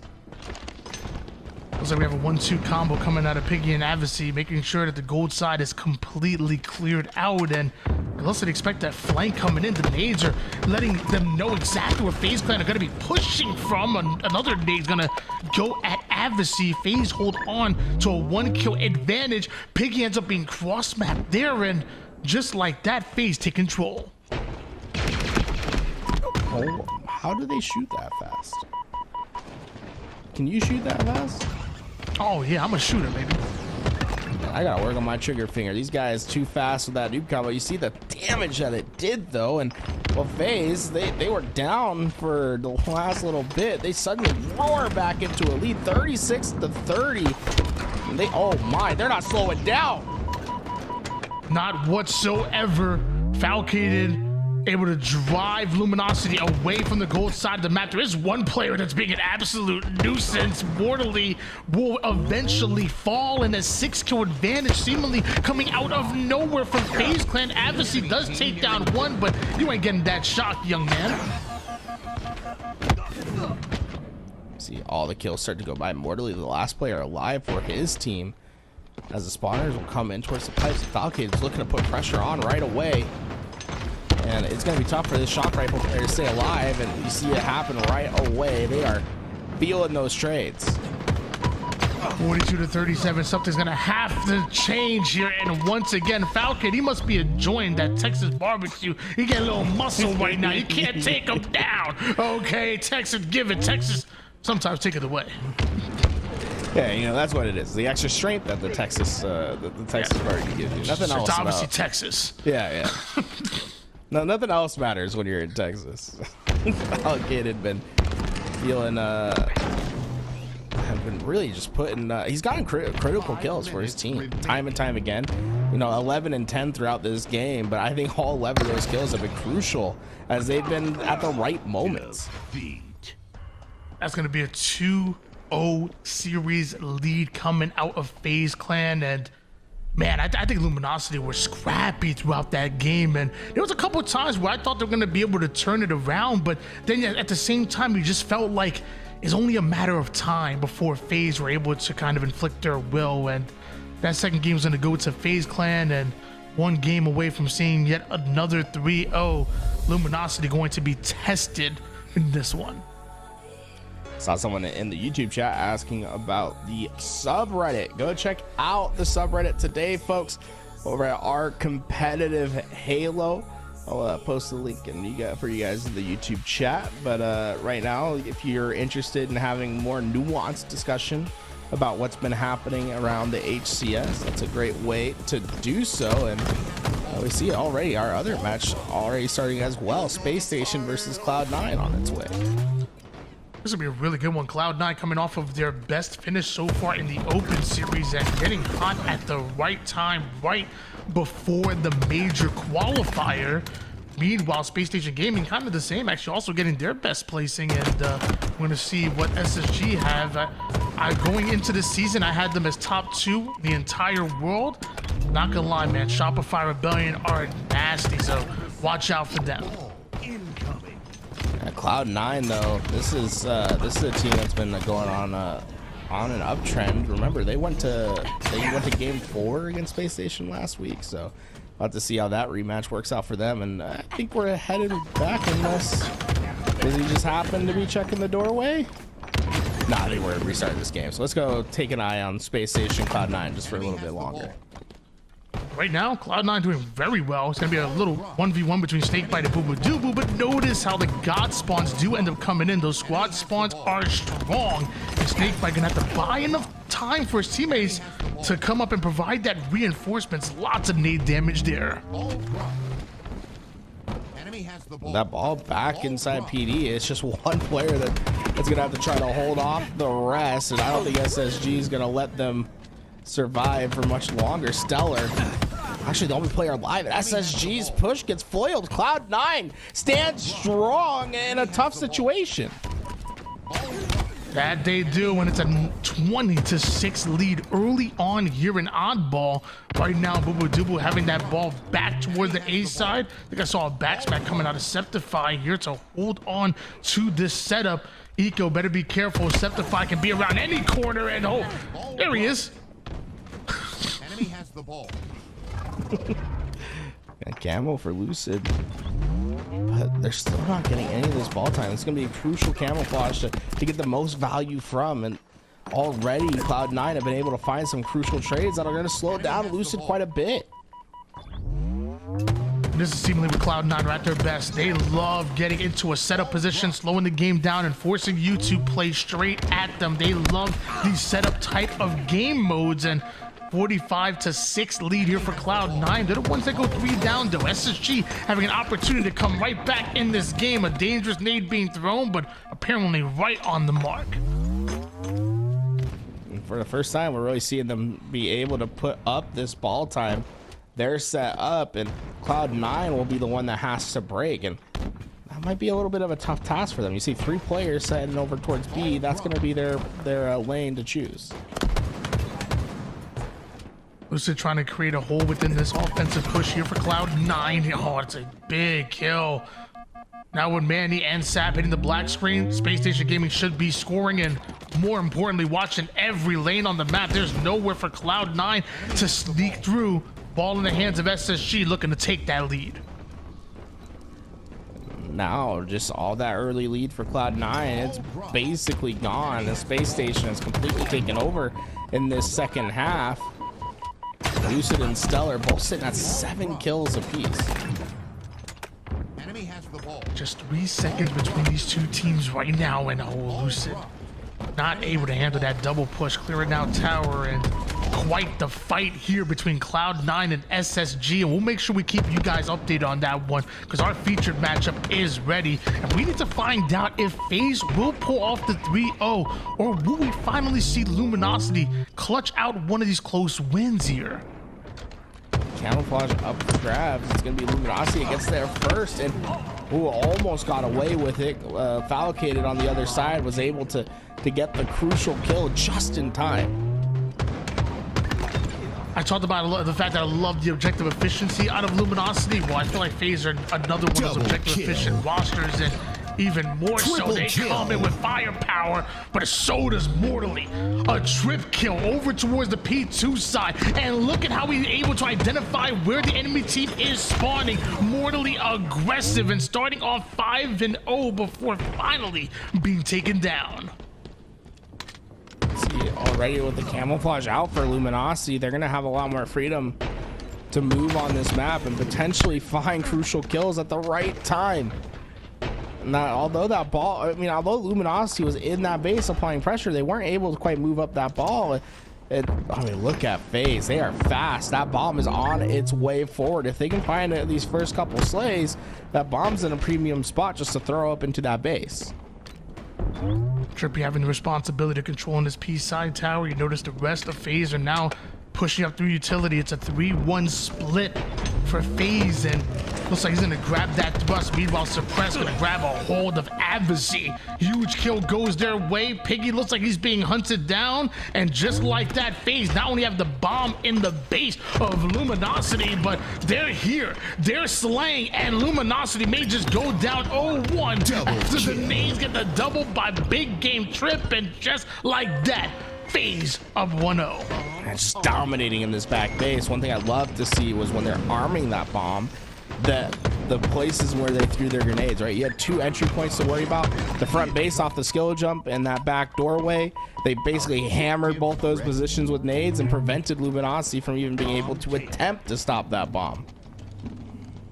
The 1-0 lead could turn to more because you notice that bomb is quickly moving towards the utility of Luminosity, and Luminosity, while they're trying to focus on getting the bomb out of their base, Falcade are going to use that distraction to wrap back towards car 3. It's a reset for FaZe.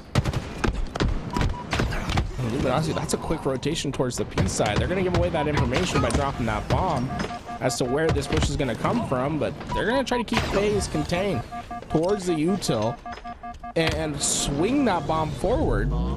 But so far, the Slays they just don't facilitate much more than the initial fight.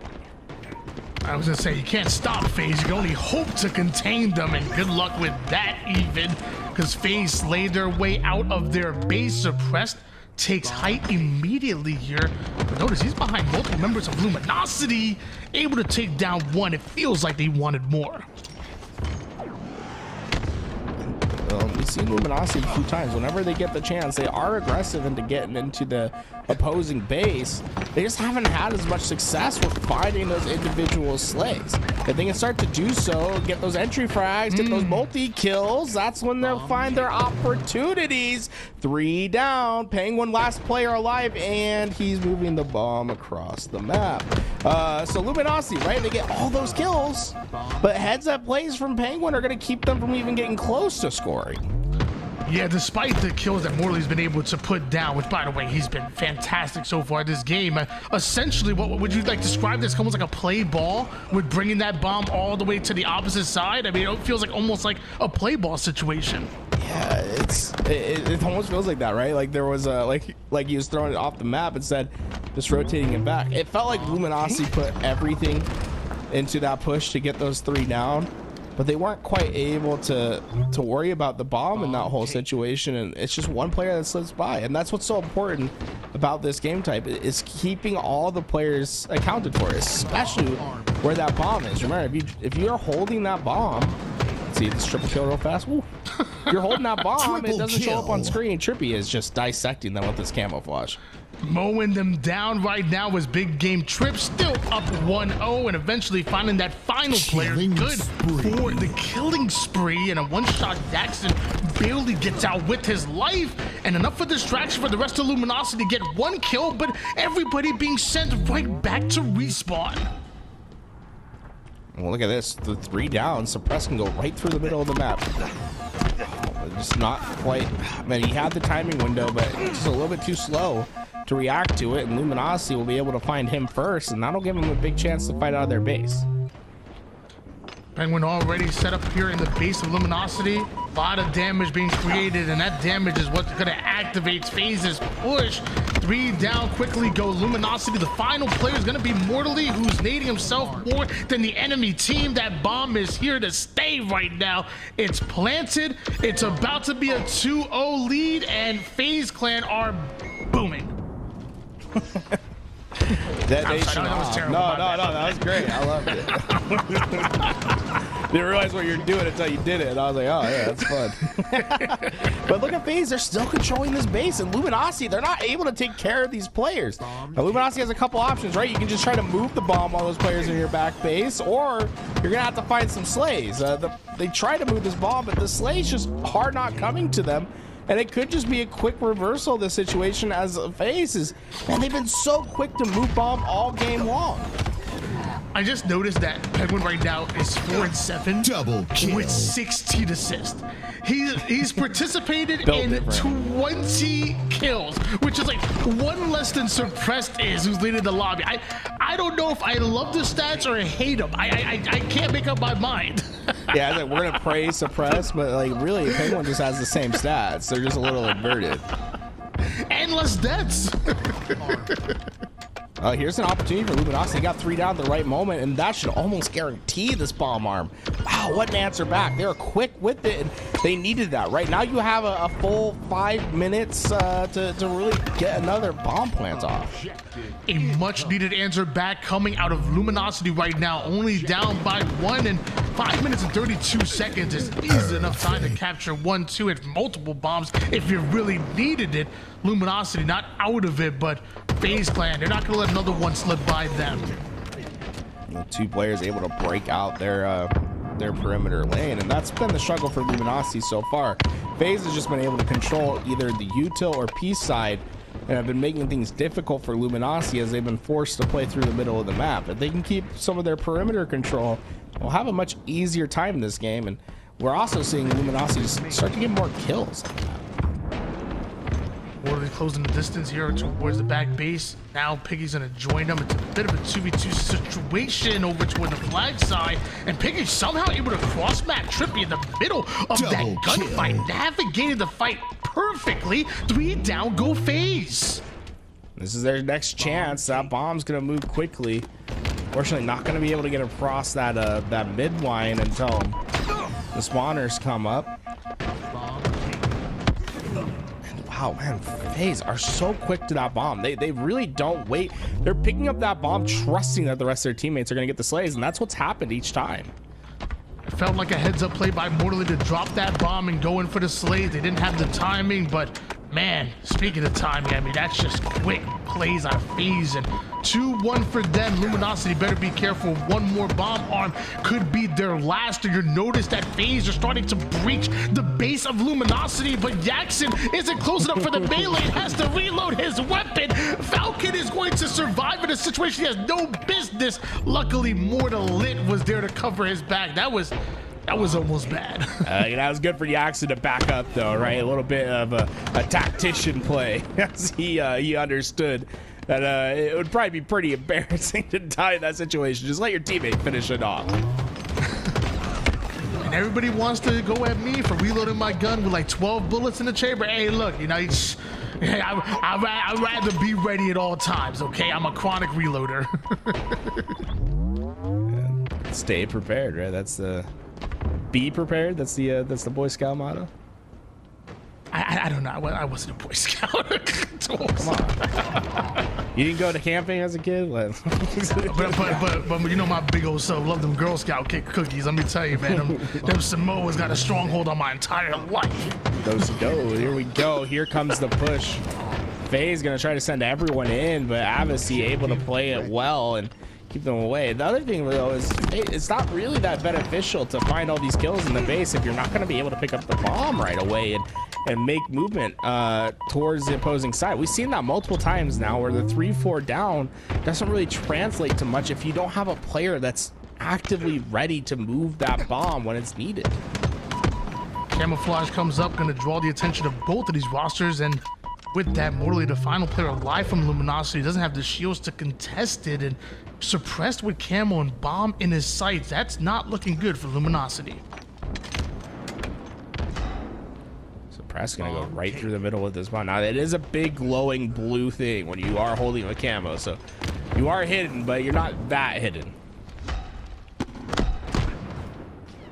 Bomb is in the base of Luminosity, but they need to slay out, and slaying is what they do. Suppressing the defense of Luminosity. That's going to be a 4 down here, going in for the bomb arm. Luminosity come off a spawn. Did he get a nade in? I don't know. Piggy gets the jump and gets smacked down. Suppressed comes in, not only with the melee, but the arm as well. Ladies and gentlemen, that's going to be a 3-0. FaZe Clan move on. Love the play that Penguin made at the end to help support off that play, right? He heads over towards that util, blocks it. So after that 4 go down, they're going to be forced towards Fridge, and then their options to contest are much more limited. And you saw that ball beat down in the right place, right time at the end, and a 3-0 for FaZe. They keep looking to impress. One might say he was thebomb.com. Okay, I'm done. I swear I'm done. I'm done. You're gonna tell me. SSG versus Cloud9 is on your screen, doing a bit of red zoning here. As Cloud9 and SSG trading out blows so far, up or tied in rounds. I should say this next round is going to decide it. So far, we're taking a look at the KDs around. And we see Lucid just having a standout game thus far. 31 kills to his name. The first to eclipse that 30 kill mark. A dominant round number 3 here for Cloud9 and Space Station Gaming. They're the ones playing catch up right now, but it looks like they have that ball over toward their setup. They're going to test Cloud9, see if they have the muster to push them out. Right now, Eco puts in a bit of damage, catches an entirely new angle. Lucid puts down some max damage, is somehow able to get that kill. Eco flies on in, covers his teammates back masterfully. SSG survive and continue to score. Enemy has the ball. Now with him being up high, Eco a little bit unlucky, but will be able to at least trade out that kill. The big part though is Space Station. They've just been able to chip away at this big lead that Cloud9 had, and Cloud9 they're nowhere close to fighting their contest yet. This is just smooth ball time, and look, Stellar already over 100 seconds on that bomb, this game. Feels like the ultimate case of Caster's Curse right now. When we came into this matchup, it was a 66-17 lead here for Cloud9, but with this whole Space Station Gaming are going to become your new leaders here. Tied myself, tied up though. Quite the run by SSG. Yeah, all the sixes all over the place, man. Someone got to pick up that ball, get a couple seconds here, and it looks like Cloud9 never quite losing their lead as they're able to prevent Space Station from taking that lead. And if they can find these next couple kills, they could be able to get this ball back away. But look at how Space Station spawns closer to the PD. They're able to refill their positions much quicker than Cloud9. So when these kills don't go in their favor, it just means that there's going to be no contest that can come. Cloud9 going to struggle in this moment, and finally Space Station have taken the lead. Hop on board now with Stellar with 20 kills, 17 assists, 119 seconds of ball time. He is taken down, obviously, but SSG scoring, at least for now, should be a play ball right towards the mid. That's going to be intercepted. A couple players left here for SSG. They're worried about the ball. I got to worry about these kills, and Sab takes down both. Cloud9 are scoring. Now, as heads up from Cloud9, they sent a player ready to catch that ball off play, preventing Space Station from making it a neutral game. Instead, Cloud9 able to keep that pressure on, and Space Station, they're sending everyone down the middle. This is going to be a risky play. Enemy has the ball. Felt like an all or nothing play coming in for SSG, and with that, because they needed the final seconds out of the hands of Cloud9, they're able to do it just 5 seconds short away from taking this tied up round. Cloud9 one break away from getting that ball out of the hands of Space Station Gaming. The nades are going down. They're going to be perfect. Drops the Shroud, excuse me. And it's not going to work out in his favor. Snakebite's going to survive, and Sab doesn't get to it in time. Space Station Gaming, they steal it. They were down 17-66 when we came back, Tools. They played that so well, right? They really limited the opportunity that Cloud9 had throughout the game, especially at the end, right? They went all out. Once they're able to find that break, they did a great job expanding on the map, getting to their spots, and finding the crucial kills. Big ups to Lucid in this game. Look at him, 33 kills, right? That's impressive in its own right, but also 22 assists to his name. He had one standout performance as the Slayer for the team. Yeah, I also want to give a shout out to Stellar, because I feel like if 23 kills and 18 assists isn't really like, you know, the greatest number on its own, but if you take a look at the ball time, I think he had about maybe 120 seconds in himself. So yeah, I definitely want to give a little bit of love to Stellar, who was doing it all in the kills, the assist, and the objective department. You know, us objective guys, we don't get enough love, and although Stellar isn't always the one to do the OBJ, he steps it up when they need him most. Go into game 2. It looks as if the top 4 just keep solidifying themselves as that top 4, but man, I'm very curious as to what fight Cloud9 has in them this week. It feels as if they always are able to steal a game here, and they're a very good Slayer team in particular. Game 2, I think, is where Space Station has to be the most nervous. Well, game 2 is where we're going, and it's going to be that Slayer, and Recharge is going to be the map. So not only do Cloud9 get a game type that favors them, but it's also on a map that they know and love, one of their strengths. Will SSG able to go up 2-0 in the series, or could we see Cloud9 answer back? Could we see Cloud9 tie it up? Only time will tell. 50 kills to get the job done. Camo and shock rifle available for both sides. And Cloud9 going to send a couple players towards tower, but no one from Space Station is going to give them the challenge. Instead, it'll be up to Sap to play through, and they'll leave a little gift for Snakebite on the way out, a blueberry gobbler, as he'll gobble up that nade and he'll go down. Camouflage, is it burned or no? Still down for the fight, and Eco gets away with the camo. Gets away with murder right there. A pivotal fight being won by Eco, nets him that camouflage, and just like that, Cloud9 gonna start on the ropes, and right now it's Eco gonna keep him on it, but a trade out in their lives isn't the worst situation for Cloud9.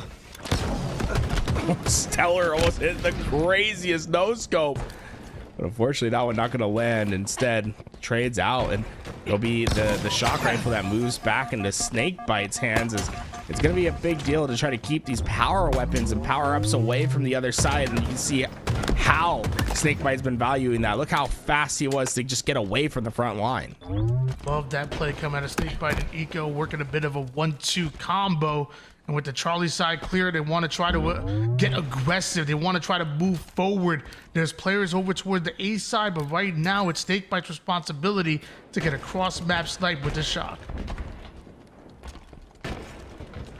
So far, I mean, SSG, they've really slowed this game down. They're putting a lot of weight on a Snakebite's shoulders to hit the shots, but so far it's been rewarded.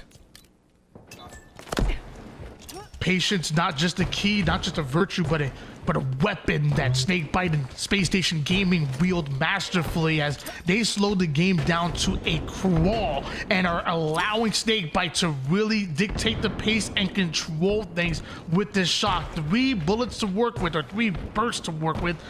But mind you, Sab, he gets himself a kill towards long haul. Snakebite, they're just a fraction of a second too late, but that time is going to cost them. Snakebite end up going 3 down.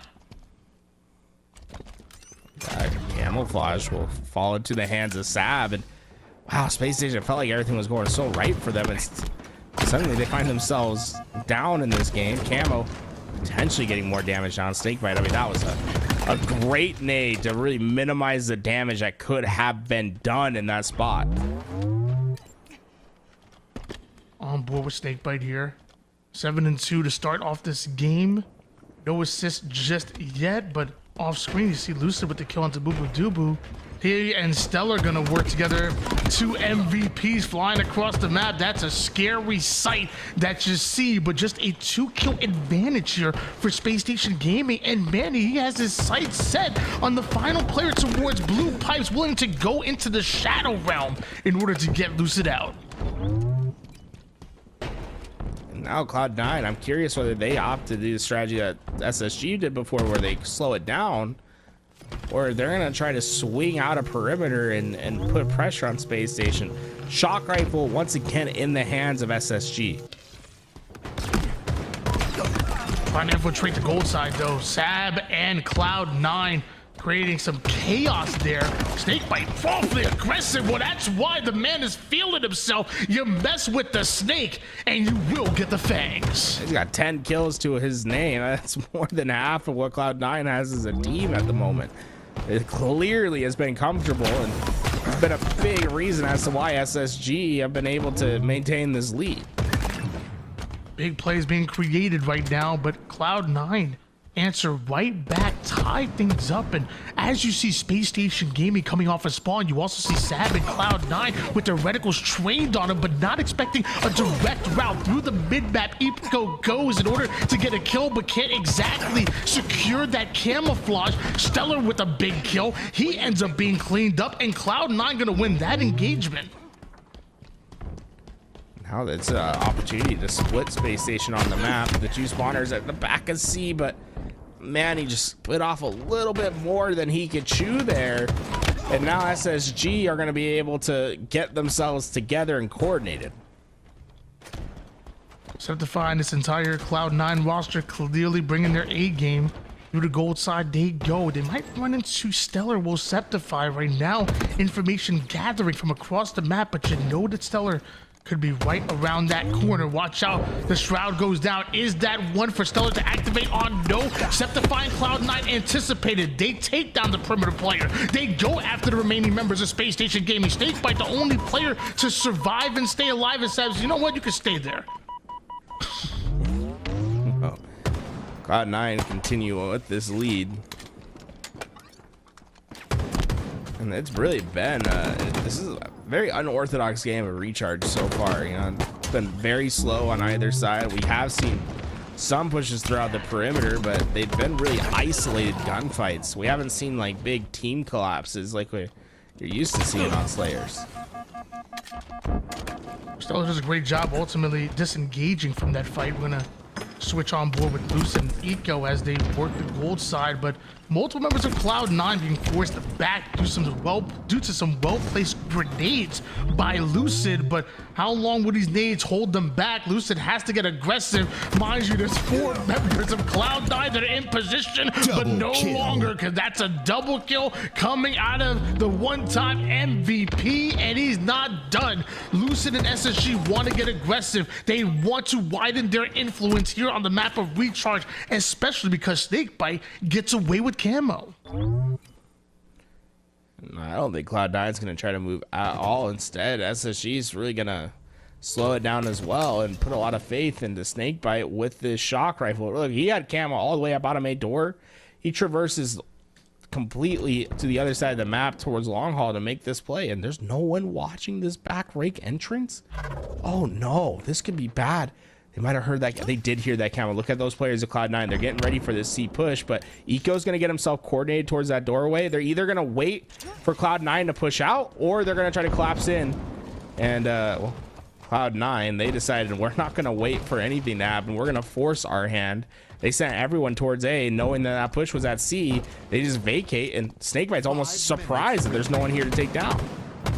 Just a 1 kill advantage coming in for Cloud9 here, making 2 though. Snakebite with a huge kill, but can't exactly find the exit route as the 16th kill being gathered here by Sab and Cloud9. Every time SSG try to make a run, they have an answer to hold on to their lead. It really has just been neck to neck. Sab, 17 kills to his name. He's just been quietly having one of the better games here, and this is, let's just call it 0-all. You know what I'm saying? It's first to dead, and Cloud9 had that 1-0 lead, and it has been so patient from both sides. And it looks like Cloud9 might have just been able to find that separation needed in the best possible moment in the end game. 42-41 here for Cloud9. The game slows down once again, but Stellar, he knows one move, and that's hold forward and challenge you. You better be up for the fight. The Insta-splode is gonna blow up right in Manny's face. A one-shot Sab somehow navigates a 1v2 to get himself a kill, get out alive, but spots the camouflage player, puts him down to 1 shot. Sab is sneakily one of the best players out there that nobody's talking about. He does this consistently, and a large reason why they're still in it is because this man on screen right now is having one hell of a game. Everyone else is playing checkers. He's playing chess at the moment. I mean, the way he was able to navigate all those gunfights to do maximum damage, and the most important part is he stays alive, right? He's in the front lines, and Sab, I mean, it is not hyperbole to say that he might just won them the game. He's such a crucial piece to those last few kills. Space Station thought they had everything figured out. Instead, it's back to the drawing board, and you'll have to deal with Sab once again. 1 off the 20 bomb.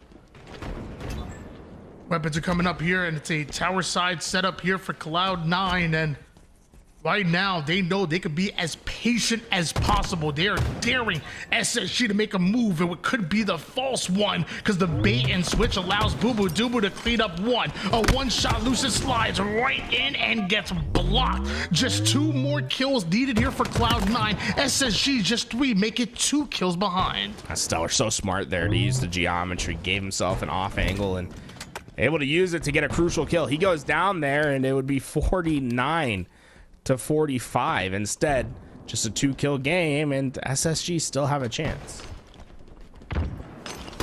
Stellar aggressive right into a grenade that takes actually both the shields of SSG, but mind you, Boo Boo Doo comes up with a double kill, and nobody could have predicted that one. Must have been a flank route through long haul that he took, but it's going to work for C9.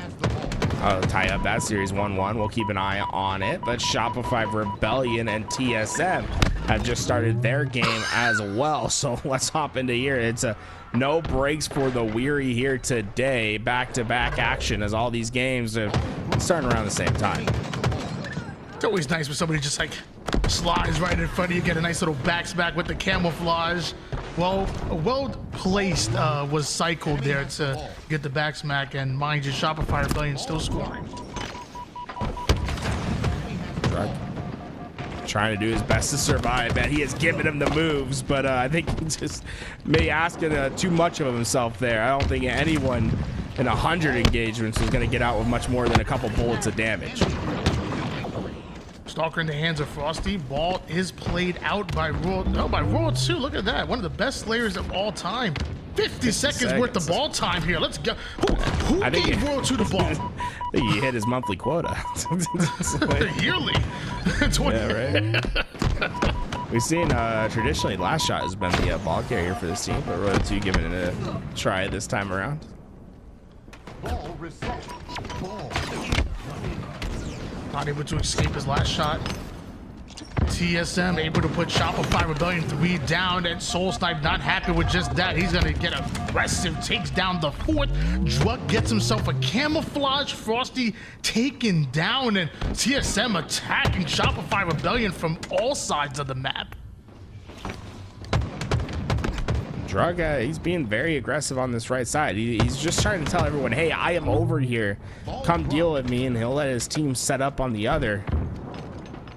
And yeah, it looks so far. I mean, Druk, he's been playing this pretty well for the position he's been in. The problem is Shopify Rebellion just completely broke through the other side of TSM, so Druck's position, they never really fell for the bait, right? He's pumping himself up, trying to be loud to say, come deal with me. And I mean, Shopify Rebellion, they just ignored the signs. They said, oh, you guys are probably weak on the other side. And they just swoop in, get those kills, and get the ball back in their possession. 61-24 lead here for Shopify Rebellion, and Cherish missed that melee, and he's gonna pay for that one here. Shopify Rebellion still holding on to A side, while TSM 3 down. Ball should be for Shopify. 2 down. Royal 2 could think about getting this ball back right into his hands, but that nade, look how that nade just pushed it just out of reach. That'll actually help TSM a lot in this situation where they don't really have to worry about the ball. It's just a game of Slayer for these next few seconds. Ball incoming. Last shot, the former member of that Pure roster was, you're seeing most of the members right here, 3/4 of that Pure roster right here on TSM. Last shot going at his former team and looking good while doing it. 9 and 4 assists, and OBJ2 on screen with the cross map. Yeah, he knows all the secrets, right? He knows the code, and so far, I mean, this TSM team, they were the team that gave Last Shot his first professional chance, and boy, did he make the most of it. Had a fantastic performance at Worlds last year. Has gotten picked up by a red-hot Shopify Rebellion team, and they've gotten some tournament wins already under their belt. Did they give him the chance, or did they steal him from Native Gaming? You know, that's a conversation.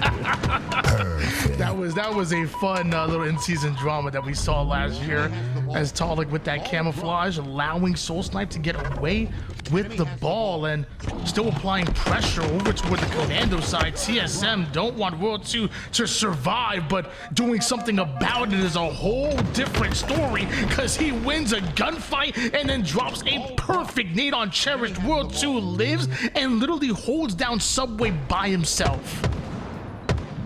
And that was a sleek rotation for Shopify Rebellion as well. TSM was still looking towards the other side of the map before they even realized that Royal 2 had picked that up and rotated it all the way to the other side. Down to 1 shot right now is Talik. Cycle gets himself a big kill, down to 1 shot himself, but this time he's going to get his shields back, and we're seeing a 3-man push being formulated by TSM. World 2 feeding that information to the rest of Shopify Rebellion. He's going to hold on to the A side. He thinks it's right for him to strike. There is a player that managed to get behind him, and Talik takes down the back line of Shopify Rebellion, and Cycle may want to try to play this ball, but Talik, he's already here. It's too late. Nope. I thought he was going to get the ball. Yeah, I thought he was going to be able to get it in time too. Instead, no, Shopify Rebellion take that first round, and they had a great run towards the end, right? Keeping TSM very far away from that ball and forcing them to play up the map. Let's see if they're able to try to replicate that same success in our next round.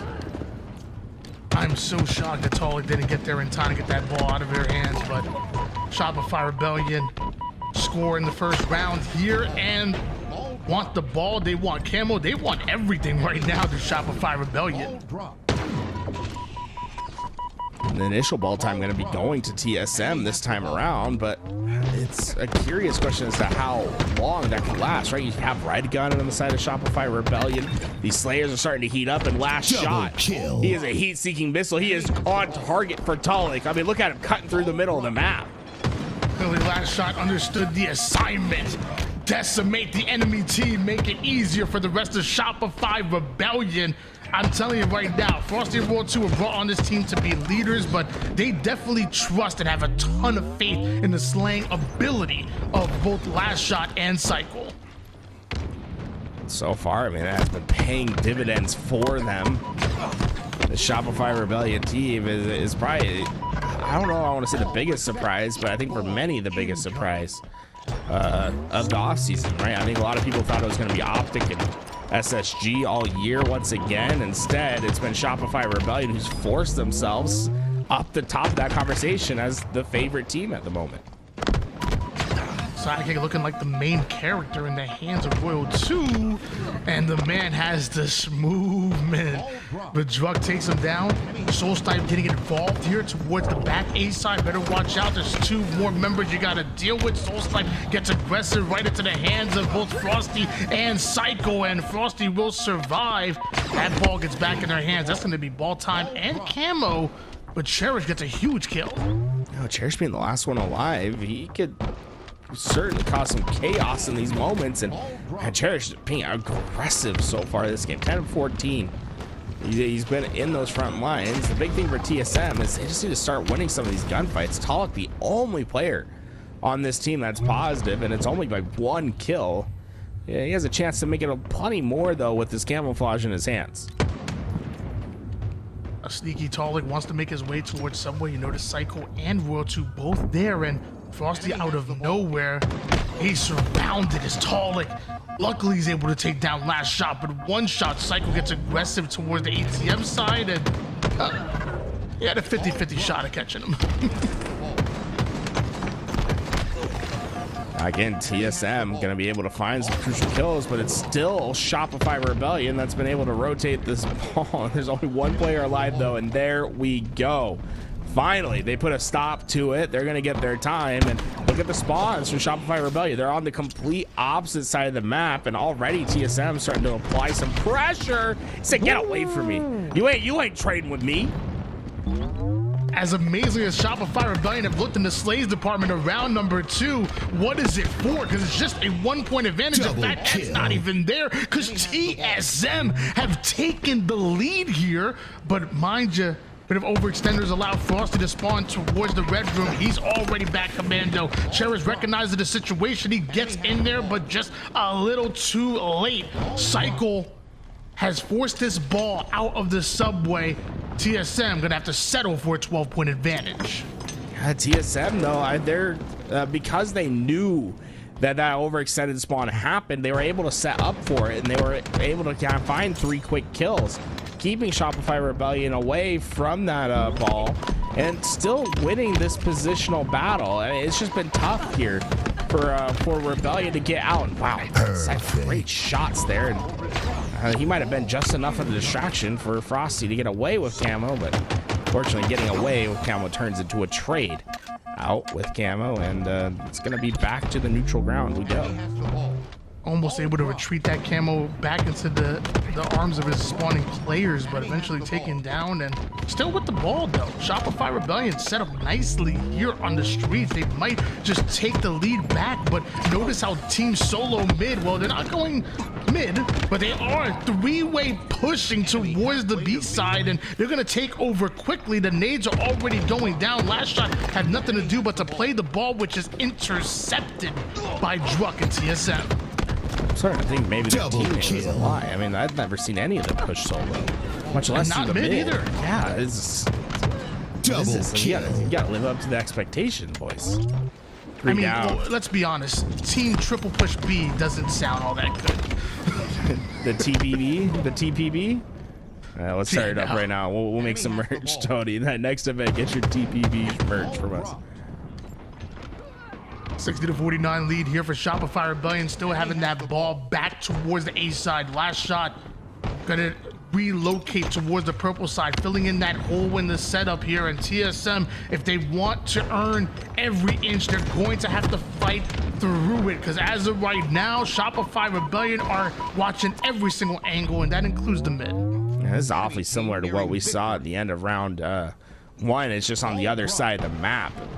TSM, this is where they've struggled the most, is having to traverse through this entire map to come break setups, but Solstheim able to win that first kill. With Cherish getting an outlet towards PD, they were able to find the break just in time to give them at least a little bit of a cushion to work with to potentially make this comeback happen. But yeah, there's someone that's got something to say about it. It's this man on screen.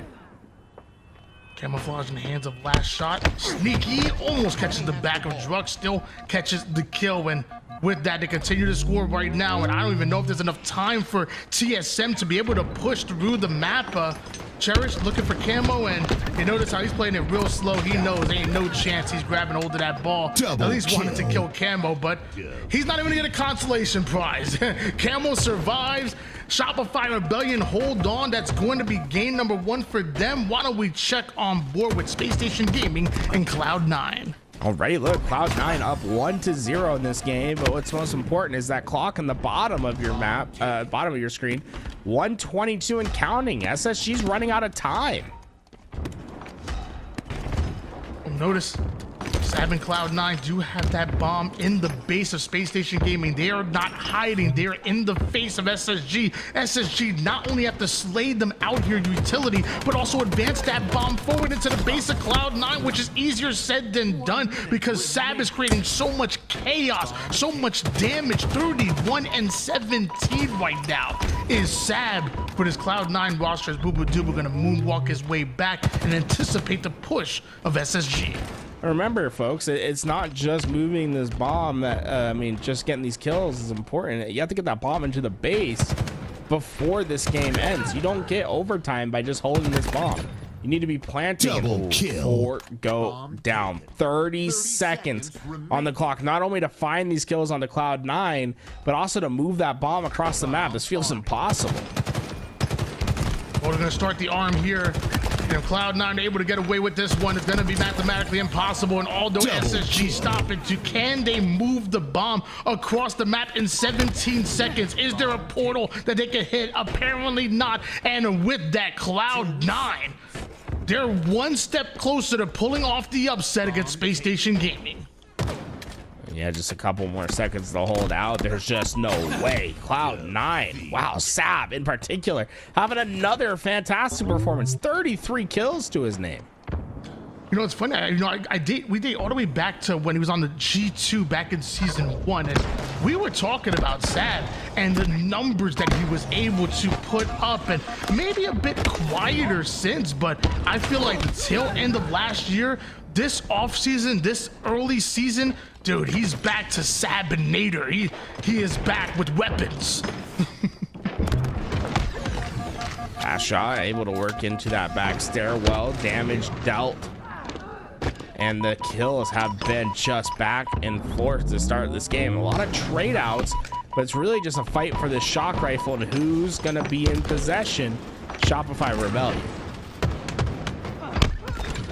Early lead here Double for Shopify Rebellion, and it's about to turn to much more after that double kill, turning into a 3 down. And now with Shopify Rebellion ready for the spawns, TSM, you got to predict that with Shopify Rebellion, one of the best at manipulating spawns. So far, they've been reaping the reward of this sniper control. 2 players going to try to push out Cycle, and oh man, did he get melted. 17-13 lead, a little bit of a 360 kickflip coming out of Soul Snipe there, but he was the final player alive from TSM. Has his teammates spawning with them and gonna double push through the Longhorn through the seaside. Frosty aware of it, and Frost gonna try to chase him down. Soul Snipe tries to get active and eventually leads to a 3 down and a camouflage for last shot. The lead just continues to grow for Shopify Rebellion.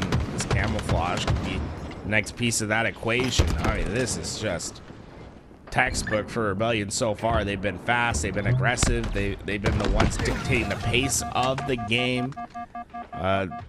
TSM, they don't like to be in this position. They like to be the one that's aggressive, the one that's in your face. So far, they've been having to reckon with Shopify Rebellion, having constant pressure on their spawners. Shopify Rebellion have been able to match the pace of TSM, and they got that firepower to match them as well. So TSM really struggling right now to deal with it. The last shot taking a whole lot of damage. Is he playing bait for Cycle to get himself a kill? That nade just a bit too early. Druk doesn't take all of the damage, but Raw 2 from across the map still doing his thing. Last shot busts through the front door, explodes through the defense of TSM, and that's a double-digit lead for Shopify Rebellion. It's crazy how fast this game got out of hand. Remember, it was 7-8 at one point in favor of TSM, and Well, since then, it's been a hell of a run for Shopify Rebellion. They're not stopping anytime soon. Druck, the last player alive for his team, and that's been the problem for TSM. They just haven't been able to have all their players up at the same point. Druck having a very slow start to this game, and on the other side of things, the game's almost halfway. It's over halfway over. Like 1-7 is not what ultimately TSM are looking for. As World 2 gives him his 8th death. Psycho does emerge with the shock. Excuse me, he ends up taken down, and it's gonna be a huge push out of TSM. Map control and maybe camouflage if they play the cards right. It's actually a massive play by Druck. He was in glass, last player alive for his team. He saw his team spawn on the other side of the map. He immediately went to put pressure to force everyone to look at him. And once they did, the rest of TSM were able to get into those front lines and get behind him. That's the kind of play that they like, right? Where they can find players unsuspecting, be in those front lines. And we've seen already a completely different looking TSM in the second half. The question remains: is there enough time, right? Did you go down by too much too early to make this comeback happen? 36-30 in favor of Shopify Rebellion, and Psycho able to work on his former teammate in Cherish. Not done just yet. A little extra damage to allow his teammate to come in for the cleanup, and right back to a 7-kill advantage for Shopify Rebellion. Trying to do his best to stay alive. But look at Cherish, he's in the back ranks. Oh, not only did Druck stay alive, he let Cherish clean. Cherish was there to clean up the rest, and they get another clean wipe down. Now, what was double-digit deficit is just one team wipe away. With just 10 more kills needed here for Shopify Rebellion, we switch over to Talik, who ends up being taken down. That Psycho played so patient there. That backsmack just deflates what TSM had going for them. What was a 4-kill deficit, it just keeps growing now. As Shopify Rebellion have found their momentum. Shopify Rebellion already up 1-0 here in the series, and now 45-37 lead has erupted seemingly out of nowhere. TSM started to claw their way back into it at one point, but Shopify Rebellion take back that control, and with that one squad wipe away from ultimately taking this game and going up 2-0 in the series, Shopify Rebellion are looking like they want to take yet another tournament that could be 3 in a row. TSM just happened to be in their way.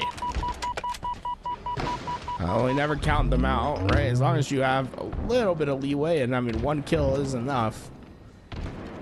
Frosty, I think he's got his targets, and with camouflage, you should be able to move freely to get there. Are you counting them out now? Yeah. Wait. Yeah. There we go. Okay. Oh, now. Okay. Very good. I don't think TSM can make the comeback happen anymore. That's a hot take right there, brother. Put that on Reddit.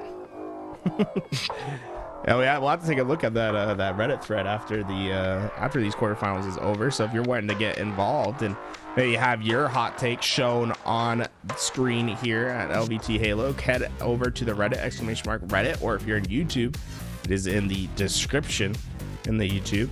Go check out the r/competitive Halo subreddit. We're wanting to drive more traffic, have more discussion happening there. They have tournament threads every time there's a tournament where you can discuss with all the other like-minded people and have more nuanced conversations. 2-0 series lead here for Shopify Rebellion over TSM, and it is the same exact map layout, so that means Neutral Bomb coming in on Aquarius. Neutral Bomb, the newest game type to hit the HCS. Who's going to come out on top? Will it be a 3-0 in favor of Shopify Rebellion? Will we finally see TSM come out with the win and maybe keep the reverse sweep dreams alive? Only time will tell. Here we go into game 3 ASAP. Shopify Rebellion up 2-0. One more and they'll take the clean sweep. It's a quick camouflage being snatched up by Frosty, but They had to go 3 down in order to grab a hold of it here. Unfortunate trade out, and as Frosty's on the push, he runs right into the grenade, and eventually that headshot from Tolic, and now it's the last shot left by himself. This is beautifully played by TSM despite not having the camo. Now look at Shopify Rebellion. They're trapped into that back base. 1 round of slays, and very well could see this first bomb arm in. I love how TSM slowing down, waiting for all the players to get in position. It's going to be an all-out brawl to determine who will get out with the bomb. Green gun is out. Druk looking to stay alive here, but he's one shot, and you got 2 hungry Shopify Rebellion players. Clear him out. That's a clutch double out of World 2. Bomb still in that base, but TSM at 3 down. That means World 2 wants to take space on the map. Look how fast Royal 2 is to get up to this position. I don't know if TSM's even going to expect him here. No, they're not even looking for him. Sneaky plays being made by Royal 2. Finally, though, the callouts go down. Druk gets the cleaned up. Cycle, the only player alive on the map right now. Bomb sits over towards the mid map. TSM aggressively moving forward. Cycle patient though. This is right out of Shopify's playbook. It doesn't matter what map it is. They love having a player right behind enemy lines. TSM, they're just trying to overwhelm on the car side. They really haven't split off each other too much yet, as they wanted to get back into this base. And Cherish, she's able to do that, but it's important for him to find a crucial kill because bomb and camo are going to be up for grabs here. So far, man, it has just been Shopify Run going for down, but Cycle, he almost can't believe that camo hasn't been picked up. He went to contest. He's like, man, where is everyone? With that, Cycle creating a bit of distraction here toward the blue util side, trying to create some space for his teammates to play with. TSM have been great slaying out Shopify Rebellion, but like you said, the camo just now getting picked up. Druk awarded it. Now might grab a hold of this ball, and ball and camo is a nice little dangerous combination here. We're gonna see what they do with it. Druk's been pretty aggressive with his camo, trying to get these cross map shots down, and so far, I mean, it's been working for him. Great damage.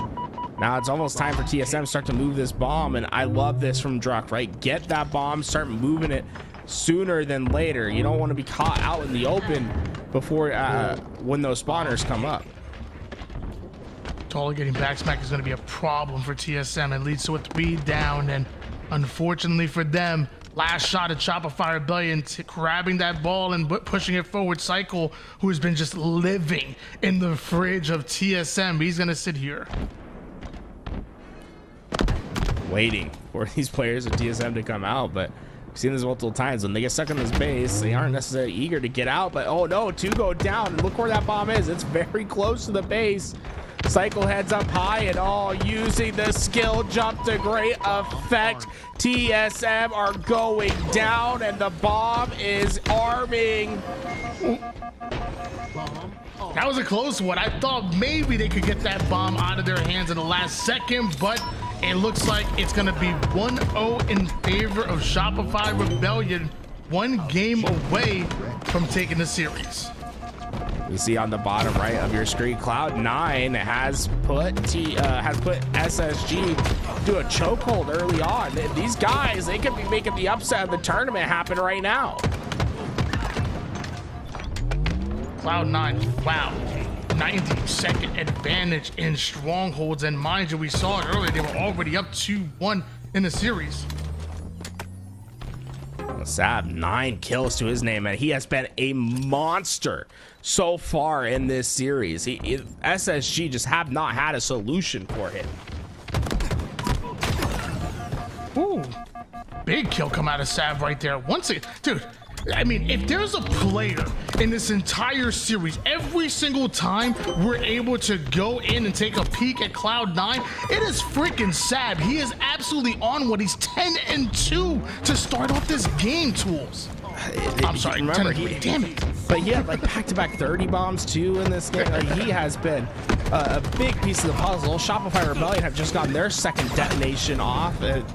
That looks to just be shoring up over there, as we believe Shopify Rebellion is going to get that clean wipe, but I mean, nothing is known in this series so far. Cloud9, we saw them have a big lead when we tuned back in with them at game 1, and they were not able to finish that one off. I mean, this could have been a 3-0 for Cloud9. Cloud9 looking to pull off the upset against SSG, who have seemingly struggled here in the early offseason or early season.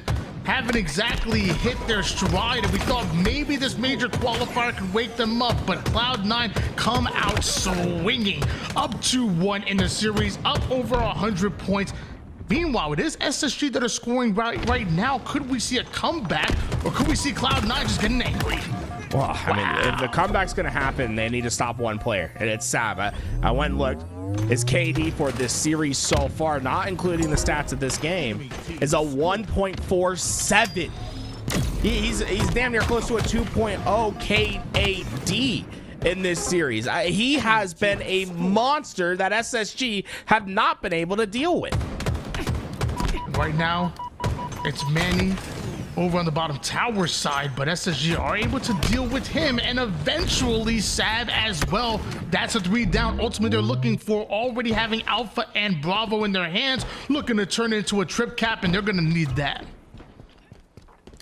Once you get that trip cap in, this is where you can really start to make up the lost time. Oh, this is devastating. Cloud9, they're starting to go down all at once, but Manny won a crucial fight to at least alleviate that pressure. If he goes down, SSG is trying to put that trip cap right back into effect.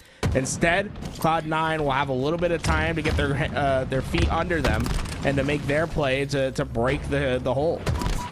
I'm just showing y'all the jiggle peak may be nerfed, but it certainly ain't dead, and Manny uses it perfectly. Alpha and Charlie once again belonging to Cloud9 here, and Lucid putting the moves on Boo Boo Doo. Fakes the left, goes right, Allen Iverson like with that crossover. Charlie now being swapped over to SSG when they already have Bravo. That means SSG are scoring again.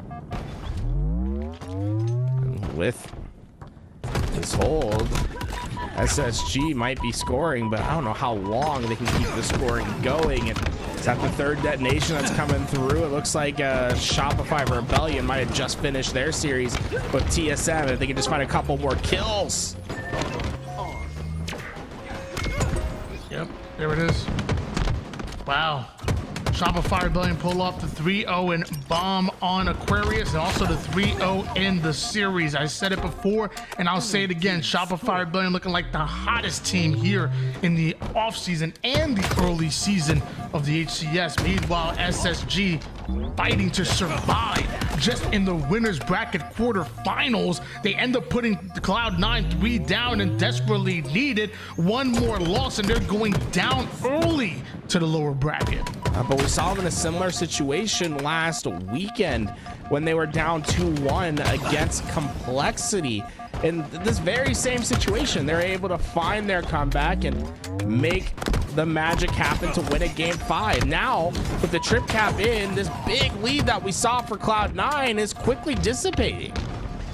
Speaking of magic, they're making the lead disappear right now. Our Space Station Gaming scoring right now and looking to take the lead, because although Alpha has changed hands in favor of Cloud9, it takes 2 to tango. Charlie and Bravo belongs to them as Eco slows the game down, controlling the tower side and refuses to give it up easily.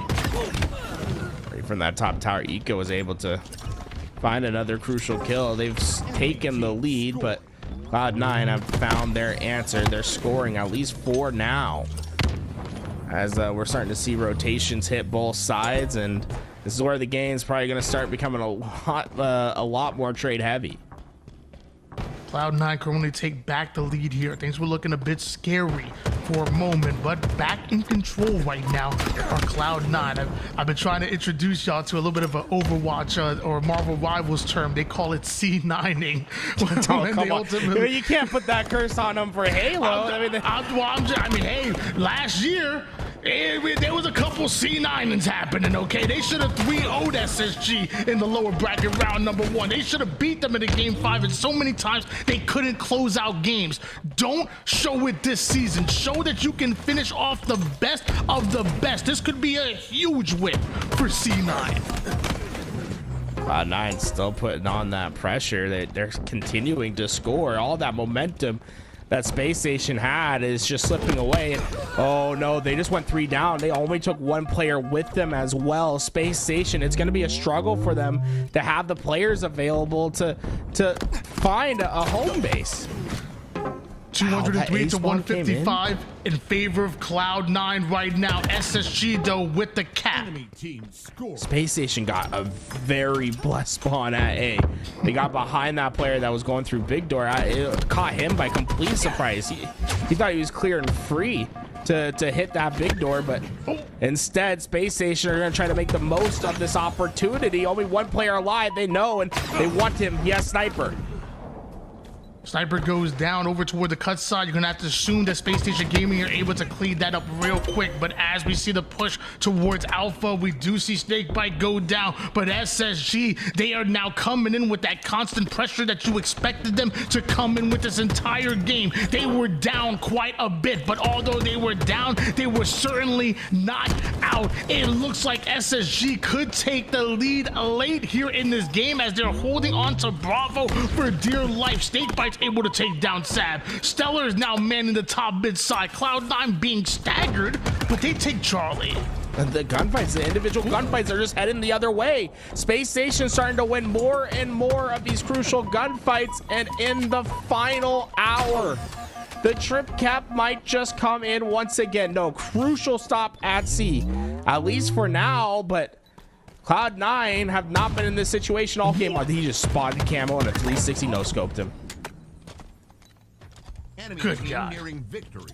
Eco with the eagle eye on the camouflage. Now Charlie will be taken here by Space Station Gaming. 230 points in counting. This was looking almost impossible for Space Station Gaming. This was looking like they were going to end up losing it, and by over 100 points. Well, now they come back, and Cloud9 haven't scored a single second since. And SSG just pull off one of the greatest comebacks that we have seen here late in tournaments in a qualifier. Ladies and gentlemen, if you're hyped for game 5, let them know. Well, we saw this happen last week. Complexity had SSG in the same spot, and they were able to come back and win. Now let's remember how this series has gone so far. It was the game 2 Slayer that went to Cloud9. Slayer, their best game type statistically thus far. The big difference in this game 4 from the beginning half to the second half was how they were able to handle the pressure of Sab. Remember, Sab started this game 10-2. He's going to end the game 9 kills to 16 deaths. They certainly found a solution to Sab, and it made the game plan much easier for them in the second half. I feel like a broken record with how many times we talk about the fact that Cloud9 are so close to clutching out these games, to pulling off big wins against teams that seemingly they have no business doing up against it. We're talking about the team, again, even going back to last year, who literally won every event but one that included Worlds. They had an opportunity to beat them in the first round in a 3-0, and they mentioned that game 5. Week after week after week, we've seen Cloud9 get so close to pulling off some greatness, and I'm not gonna lie, that 4th place last week was huge, but it could have been even better. You had the opportunity to 3-1 Space Station Gaming, but you allowed them to dictate the pace and take control. They have to find a way to close out these games. And I know bringing Boo Boo Doo onto this roster was huge. I feel like we've seen them hit crazy runs because of it. But again, once again, they're not able to finish them off. And now you give SSG an inch? You know damn well they're gonna take a mile. You know they're gonna come into this game 5 with a ton of momentum. I'm not counting Cloud9 out of it, obviously, but I'm saying you just gave SSG room to breathe. Can you stop them now that they have control? Buckle on in and get your popcorn ready. Chat, if you think Cloud9 is going to take the game, I want to see the ones in chat. If you think SSG is going to do it, throw a couple 2s. I want to see where everyone has their head at, because I have no idea. Game plan, probably going to be very similar to what we've seen before. A lot of this game is going to be in Sab's hands. He's been the hot hand throughout the entire series, and oh boy, tell you, the SSG fans are out in full force. We're going to find out if Cloud9 even give a damn. Because as of right now, they still have an opportunity to pull off a major upset against Space Station Gaming, and they're coming out swinging. Sab goes right after the camouflage player and wraps back towards the nest side. Finally, Lucid able to take down a Sab early here, and he holds on to Shock because of it. And yeah, not getting that Shock to at least transfer hands or waste ammo is going to be potentially a crucial mistake for Cloud9. You're giving Lucid a lot of opportunity to find an early lead for his team, and I love the movement, right? Just keep yourself moving. Try to keep this this angle unpredictable for Cloud9 to deal with, and my, Lucid is in the front lines. Look how he went from the back to the front. Easy as that. Not sure how Manny ended up finding himself over toward the silo side. He's going to get caught out and dealt with, and with that, Lucid blocks off the snipe side spawns. They know that they're spawning back tram, allowing them to take just a bit of space as Lucid and SSG reposition. Yeah, Lucid very confident in the spawns that he was manipulating there. I would have maybe liked to see a hard scope, because I think he should have trusted himself maybe just a bit more, that he knew exactly what that spawn was going to be. But so far, I mean, there hasn't been much to fault about his gameplay. But Sab, oh, 3-1 to start this game from him, and he might have just won one of the biggest gunfights for Cloud9 in their early game. Definitely felt like a must-win pivotal battle by Sab, but he answers the call, starting off the game 4-1 right now. SSG getting psycho. The double stick is going to be nasty, and Septify's shot is as well. Perfect shots as Cloud9 just rip control right out of the hands of Space Station Gaming. It's 13-8. Oh no, Sab has just been demolishing them throughout this series. 5-3 to start, but that double stick was deafening for Space Station. Camo's up.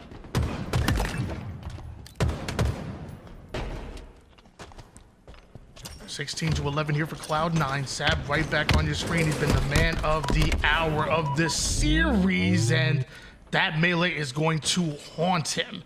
As SSG down by 3, but Septify still has a hold of this camouflage, so this play is not over just yet. Stellar Eco gonna work with Snake by Septify, recognize exactly what I did. You will get spotted if you push glass. No. Oh man, Septify's in between a rock and a hard place.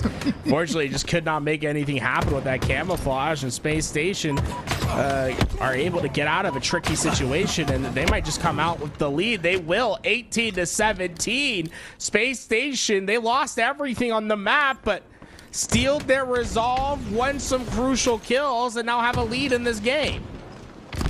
1 kill advantage here. Cloud9 worked so hard to hold on to the lead for so long, but SSG right back in control. They take over here on Solitude. A player spawns up, lifts, and gets set right down. They do say what goes up must come down. 22-18 lead. SSG are here to stay. Yeah, these spawn cycles are brutal for Cloud9. And while Shock Rifle has once again swapped hands, Space Station have plenty of ammo to work with, and this is just about full. Only one bullet was missing from the Shock Rifle.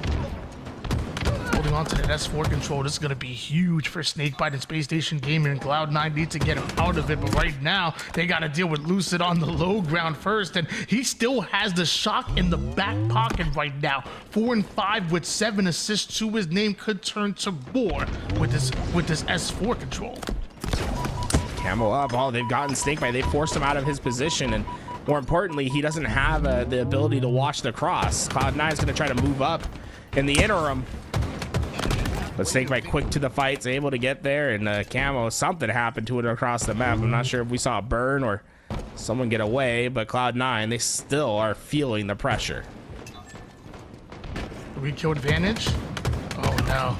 Having no idea. Snakebite is just navigating, slithering around this cafe side, and now starting to drop one by one are Cloud9. Sab was able to take down Lucid over toward the low ground, but he finds himself out in no man's land. Septify after Stellar Shock still in the back pocket of Snakebite, but his teammates are falling, and Cloud9 are slowly creeping their way back into the game. Cloud9 just have not given Snakebite the angles that he wants. And this shock rifle just not playing as big of an impact as it could, but Snakebite, the one big thing is he hasn't died during this entire sequence, right? 5 kills in a row now for him. As the sticks they do the damage, but Snakebite, he stays alive, resilient for his team. Not gonna lie, I could have swore he got stuck right Yeah, there. me too. But, Me too. I heard the noise and everything. I don't know, maybe he stuck like a dead body in the ground or something. But SSG swarming onto the snipe side of the map. Snakebite taking flight in order to avoid any damage that could come his way. And now with full shields, he's right back in the fight. We're seeing Cloud9 trying to reposition, trying to break out of the tram side, but the problem is that Lucid and the rest of SSG continue to grind forward. 35-29 here for SSG. Cloud9, every time that they try anything, SSG have an answer. SSG, they're just really trying to minimize the free deaths on the map. They've really slowed down their game plan. They're not letting, they're not giving Cloud9 the opportunities to get clean kills. And oh no, caught in the middle map, Manny goes down, and the rest of Cloud9 are gonna feel the ramifications of that. Here comes the rest of SSG cleaning up these kills, and more importantly, they're gonna position themselves to get away with camouflage. 9-kill advantage here. We do see that shock in the back pocket here. I'm not sure if he has any ammo to work with, but I do know he has repulse, and I do know Eco has camo, or at least I do now. Taking height with this camouflage is going to be huge. A one-shot Sab has no way to escape, and now Septify seemingly trapped over towards Hotel, but he takes down Lucid. That's going to be a huge kill to really slow down SSG, but Eco still has camo, and Eco, he wants blood. He finds that crucial first kill. That's going to give Space Station at least a spot to fight out of. Remember, even though they have a massive 10-kill lead, this game is certainly not over. It's very easy to put a team in a death blow spawn trap. So Space Station needs to be very mindful about the deaths that they give up while they're approaching this end game. 10-kill advantage for Space Station Gaming. Eco 13-7 right now. Throw a couple of assists his way and give him the 14th. Cloud9, a couple of heat check slays, but they find themselves way too far behind as Stellar and the rest of SSG are getting awfully aggressive here. Stellar does end up going down, and Lucid is forced to trade out his life. It's just tough. Cloud9 really can't afford any deaths from this point on, and they are getting away with some crucial kills, but the road is just perilous. I mean, look how much work they're gonna have to do to make this comeback happen. I think back to that game 4. You had to put SSG out right then and there. You can't start off with that big of a lead and allow SSG to not only come back, but end up winning by 50 points and come into this game with too much momentum. Now you're only 2 more kills needed here for Space Station Gaming. Sad ends up getting a huge kill, but the question becomes, is it too little too late? Because with the 49th kill happening by a trade, you have to get literally 9 kills before your opposition is able to get 1, and I don't think that's gonna happen here. A one-shot Snakebite gets taken down, a camoed Boo Boo Doo Boo. Camo Boo Boo Doo Boo. You know what I say? You say those words, and suddenly you start to think maybe something can happen. Oh, Eco, oh my god, you almost stuck him. Wait? Oh, there's a player down in lift. Do they know about him? They do know about him. Septify, he's desperately trying to swim in dangerous waters. And yeah, there we go. Space Station, they knew that they just need to hunt down one last player. Whew, that was really exciting there for a second, Cloud9. I felt like they had a chance. They did have a chance to come back, but it is instead Space Station Gaming that secures themselves a spot in the qualifier winner semifinals. Cloud9 did an incredible job against Space Station Gaming, so I'm excited to see what this team can do. For the rest of the weekend, Space Station Gaming will go up against Shopify Rebellion tomorrow as our first series starting Championship Sunday. Immediately after, we'll see OpTic Gaming versus FaZe, so don't worry, you won't miss that one. Now we're going to be moving on to the lower bracket, where we'll see where the rest of the teams will be shaping up pool play this weekend. That's what's next, everybody. We're going to go ahead and take a quick break as we get ready for our lower bracket.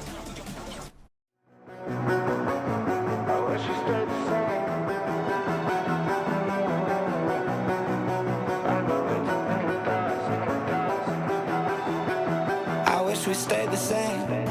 I got way too many thoughts in my brain, but I got memories that run through my veins.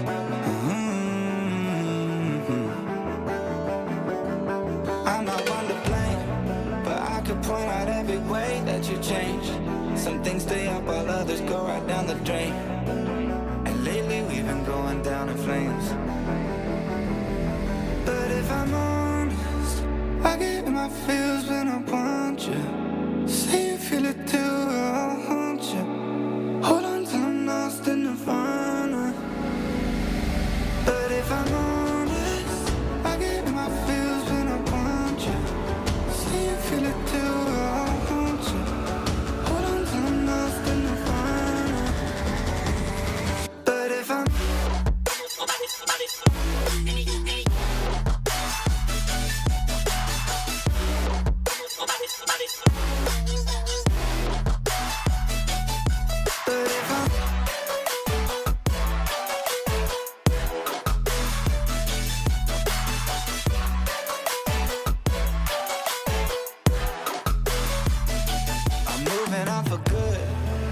my therapist is saying that I should.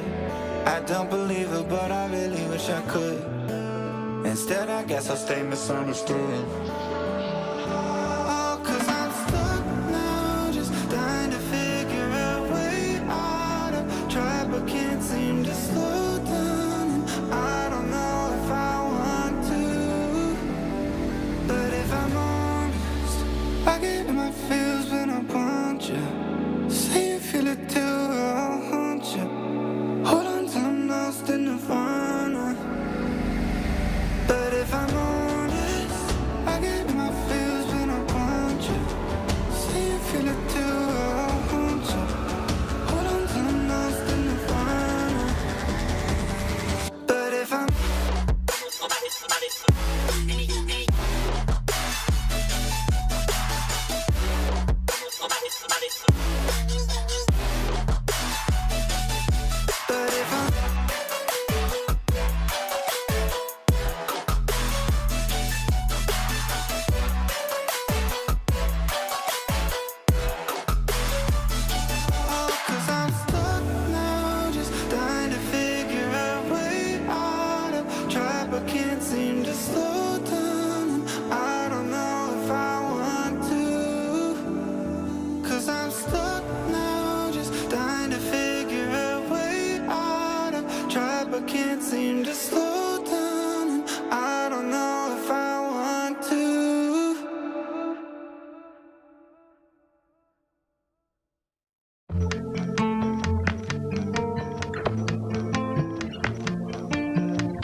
took a little longer this time to finally open the blinds. Every time I look at the sky, reminds me it's 2,000 miles between us and this eyes. The distances are worse than I thought. Is this what I want? Ooh, everything's changed without you. Even breathing feels different now that I'm on a plane heading back to LA. Ooh, everything's changed without. Everything's changed without.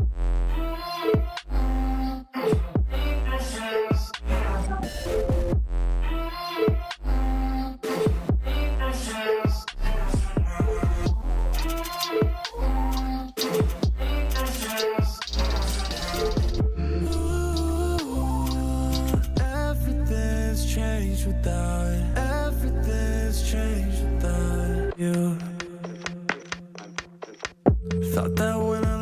I'd be fine. But damn, it really hurts to say goodbye. 'Cause growing up is getting tough. My vision is blurry. I'm sick of these 2,000 miles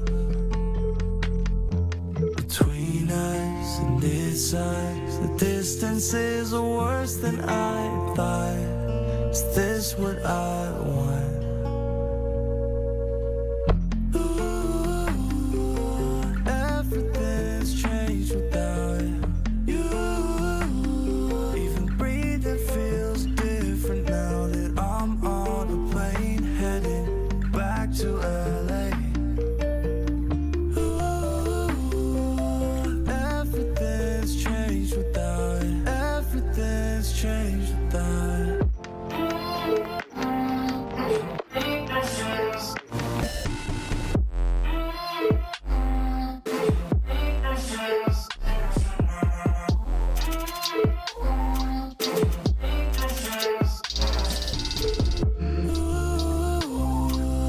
Everything's changed without it. Everything's changed without you.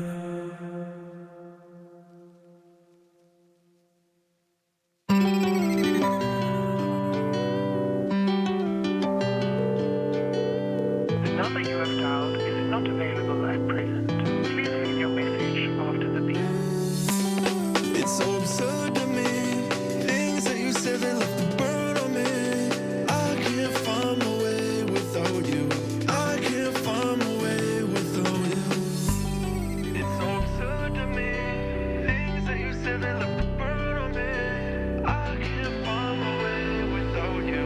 I can't find my way without you.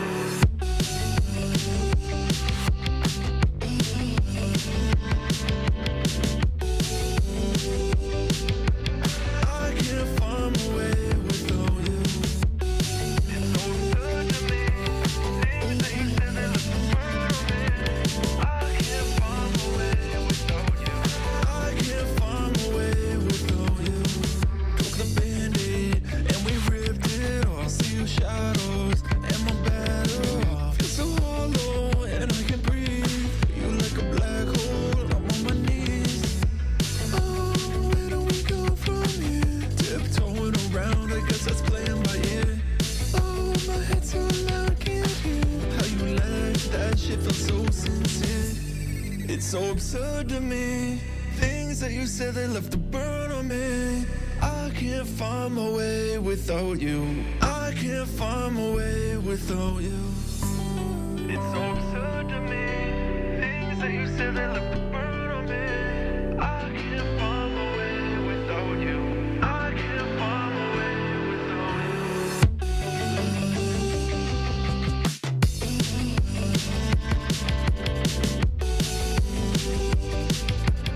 I can't find my way without you. It's so absurd to me. Things that you said that left a burn on me. I can't find my way without you. I can't find my way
Frosty, if you can hear me, my son's a big fan, wants to say hi to you. Aw.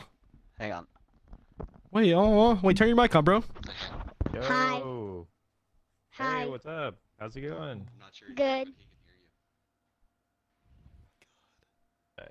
Listen, I'm sorry for the beating that I'm about to give your father. Holy fuck! Good luck against OpTic. Oh! W Mans! Later today. W fucking homie! All right, thanks, man. Hey, Oh, that's dope! Nah, Brad, what the fuck, yo, Brad, nah. Oh. That was so cute. Stop. That was so cute. Frosty, though. He was like, sorry, man. I was like, I'm gonna beat the shit out of your father. Give me a second.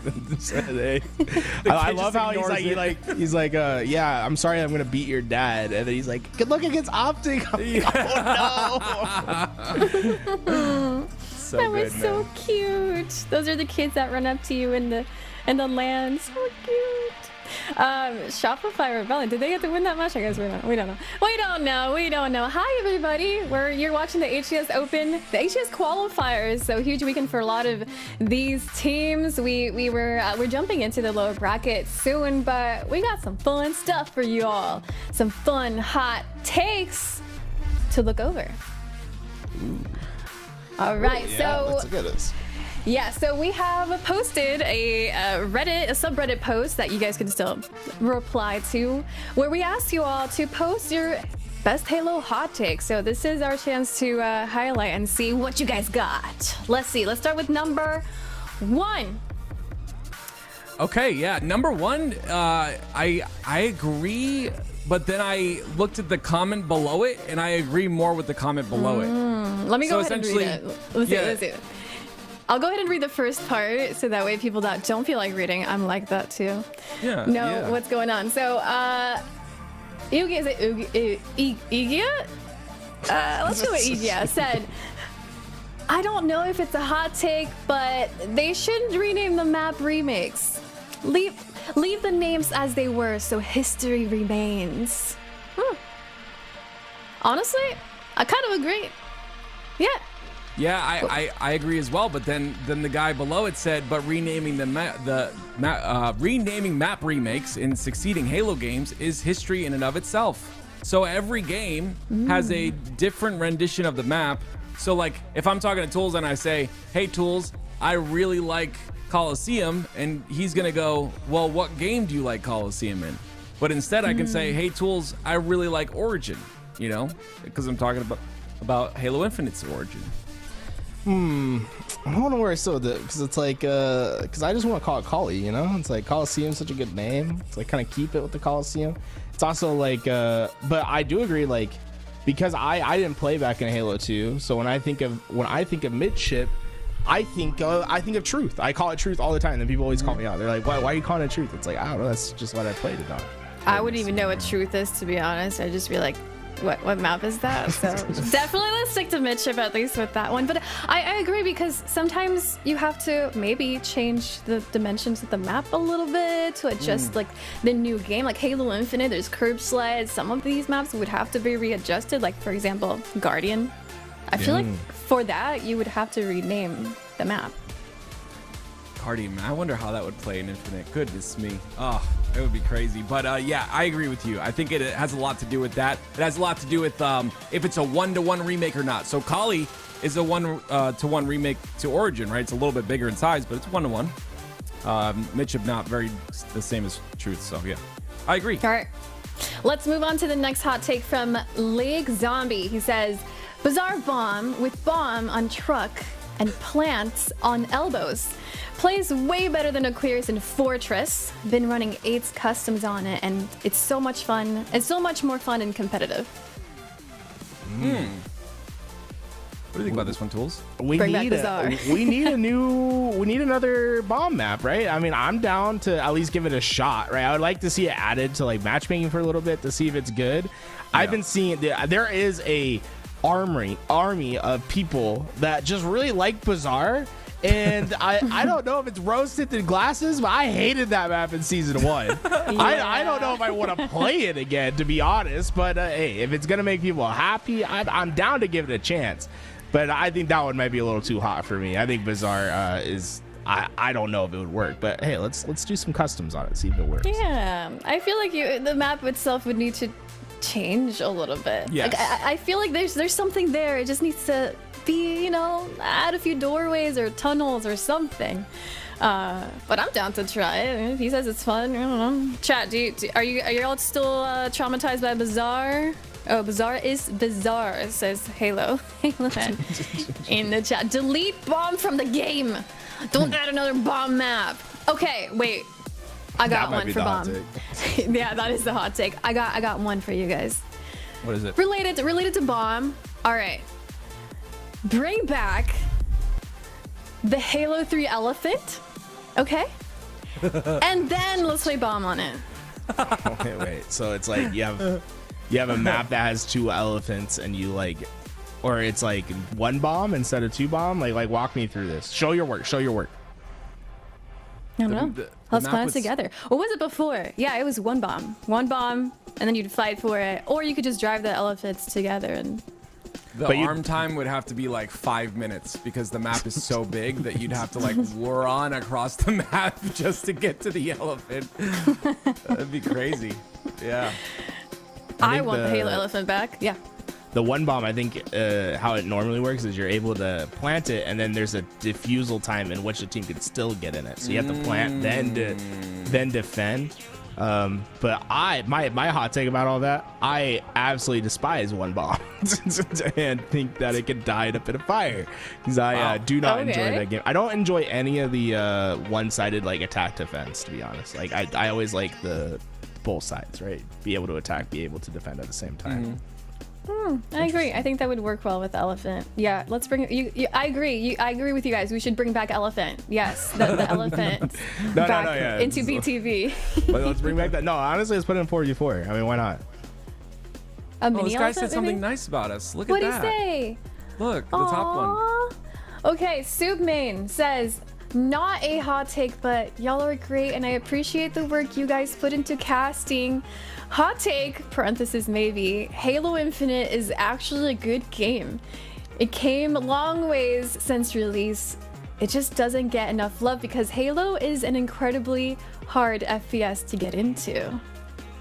That's so nice. Yeah, so thank you for the kind words. That's very kind of you. And I agree with what he said. I think Halo Infinite is a very competitive game, and I think it just doesn't get the spotlight it should get. So I guess my reply to that is, yeah, when I hopped into Halo Infinite for the first time, I was like, oh, this plays so well, but where's the game?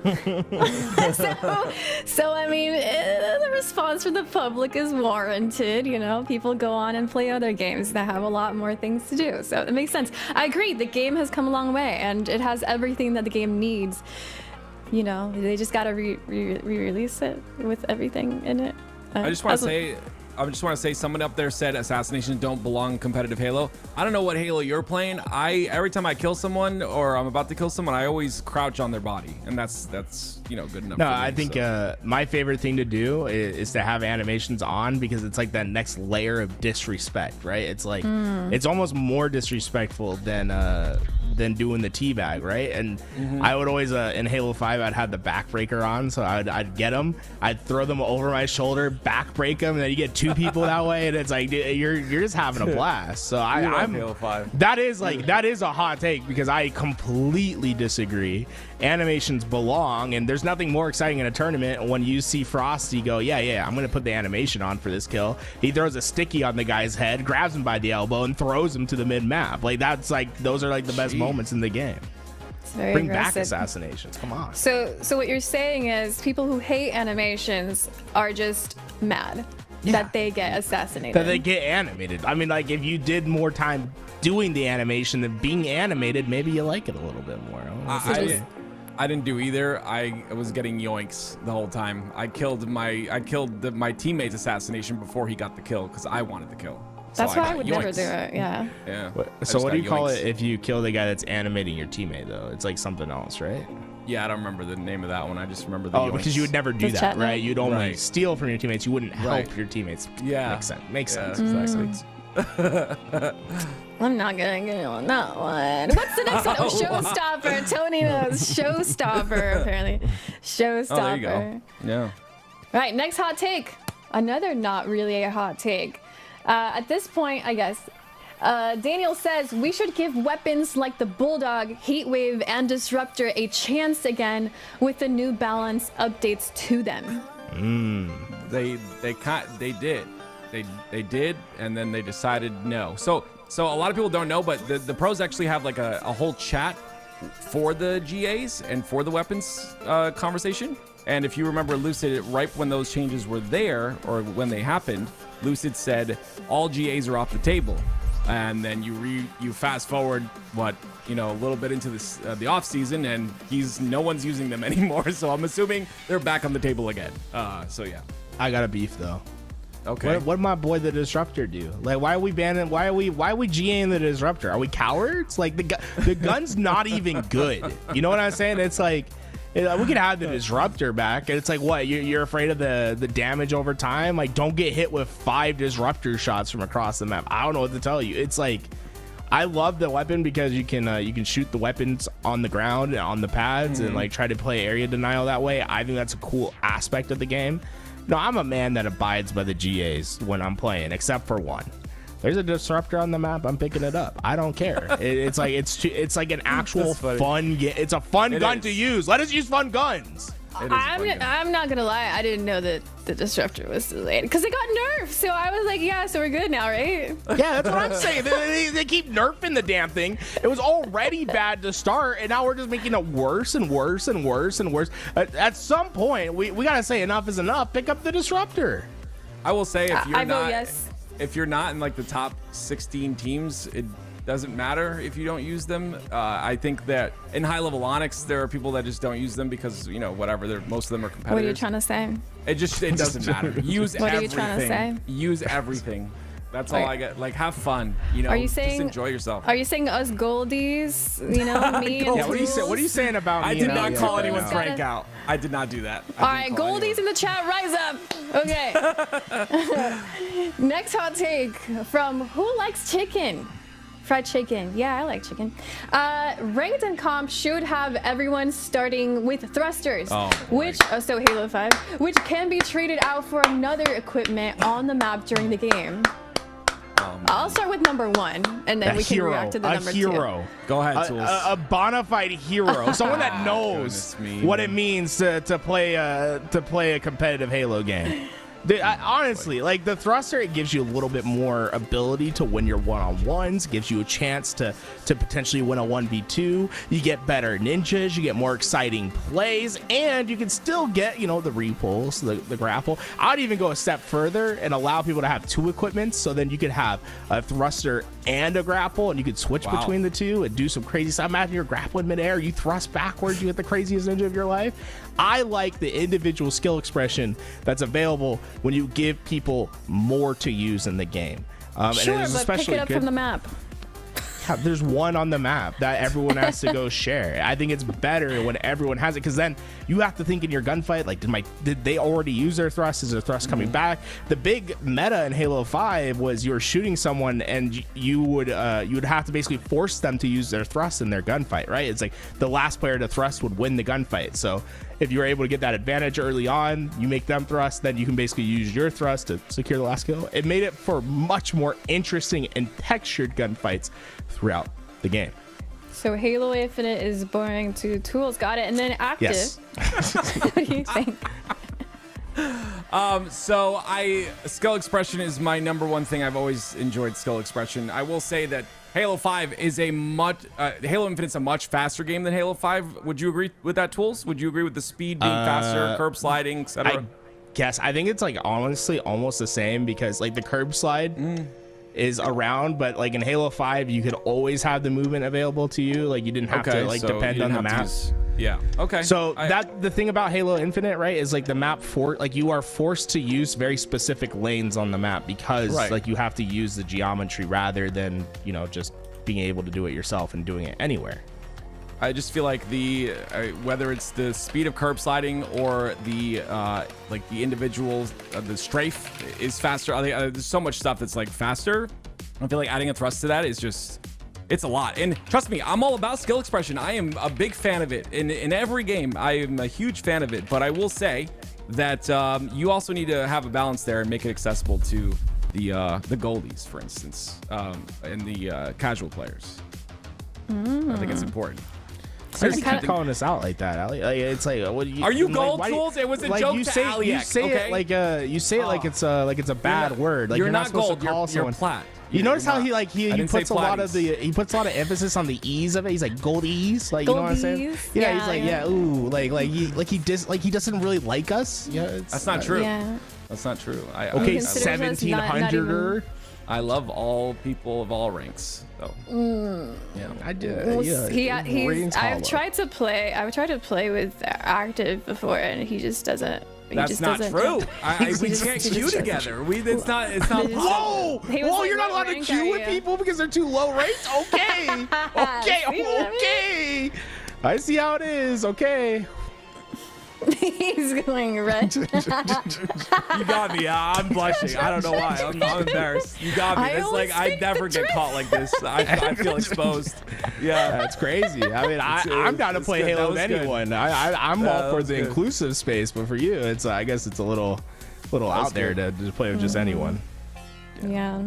You got me. Only one of us out of us three here have refused to do 1v1s, but let's go ahead and move on to the next hot take. If you guys are wondering what's going on, where is the tournament, well, we're gonna move on to the lower bracket finals, but first we're doing some Halo hot takes as the next series gets ready. Let's go jump into actually his name is Jumpy Gap, or are we doing lukewarm take first? Let's do the lukewarm take first. Lukewarm take. All right, lukewarm take. I said lukewarm take way too often. Way too. No, let's do it one more time. Lukewarm take. Okay. Lukewarm take. They should keep developing Infinite for the foreseeable future with major overhaul patches like CS2 and Overwatch 2. That's his first. I will say right off the bat that CS2. The only overhaul patches they have are moving a box 1 inch to the left, and the entire community freaks out. I will say CS2 has added a couple things, but like not crazy. Overwatch, I don't pay attention to. So yeah, I don't know. I personally would rather than focus on the future, but what do you think? What do you guys think? Well, I think what they're trying to say is that like they just don't want another game released, which I think it's fine if the game was already like doing game, like if it was like top of the directory, like doing really well. Like, I mean, yeah, sure. Like why force yourself into something new? But I think with the new engine coming, right? If we're gonna transition to that, like if we're gonna do that for a game, it should be the next game, right? When we move on to a new engine, we have a little bit more flexibility. I could see that being like a viable future. I like the idea of one game and then them releasing campaigns for that game like every year or so, and like giving us new experiences to build upon something. But also, I don't mind having something new every once in a while. Like it's fine with me, especially if it's free to play. If they're able to do it, then yeah, like go for it. I just want Halo stories to be good again. I could talk about that all day. We have such a big just franchise, like we have such a big like name, and there's so much you can do. Like that's what makes me excited, is like what's coming, you know, what are the multiple titles that they're working on, and if one of those is a Halo 7 and it's, you know, whatever, Halo Forever or something, it's called whatever, and it's there forever, and you know they update it like that, I would be fine with that as long as the engine allows for that, as long as the engine allows the developers to have an easier time. So I think I think with Unreal maybe that'll be the case. All right, their next hot take, or their actual hot take, is there should be some type of true automatic weapons in comp, not headshot capable, something like ODST SMG, relatively low damage, noticeable recoil, which will require increased reticle control, but has a scope and good range. Tony's screaming excitedly in the back right now. He's just like, that's actually Tony's alt. If we go look at the account, it's just Tony on a separate account. Yeah, I don't think I could disagree with something even harder than I currently am. I hate the assault weapons for the most part. I mean, like, have you ever had fun with any automatic weapon in the game? On Firefight, yeah, I'll pick up. Yeah, you see, like, I think it's fine for that. Competitive, I'd have to see how it's implemented. Like, the Commando's been fine. I thought the Commando was going to ruin Halo when I first saw it. I was like, why are we putting an automatic precision weapon in the game? Commando's been fine. It's in a very niche spot. I think that's fine. I don't think it's really like, I don't think the Commando is what they're talking about. I think they're looking more for like an assault rifle SMG type of thing. Yeah, but I think the Commando is like a perfect bridge between those two things, in my opinion. Yeah. Why not be casting? Who's that again? Says in the chat, bro. He's screaming, bro, I would be pro if we had auto start. That's literally how you actually did a really great impersonation of him. That's how he would sound. Bro. All I gotta say is we used to have auto starts in Halo, and I didn't see him anywhere close to the leaderboards. So, I mean, maybe you go back in time, Tony, try it back again in 2015. Maybe you can make it happen. I will say that that is one of the reasons why we're not like this, you know, widely loved, game anymore. It's like really difficult for a lot of players to get into Halo because it's a little more tough on the accuracy or whatever, having to hit your bandit shots or VR shots or whatever. So I think that is an aspect, but I don't really know how to fix that. I think Halo is just a very skillful game, and I love that about it, you know. So the goal should always be, though, to find a way to allow casual and newer players into the game with ease, you know, give them a chance to have fun, you know what I mean? Well, it looks like our next series is ready. Dark Inside versus Complexity, and we're in elimination round number 7. I see the players shifting there for a minute. Let's talk about these two squads, and Complexity already in the lower brackets. Complexity, let's talk about them. This Complexity roster, again, they came out on fire last week, and it was so impressive because they're I mean, seeing this roster on paper, you're automatically like, wow, this is going to be a roster that's going to contend in the top 6 easily. You know, they're gonna top 8. And then they just don't show us that. And then last week they gave us a glimpse of it, and it was like, okay, you know, this is what we wanted to see. And then this week it's just it's a little lackluster, and I'm unsure what's going on in the camp, but I hope that they can get it going before Arlington.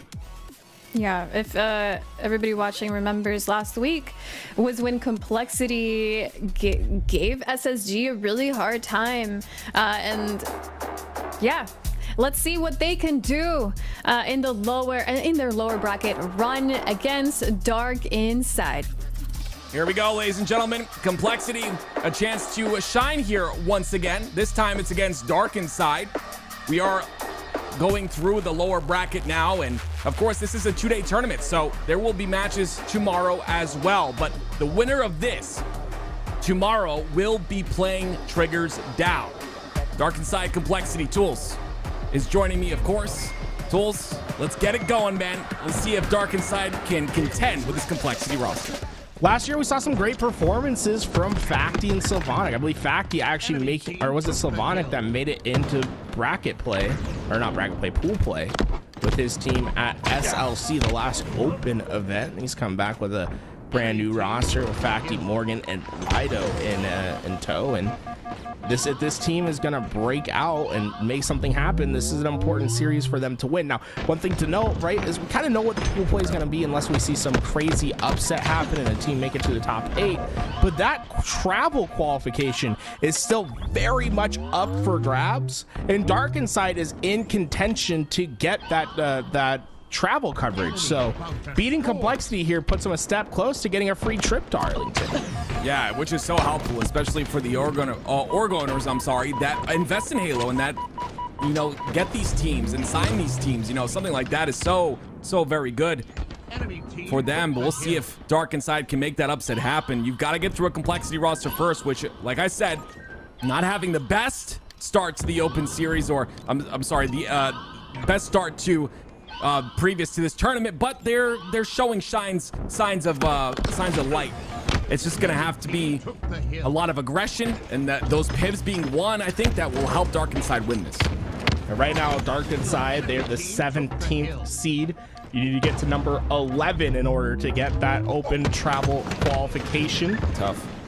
That's ascending baseline that's currently sitting in there, and they're exactly 1,000 points behind. A top 12 finish could give them enough, though, if they're able to get there. If they do get top 8, then it would be automatic qualification. You know, we don't gotta worry about it, but so far Complexity is putting on the hurt and already up 1-0, though we are seeing the Slays not necessarily be too imbalanced.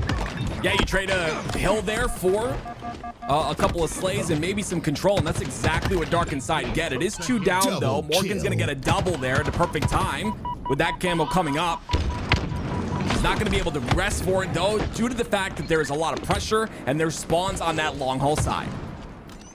Camo for Slavonic, but the question is getting away, and I don't think there was any chance of it. No way out, and man, it just makes you, that quarter, it is always just a death trap, right? The second you get into it, there is no escape when the players know you're there. Sparty, he ends up escaping to safety here, gets a double beatdown on the Facty, pretty clean, and he somehow stays alive. This route screen's going to allow him to survive a bit longer. He'll play his life inside this hill while you're looking for the push from A. It's not happening just yet for Dark Inside. They'll trade, but Us is ready for this tower side push, and he'll do as much damage as possible and allow Sparty to try and clean up the kills. More and more damage being put down, and Dark Inside, they continue to win the spawns. It was 3 down for Complexity. Mental, that first player forward will go down, and Complexity are scattered about. This is not going to be an easy break for them. Yeah, it's a lot of time for Dark Inside. This is exactly what they need here, and they catch Precision out as well. Jumping to that double stack, this is beautiful. Smarty, though, gonna clean up a couple of kills here, and he'll end up getting some hill time as well. Shock Rifle is up.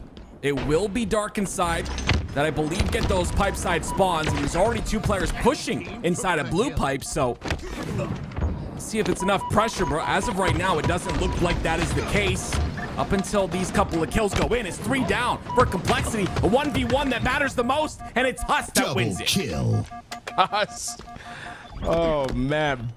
Busting it back in the back C, and there's just nothing that Dark Inside could do there, but Slavonic still has a second chance with camouflage, but just a little bit too far away to start that engagement. He almost let that player have the option for a trade.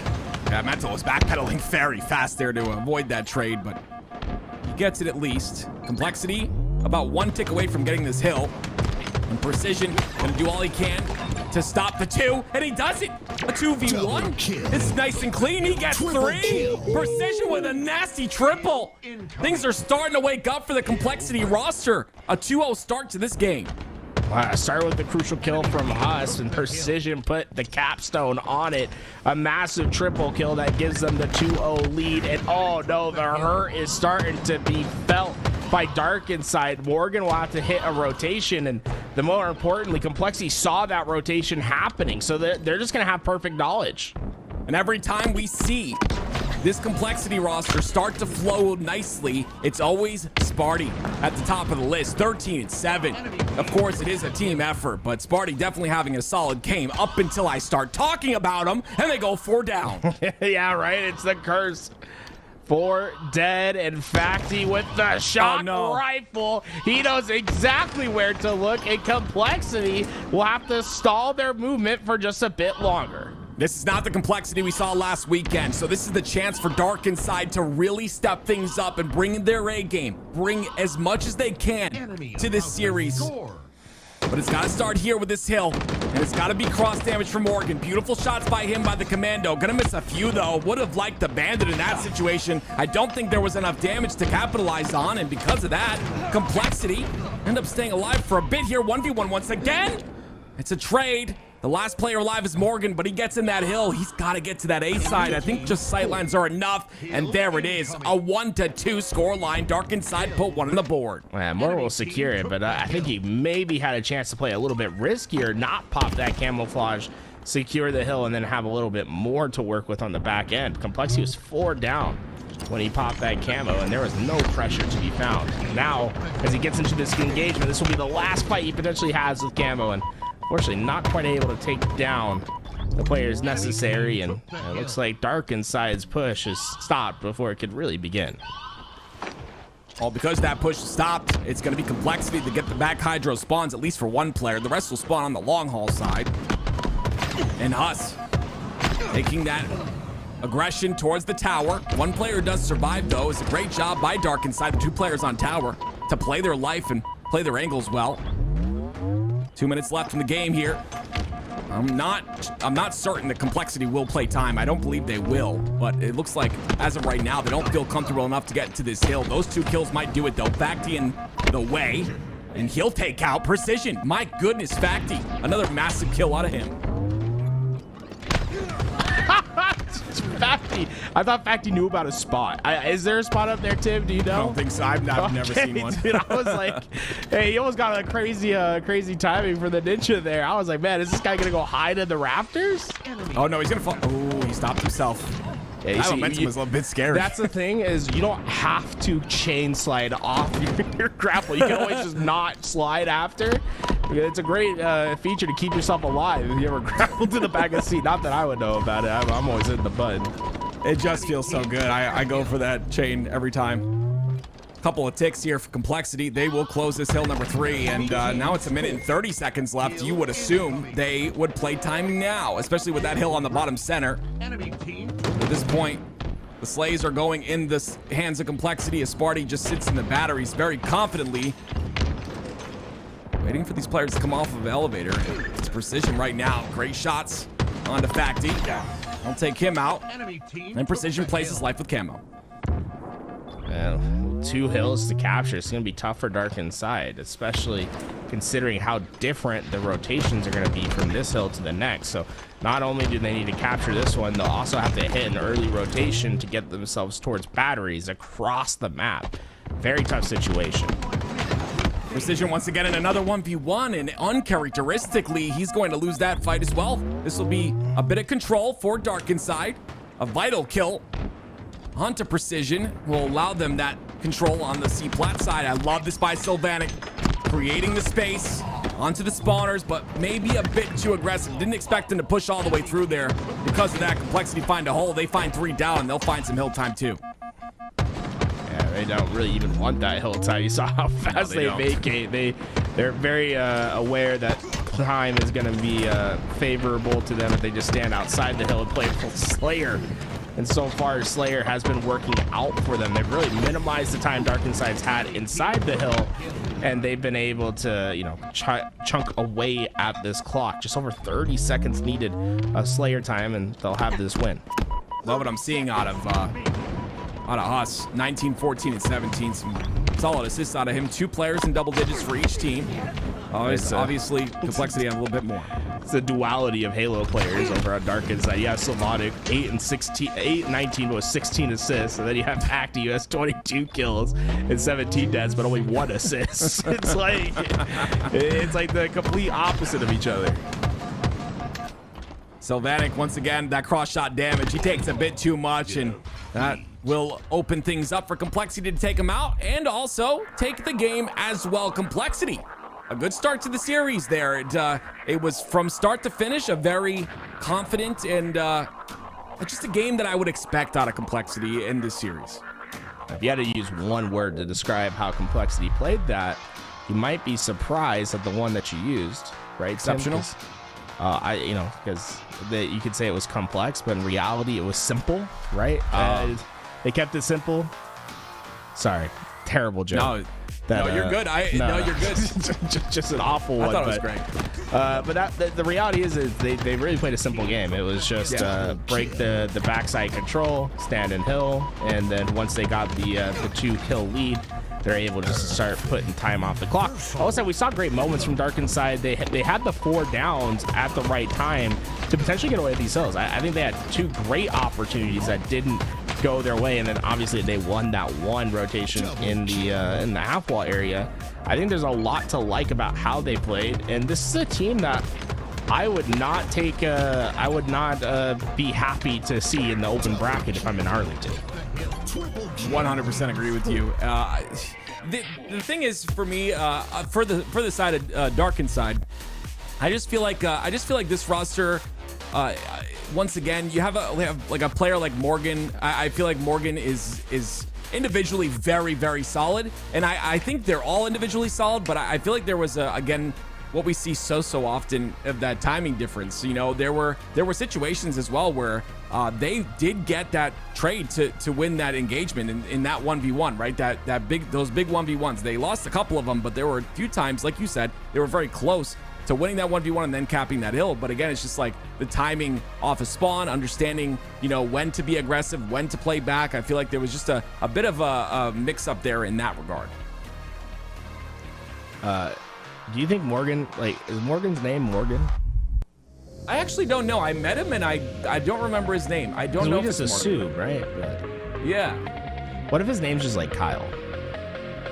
That'd be interesting. I think it's cool that he got the Morgan tag though. That's pretty awesome. Yeah, it is actually. Morgan got the OG tag. I love it.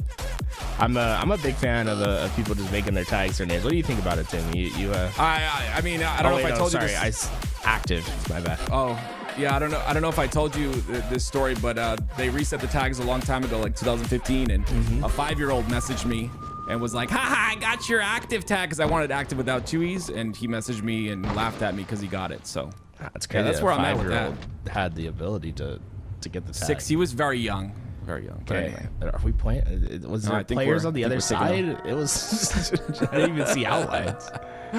Hey folks, if you want to stay involved in understanding what's happening on the week-to-week basis here in the HCS and the competitive world in LBT Halo, you can do so by subscribing to our Halo newsletter. You can see it in the chat right now. Just make sure our newsletter gets you there as well. You sign up for that and we'll send you out an email. I believe it's like every Friday. That gives you an idea of what happened that week, what you can expect to see this weekend, and what we're going to be live with. It's honestly a great way if you just want someone to kind of remind you that there's a Halo tournament happening that weekend. Boom. That's the best way to do it. The newsletter, you get an email once a week and telling you what's going on in the Halo scene. Speaking of clicking things, do you believe that the YouTube chat, 67% of them are not subscribed to us? Yeah, it's kind of unbelievable. Actually, let me double check that, because I'm gonna be a little upset if we didn't work on that number. You know what I'm saying? Like, we've been trying to work with y'all YouTube chat, and I love you guys in the YouTube. Yeah, they watch every weekend. So just, you know, you just sub and it'll appear at your #1 spot every single time we're live. That way you never miss a Halo event ever again, which is great. Let's see here. We go to the audience. Yeah. Oh no, the statistics aren't there. Oh, the statistics are not there. They haven't filled in yet. So we're gonna have to say 67%. But chat, I will see this after the stream tonight. And if it's still 67%, I'm gonna be a little upset. So please don't make my night be a little upset. Let's 65%. Come on, 2% of you guys. Yeah, guys, listen. Don't make Tools upset. I do not want to hear him whining and complaining later. That's all he does. Subscribe to the channel. Honestly, yo, we could hit like 15K by the end of the month. That would be kind of nuts, huh? Wait, are we? What are we? Yeah. Oh my God, we're so close to 15K already. We're at 14.7.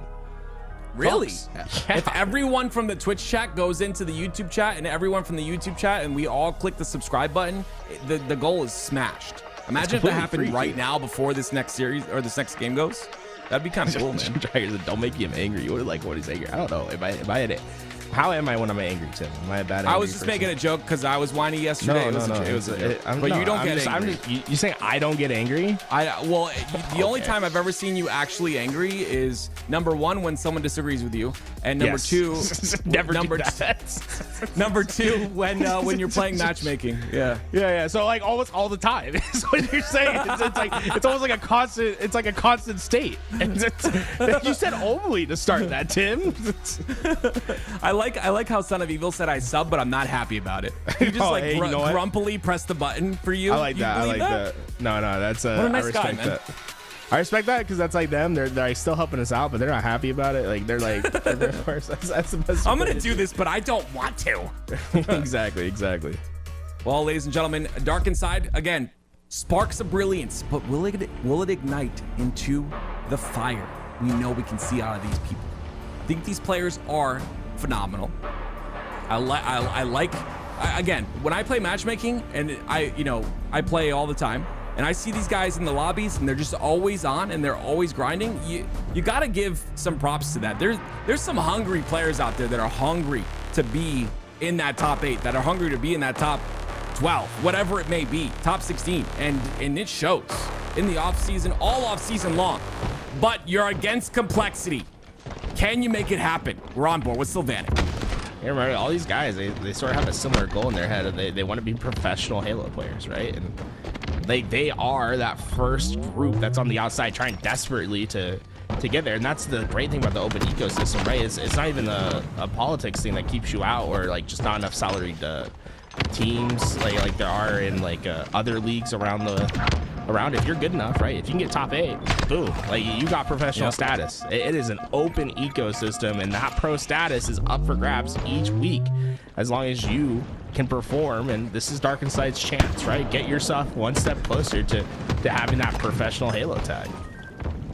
Starting off strong here, 6-4 so far. They've got the C side. You see them playing a bit slow. There are 2 players. I'm sorry, Morgan is the one way up on the map. Might have spawned there maybe, but regardless, there was 2 players from Dark Inside stuck on that C side. Morgan comes off a spawn now, and now he's going to go down again. This is the kind of loop that you end up in. It's 3 down for Dark Inside. You're going to see complexity rushing these staggered players and continuing to get slays here. I really liked how they played Facty at the end, right? Facty's the last player alive. They let him stay alive, right? They understood that he was back there hiding. They wanted to kill him as his teammates spawned up so that this staggered spawn just lasts a lot longer. And you're going to see that once again, right? Let's Sylvanik live for a second. That's okay. We'll kill you right when your teammates spawn up, so you guys can't get together. And you see how it's constantly happening, right? We're seeing the cycle of the player that's last alive going down as the spawners come up. And Lido, I mean, hey, we'll see you in 8 seconds after your teammates spawn. It is a train of deaths that are really impacting Dark Inside.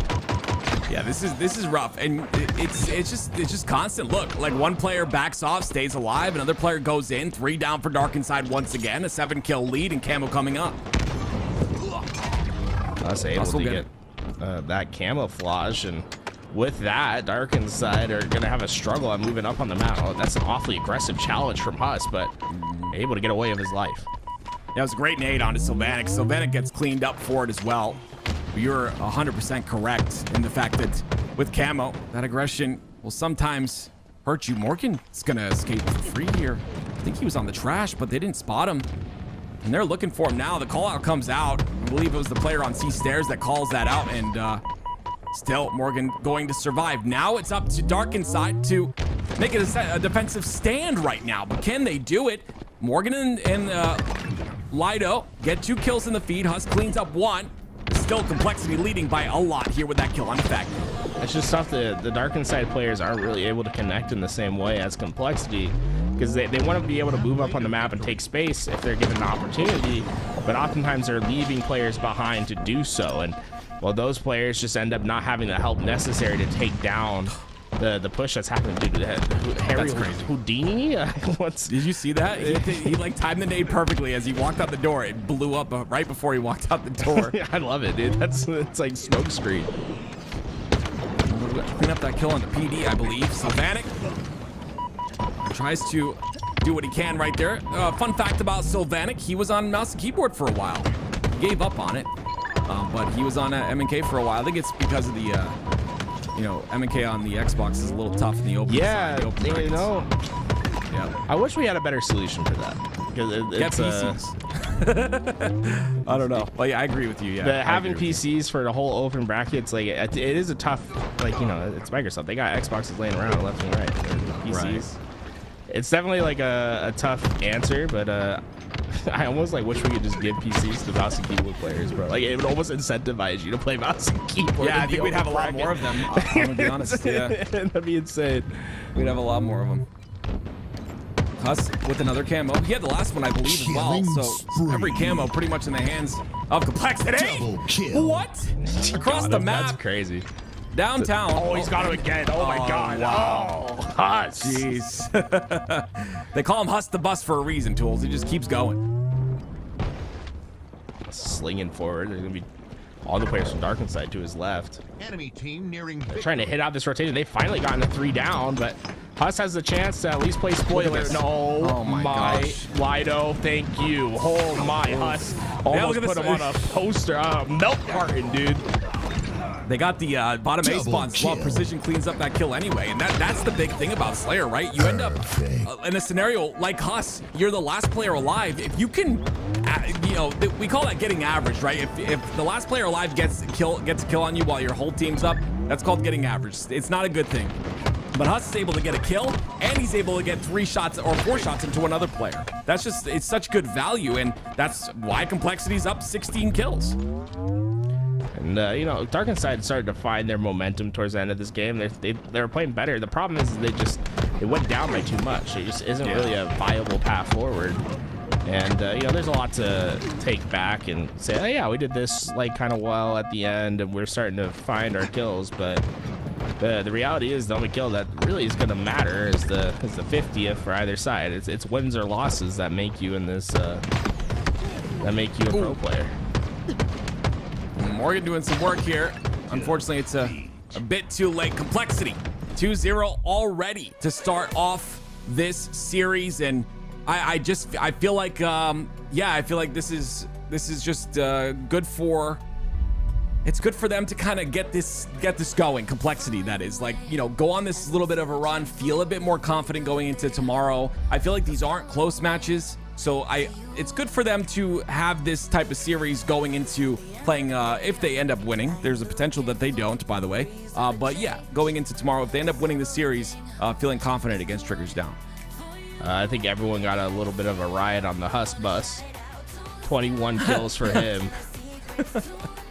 And he just decimated. He had 5,200 damage. How? That's crazy. That's like objective stats, bro. Yeah, that's nuts. 52 and a Slayer. That's like, I wonder what the man. I wish I just had all the stats in my head. That I could know what the average Slayer stats. Like, what is the outlier? Is that in the top 1%? Because I feel like you never see 5,200 in a Slayer. That's got to be up there. Yeah, that's got to be way up there. I wonder what the most damage any one player has done in a pro game of Slayer before. Oh, we'll have to you think anyone's ever hit 7K in a pro game of Slayer? No way. Not in a pro game. No way. I wouldn't say, like, if there was like if we're talking about like the top 4 teams, I don't think any Slayer's ever gone past 6K damage. There's no way, right? Am I crazy to think that? Yeah, there's always an outlier. I mean, have you seen Renegade? He's kind of perfect. Yeah, I guess you're right. Yeah, Renegade. Yeah, there have been a lot of pro games that players get 20 plus kills. So you might be right. Someone in the chat said I have to get 5,200 to win in matchmaking. I like that. Man. Yeah, I'm the other part of that equation, right? I'm the player that has like 2,200 after you end the game. Like, what were you doing, bro? Oh man, to be honest, a lot of players in these lobbies, right? There are probably people out there that are watching this right now that think I could do that 5,200 damage. Significantly, like if I I play in pro lobbies and matchmaking, but never in like a full pro team. There's no way you're getting as much damage as you get in a random lobby. It's just so much more difficult because it's angles that are being held. You're not expecting to push card 3 and you have 3 people looking at you. Like it's just a lot of pressure. The angles they take are really good. The positioning is near perfect. So let's get this alley-oop. Oh, why did you jump down? He didn't want to die. He didn't want to die. I'm more concerned with getting 5,200 damage, bro. Like, yeah, he's just doing it. let me go get these slays real fast. Spartan He's just going. Spartan's like, okay, I don't really know what to do here, guys. I'm kind of trapped. Huss got the overkill. It was worth it. It was worth it. Get the kill tag. Wow. You know what, Huss? My bad, dude. I wasn't familiar with what you were gonna go do after. That's actually crazy that he's like, I'm not grabbing this flag, and he just goes front base and gets an overkill. Yeah, we see him do. He flew out mid-map and said, let me pop an overkill for us to get this flag. I could stand here and get it, but you know, I think it's more valuable if I just decimate the lobby. That's crazy. He's last alive again. This has been the story time and time. He's having a really good series here, and this is what you like to see. Great shots as well. I love this discipline to back up, and he ends up he's gonna get taken out by Lido anyway, but regardless, still 1-0 for Complexity here, and they have another camo in their hands. Is trying to do his best to live, but I think he got shot by every player on Dark inside. They were not letting him get away, and they have an opportunity here. 2 down, they have 4 alive as they're pushing into this base. A couple opening slays here, and they could potentially have a flag back home. Yeah, if you're Dark inside, you want to catch them lacking right now. You take advantage of it as best you can. If they're letting off that gas pedal, I talk about it very often, but a team generally, as human beings, when we're winning by a lot, generally we tend to let off the gas pedal just a bit, and you take advantage of that if you're Dark inside. And if you can get that first game turned into a bit more, it is going to be tough though, again, against this Complexity roster and against us, because he's just dominating right now. Sparty, that's a bit of a shot while he's thrusted there, I believe. Nice clean shot by Lido, and now they're pulling a flag, so 2 dead. Is this enough? Precision down as well. 1 player will spawn. 3 down for Complexity. Sparty goes down. Hutt's the first one to spawn. This is going to be a cap. Flying through, and there we go. Dark inside find their solution. It took them a second after they had their initial push, but Complexity were never quite able to get their numbers back together. And oh my, Slavonic from up high. Let's make it 2. Sparty goes down as well. He's doing gross things on the P side of the map. Mental, he knows to back away. Better not be challenging Slavonic anytime soon. And they spawn on the fridge. He wasn't expecting the fridge spawn right there. Flag is coming out for both sides. It is Mental inside the base. Camo coming up in 10 as well. Precision's gonna push space here on the car side. Has to take out Morgan. Gets hit by a nade. Gets hit by 2 nades. Morgan's got to drop flag. There it is. The thrust. He gets the trade. 3 down for Complexity, but I don't know if anyone's in position. They're gonna spawn up and try to get that flag touch, but their flag is still bottom center. Spartan gets all the way into that fridge. Oh my, Mental. Bottom ground, Perfy reversey for the kill, and oh, that's gonna, yeah, Dark Inside's gonna fall apart from that death alone. You just feel the momentum completely shift. Slavonic and Lido trying to do their best to keep this flag alive. It looks like they will be able to at least get themselves into a flag standoff, but man, it shows Complexity, individual talent that all these players have. At any moment, they can just rip you off a perch. Complexity sent 2 towards the car side. 1 of them goes down. It's 2 down for Dark inside. Sparty with the camo. And right now, Huss just holding on to that flag. He's going to catch Sylvanic out. That's a massive kill. That's a killing spree for him too. Pivotal kills here out of Sparty. But his job's not done yet. He's got to make sure that he can try and get this flag return somehow. Camo's going to run out, so we'll see what route he takes here. Wesley's been very mindful about not just sending too many players forward, and they're giving Dark Inside a lot of respect, which I think is a good thing, right? If you're in this game and you give away free flags, like, that's how you let something slip by. And all Spartan, he found his opening. He's going right for it. Wow, that nade. Oh my. Oh, okay. Huss was there. I was like, how did that just happen? Double kill. Huss cleaned him up, and it'll be a flag capture that comes back. And Huss and Spartan, look at him, 25 apiece, looking like LeBron and D Wade in the back of Dark Inside's base. If you're worried, if you're Dark Inside, you're worried right now that another cap's gonna come out. You see right there, Facty towards the top center, Mental. A little bit of damage goes in. Flag is out, but not enough on the map, not enough kills on the map to really feel comfortable. He's trying to do something, but he cannot. He can't do anything in this situation. Again, it's 3 players from Dark Inside looking at him. Sparty overextending as well, but they're getting the trades that are necessary. 3 down for Dark Inside. Well, Precision has the angle to at least get this camouflage before anyone can really see him. I'll do just that. He can, yeah, he can. No, sometimes you're just not having a good day. You know, just like, you know, sometimes it's just not gonna work out. That's okay. Yeah, it was just a little. That was a little rough. I don't think you did anything there wrong there, Mental. Well, you don't? Okay. I mean, Sure. You know, we can like dissect it, but it's like I like the idea. It just you know, just didn't go your way this time, champ. Well, flag is still out for both sides. Dark Inside flag is going to get touched at the very last second. They're going to try and return Complexity's flag. Lido goes down, and that flag will be returned, but they're not continuing the other run. It'll be a toss-up and a third cap for Complexity. Yeah, I love it when they throw flags up to the window and the person grabs it. That might be the most satisfying thing about Aqua. What about when they don't grab it? Yeah, well, I mean, as long as they get the overkill after, right? It's fine. Oh, yeah, true. 3 down, Dark Inside. Lido on the fridge, and that's when Huss knows, well, actually, they're blocking those. Looks like they're just trying to take players off their side of the map, and Lido will go down, so now a bit freer to push forward. Well, Sylvanik with a nice little one piece, try to get 2. No, he ends up going down to Precision, who is starting to heat up just a bit here. Oh my goodness gracious. Let's you know, a moment of silence for a second. I don't want to do moment of silence. Oh, you don't want to respect the fallen? Okay, I got no, you. not the fallen Spartans. Mental.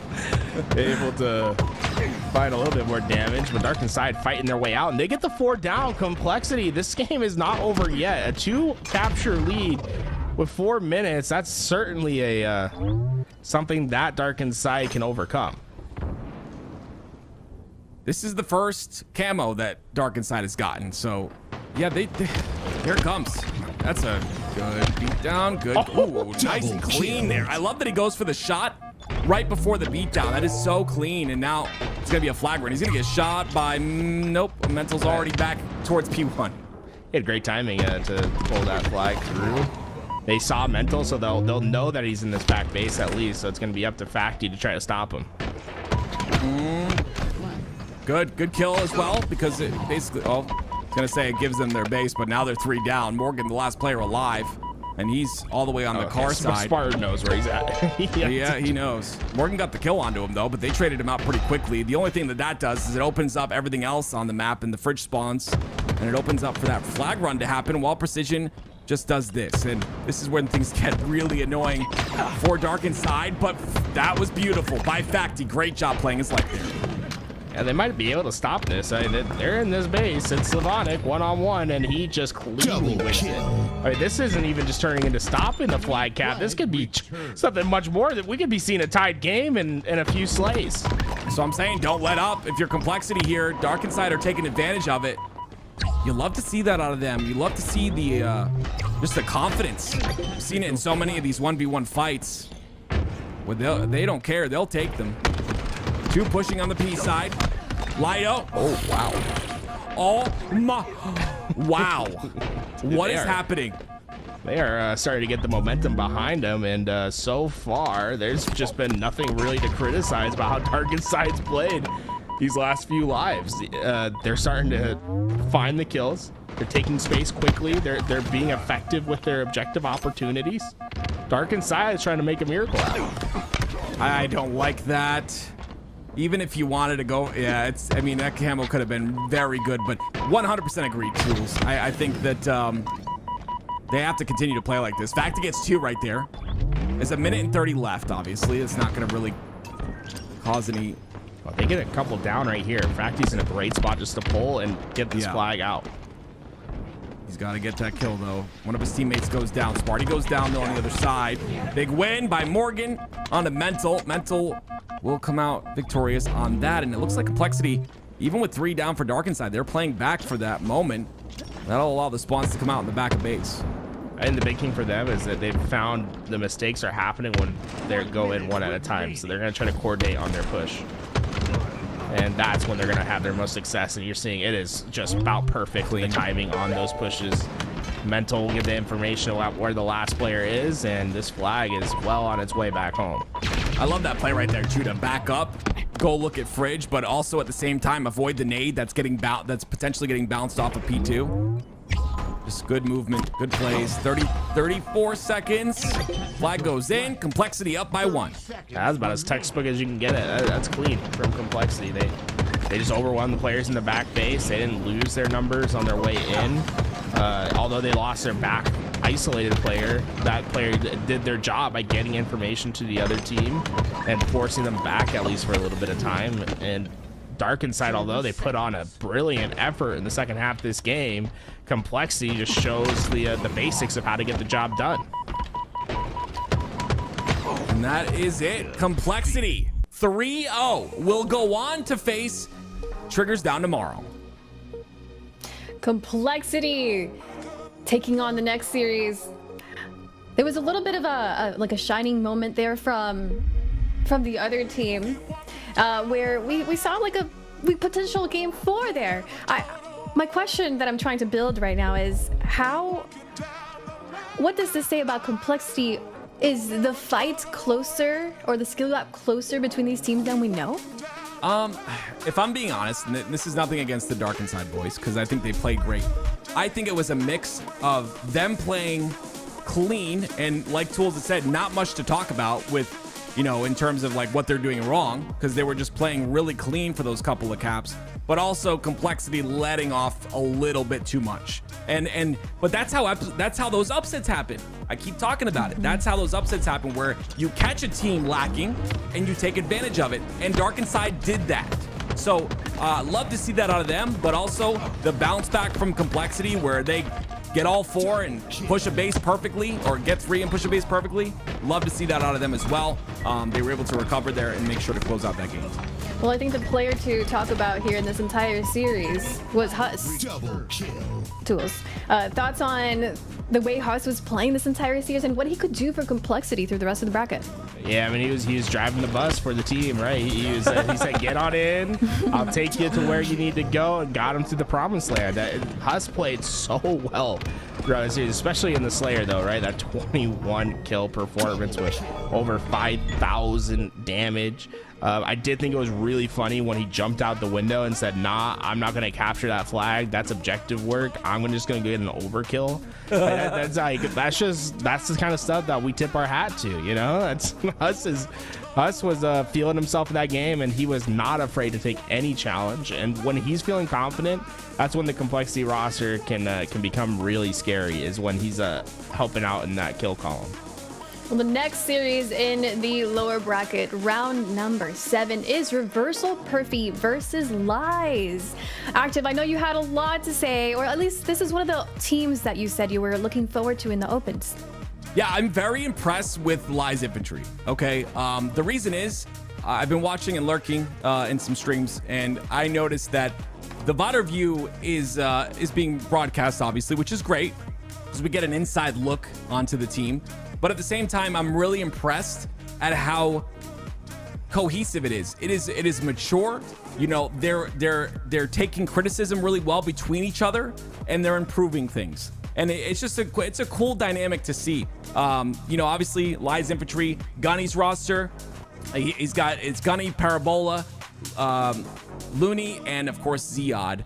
But this roster just puts in the work. I love work ethic. I'm a big fan. So I was definitely looking forward to watching them, and I'm glad that they've made it this far so that we can. Well, as we all know, we're in the qualifier today. So Reversal Perfy find themselves in the top 8 currently in the leaderboard. So there's a lot on the line here for Reversal Perfy if they don't win this against Lies. Yeah, they could find themselves dropping massively in their expected seed. Right now, they'd be in the top half of the pool play, when I believe they'd be getting the 7th seed if it was all to end today and we just did off pro points. If they lose today, not only are they going to not get that top 8 secure, but they're also giving opportunities for teams that are behind them, like Triggers Down and Complexity and TSM, to jump them in that pro point bracket, and then they could find themselves all the way down to like the 10th seed in North America, which turns into, I believe, like 11th or 12th seed. So yeah, they'd be like looking at 11th or 12th seed in pool play, which is a big difference between, you know, being in the top half. Reversal Perfy. We'll see what they can do. Reversal Perfy versus Lies Infantry is up next, and we have a lobby forming. So while we wait for the players to get in here, we'll take a quick break as we get ready for the next one.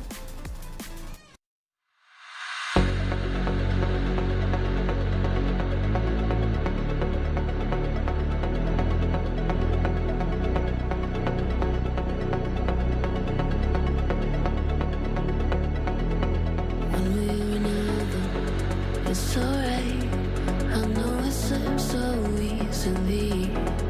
Fighters and lovers in your eyes, running around your head. There's 1,000 enemies, and there's a fire lighting up the dark. We're gonna watch them fall, 'cause if you need a little wild card, I'll be the one you call.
I'll be the one you call.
And we are back here in the HCS qualifier while we get ready for the next lower bracket game.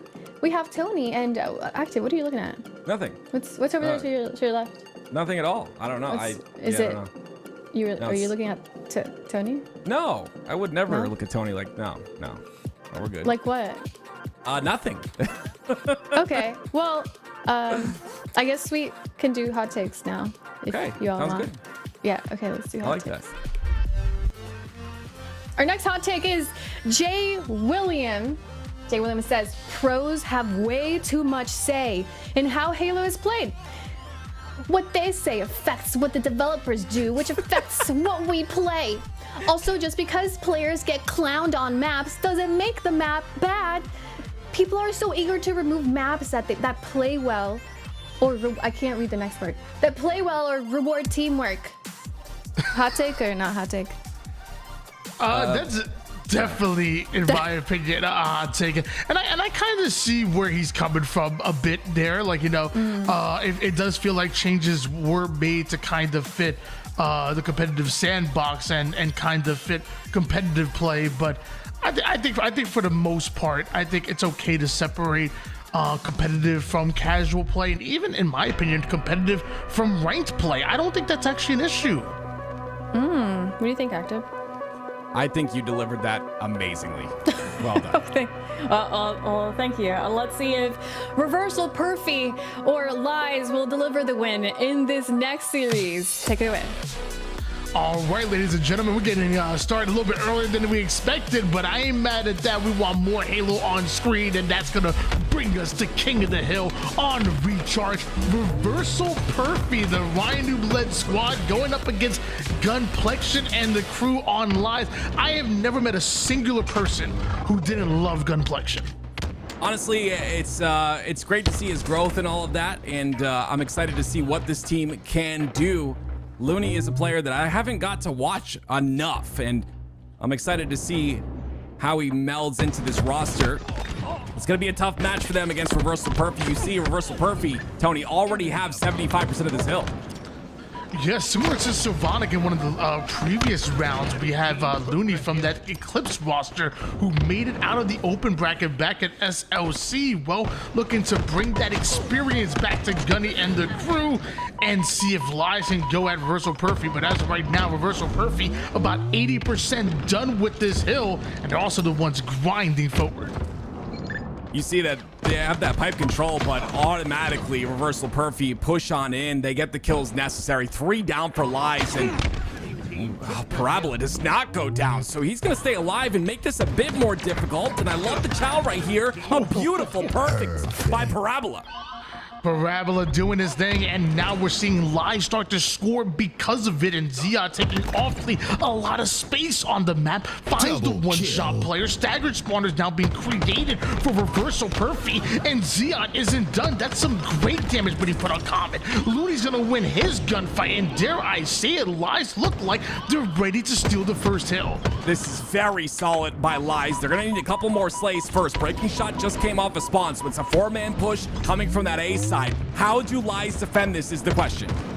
Reversal Perfy and any Ryan Noob squad is really well known for pushing through one side. They'll send 2, 3, maybe even 4 players there to make sure that they secure their kills, end up putting Lies 3 down, and Reversal Perfy going to take back what's rightfully there is a 1-0 lead to start the game. It's unfortunate right there. King Nick stayed alive on that Dorito, and it's so easy to do so, making himself such a difficult target, allowed Reversal Perfy to get that first hill, and now they're putting time into the second one. Multiple down here for Lies. Like you said, Reversal Perfy continuing to score, and Gunplexion going out in the middle to try to get that kill, but didn't know King Nick had his back. He has to live here, Looney. Getting the trade is good, but 3 down again for Lies. Reversal Perfy are continuing to put them on a spawn trap and on a stagger spawn, and you just don't want that. You got to get the slays here if you're Lies. You got to get them out of this hill or set up for new. And right now, we're going to push on the long haul side. The next hill is on elevator, but this might work out if the push is timed correctly. Bit of a late push here, but Gunplexion gets his first kill onto King Nick. Not done just yet, beating out that hill just a bit, but you gotta be careful. They only needed a split second now. This is gonna turn into maybe a bit of a flank play, but he's already spotted from across the map. That's unfortunate. Yeah, it's a bit tough. He wanted to, he assumed that they went towards that tower side and he was gonna be free, and he was just gonna try to find a straggler, a 1v1, but they caught him out pretty quickly from that bad ledge, and with that information, it was just easy to clean up the kill onto him. Now it's Reversal Perfy with that 2-0 lead. Ryan Noob able to clear out the back A side. This is the spawn that Reversal Perfy want and are willing to fight for. Camouflage coming up quite soon, and Common stretching all the way over toward the C plat side as Breaking Shot is pushing gold. We have active camo now being surrounded by all of Reversal Perfy. Meanwhile, Ryan Noob being forced back.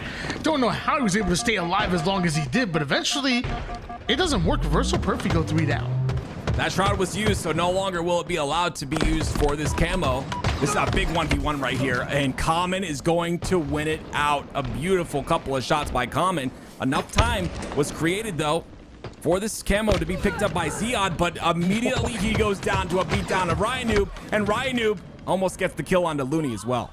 I think Ziad thought that Ryan Noob didn't see him was going to pass and get an easy backsmack, but Ryan Noob fakes him out and just turns and burns him real quick. 2-0 lead so far here for Reversal Perfy, and right now Breaking Shot, the leading man on the roster, 14-6, and some great damage out of him.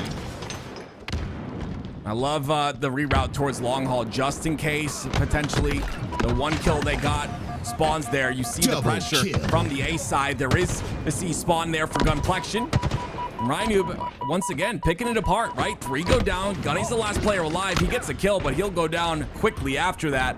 And Reversal Perfy are just objective efficient here, continuing to work on this hill little by little. And it really feels like a must-win hill for Lies already. Look at that time right now, because Reversal Perfy keeps stepping in and out of this hill and draining that neutral time. Think about it, Reversal Perfy ends up winning out this hill 3-0 with less than 2 minutes on the clock.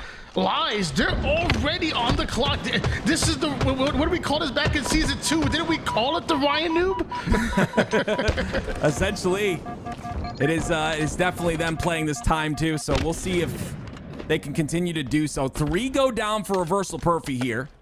Ryan Noob was the last player alive. He is below the gold ledge, so Looney's got to be prepared for that. And here goes the spawns on the long haul, so they'll get some time right now. This is good. Still 1 minute and 42 seconds left. When you play with fire, you're bound to get burned. And now 1 minute and 39 seconds on the clock right now. And Lies are looking to put on their first capture. Looney ends up out meleeing Ryan Noob, but ends up going down literally right afterwards. And Breaking Shot wants the challenge, but didn't realize that Ziad was coming from behind. Gets the kill, gets the camouflage, and Lies right back on the hill. That was a massive 4 dead, 4 Lies, and they get camo like you mentioned, Tony. Is it gonna be enough though? A bit of a throw there by Ziad. Gunny still though with the shock rifle, and he did damage on the batteries to get that kill and get the 4 dead. Now he's got to do a bit more, and there it is. Another kill once again goes in for Gunny. That's 3 in a row. Minute and 12 seconds worth of neutral time here. Gunplexion and Looney trying to get through gold, but the nades are going down and Lies are being forced out. Gunplexion trying to find an easy angle onto the bottom tower player, but Chris Common and the rest of Reversal Perfy are now pushing up. And while all this happens, time is winding down. Lies recognize the situation, so they hop in the hill, but they need it now. There's 56 seconds left of neutral time. If Looney was able to stay alive there, it would have been 4 dead, and maybe they would have got the spawns, but no, there's just so much aggression coming out of Reversal Perfy here, Tony, and they just keep pushing forward. That hill's so close, but like you said, that time winds down every second. Reversal Perfy were playing time from the second hill. Still to this day, by the way, Ryan Noob's E United is still the only team that's ever, that I know, that ever won King of the Hill 1-0. And they did it on live fire back in season 2. And we're seeing it. They've been playing time this entire time. And Lies, there's no chance. They just went 4 down. There's 22 seconds left. Even if Lies finish off this hill, how did they grab another one right afterwards in a centralized position? The game's over. That's it. There's no way. There's no way they get there in time. There's no way. And yeah, Reversal Perfy. I mean, there was one moment in that game where they looked good. They get in the hill here, but I mean, there's only 4 seconds left. That hill's going on the C plat side. I would hate if I get fired because I called this too early, but there's no way, right, Tony? There's no with way. multiple going down here, Ziad's the final player, and he doesn't find his way towards the hill. And crazy to see, but I mean, we talk about it a ton. If you know for a fact you're gonna move on to the next hill and you're gonna end up playing time, why not start playing time on the previous one when you have a 2-hill advantage? I've been trying to get my ranked matchmaking teammates to understand this, but they just don't. Dude, if it's a minute per hill, hey, sometimes it's better to work the time, and it feels like nobody does that better than a Ryan Noob-led squad that includes Reversal Perfy. Gotta give a shout out to Breaking Shot. 26 kills, only died 9 times, 12 assists. That's good enough for a 21.0 KDA. Unreal. It's insane, and this guy's been doing this for so long, and I feel like he got his chance last year, but I don't know. I feel like that chance was taken away from him too soon before he could really bloom into that player that he could be. And there it is, the LVT YouTube, ladies and gentlemen, 14,750. Let's get to 15K tonight. Okay, all you have to do is go to the YouTube on your phone. You're watching on your phone. It doesn't matter. Open another tab and go subscribe to the channel, guys. Just press that button. It helps us a lot more than you think. Just go press the button. Tony, did you press the button yet? I mean, I pressed it, but what do you mean? What if somebody doesn't have the money? Like, what do you mean? It's free, Tony. Oh, it's free? It's free. Free. That's my favorite flavor. How do I do it? You go and press the big button that says subscribe. These directions seem a little complicated, but go. So I need to open up YouTube, open up LVT Halo, and press the big red button that says subscribe. Yes.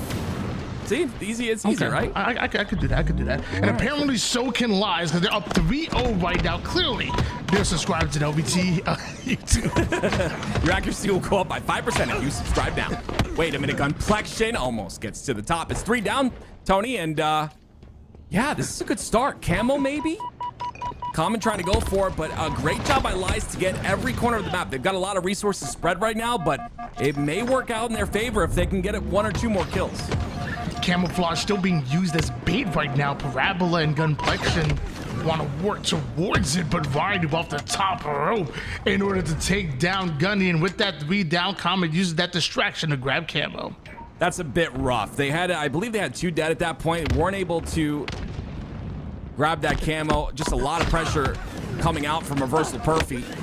They still have the lead though here. Reversal Perfy though, aggressing forward. It's 2 down for them. Looney gets 2. That's a beautiful 2 kills out of Looney. He wants the 3rd. This is the confidence I like to see. Beautiful job to bring it to 14 for Lies. Looney exploding through the strong side of the map and getting some huge kills as we switch on over to Gunplexion to try to pick up exactly where he left off. Gunplexion aggressive over towards the back PD side. Easy backsmack, turned it into some free shots onto Ryan. Zia tries to come in for the cleanup, runs into a bit of a grenade, but it's a kill advantage for Lies.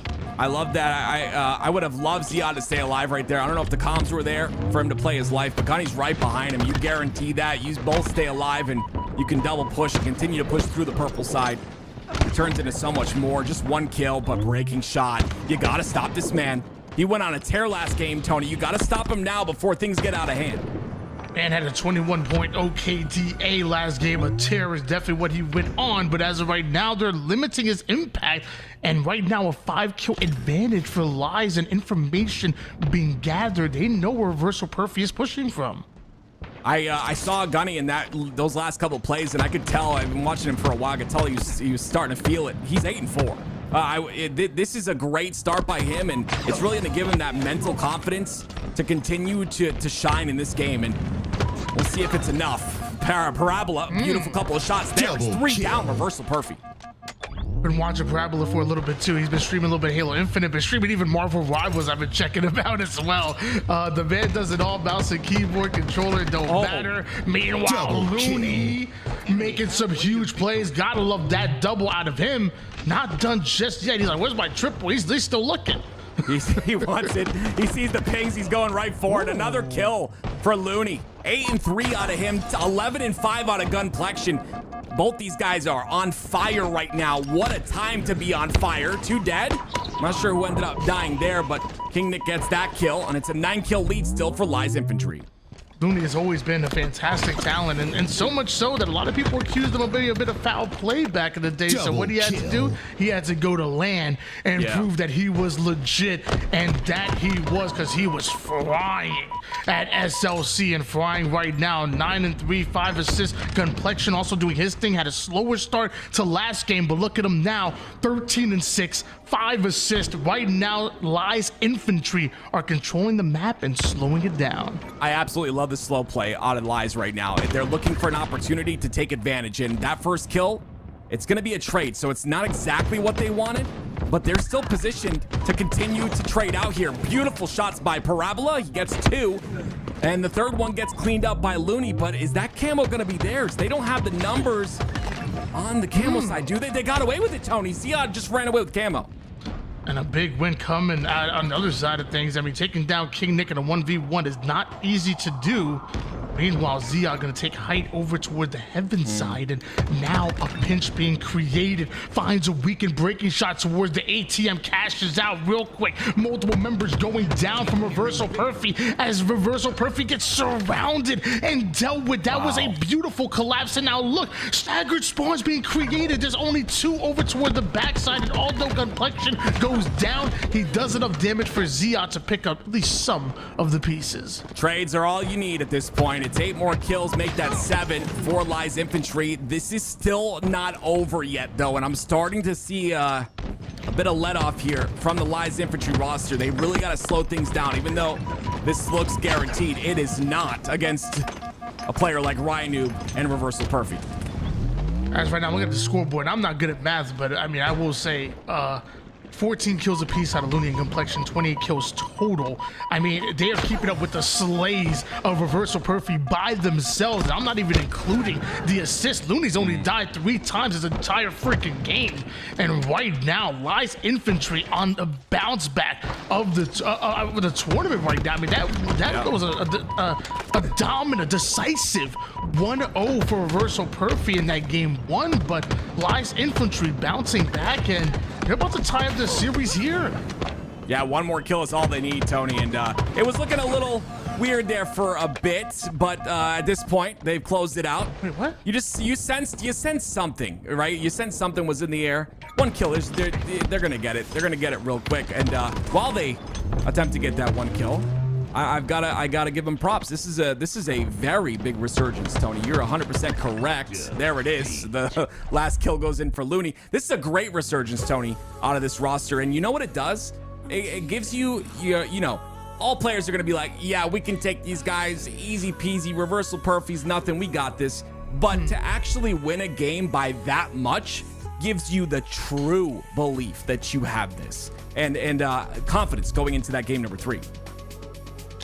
I thought you said I was looking a little weird. I'm sorry. Oh, no, sorry. I misunderstood. I was about to say, I was about to start roasting you, bro. I'm like, you have a big head, little arms. I was about to go. Why you're still roasting me? I'm not going to. You just did. I said I was. No. I would never roast you, Tony.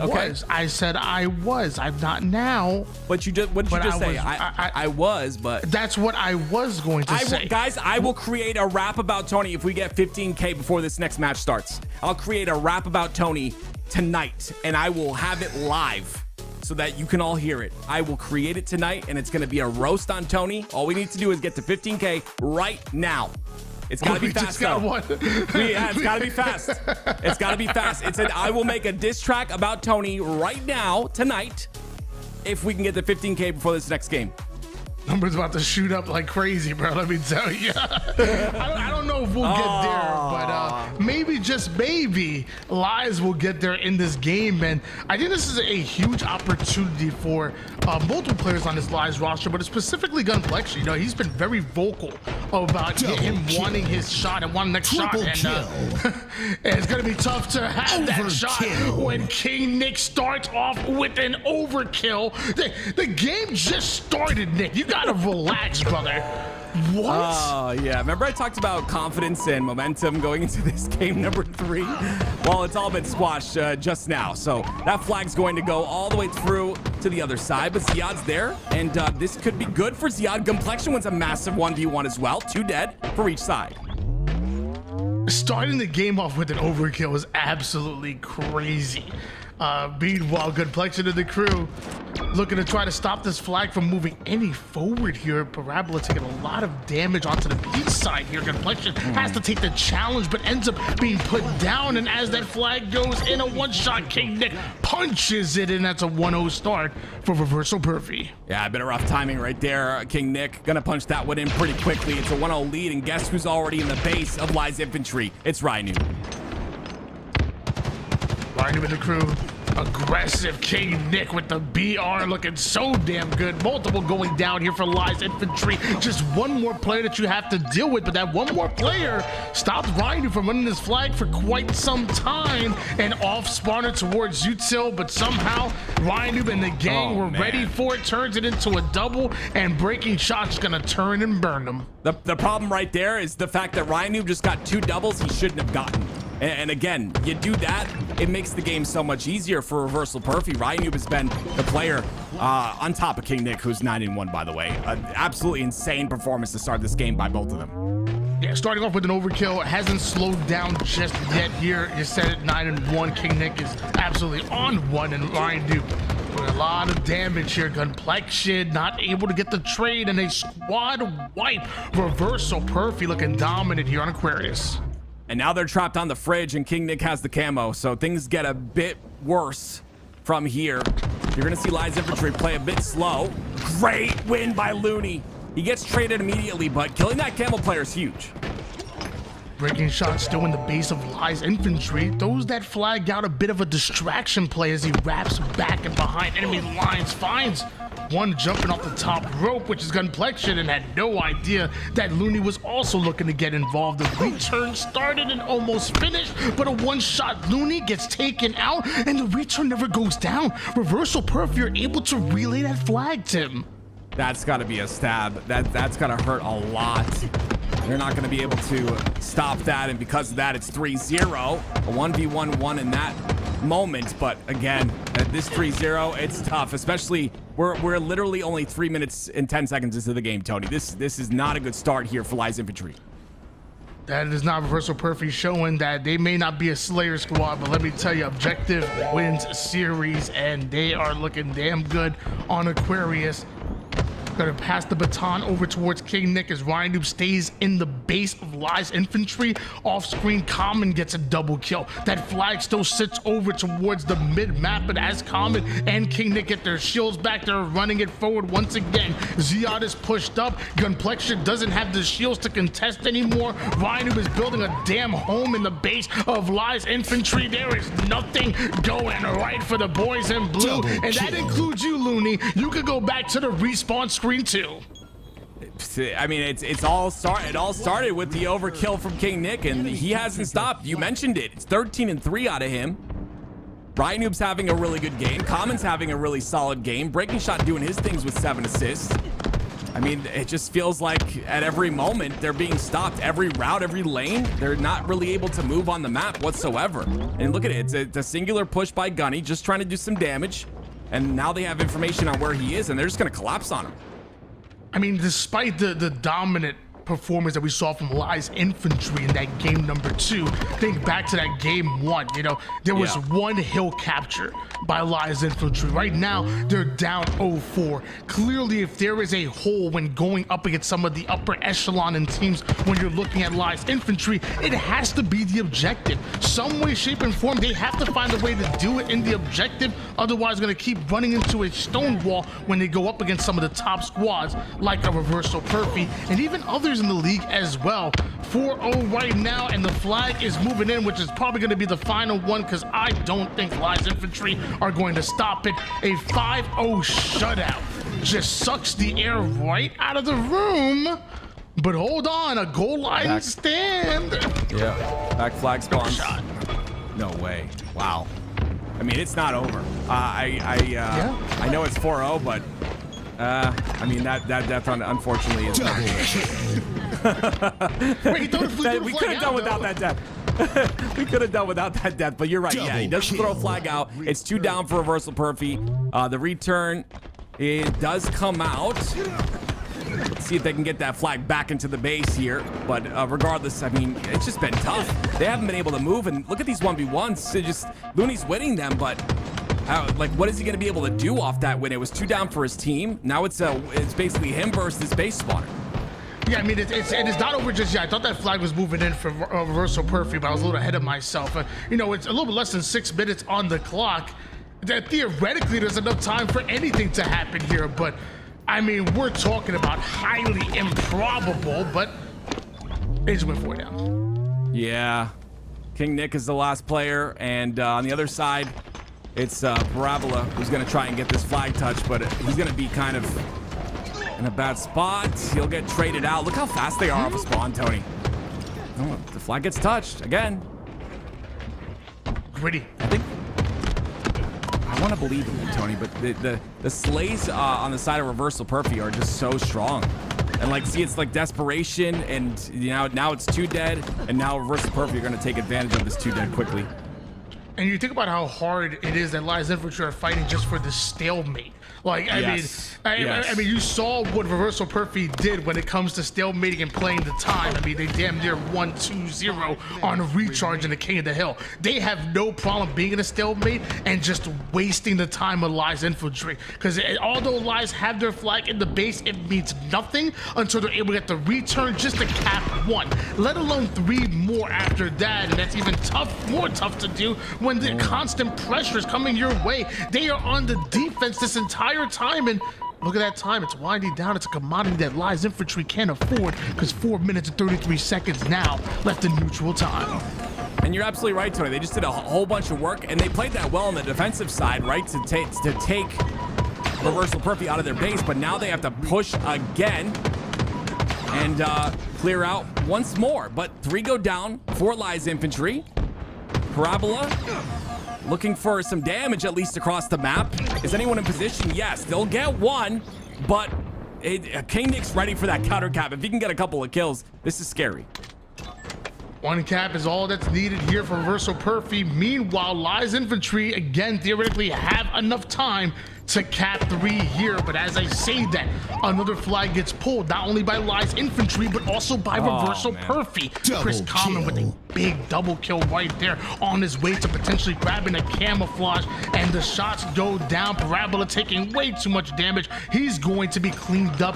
And you have to think this return should be coming soon as 3 down go Lies Infantry, and the final player is spotted. He's taken out. That flag is on the move. The return already goes down, and is it this time? It should be. It should be. There it is. Rhino's gonna put that one in, and it is it. Reversal Perfy go up 2-1 in the series. And that just goes to showcase, you know, that Slayer, the reason it is so beneficial for teams to win that Slayer that are like, you know, maybe like a step below is because it's just Slayer's just a much easier game type. There's only one thing to worry about. When you stack a whole bunch of things to think about at once and you just have to somehow have all 4 players on the same page, that's when things get a bit tougher, Tony. It really does, and we'll take a look at the stats right now. 24-11 and a 15.7 KDA out of King Nick. I'm seeing some great assists though on the board for Breaking Shot. Breaking Shot had a crazy game 1. The game 3 obviously not bad either. Breaking Shot really has been my MVP from this Reversal Perfy roster with the way that he's playing. But dude, to start off the game with an overkill, I want you guys at home to know we're not talking about your random, you know, freaking silver and gold lobbies, okay? We're talking about professional play against some of the best in the world. The complexion was what ranked the top #1 rank for how long? Looney, the same thing. We have players on this roster that have made it out of open bracket. Like starting off with an overkill, it's pretty damn real. That was literally 20 seconds in. Yeah, that is, I've never done that, and I've been playing since the game came out. So yeah, it's crazy. Definitely really strong showing, and that's going to be a statement being made. The question for me, Tony, is like maybe that game type's a bit more difficult for them. Maybe they're stronger in a strongholds. Maybe strongholds is more their type. And we'll have to see if that's the case here. 2 down, make that 3 down for Reversal Perfy. Yeah, so far, Lies Infantry have definitely struggled in the objective. And when it comes to the Slayer, I mean, not only good, great, I would say Lies Infantry looked in that game #2. But in order to get into that game 5 Slayer, you have to take at least one objective. You have to earn it in the OBJ. Will we see that, or will we see Reversal Perfy end their road right here, right now? Someone's got to pop off, essentially, for Lies Infantry. On the other side, Reversal Perfy, King Nick's had his pop-off games. Ryanoob's had some massive plays.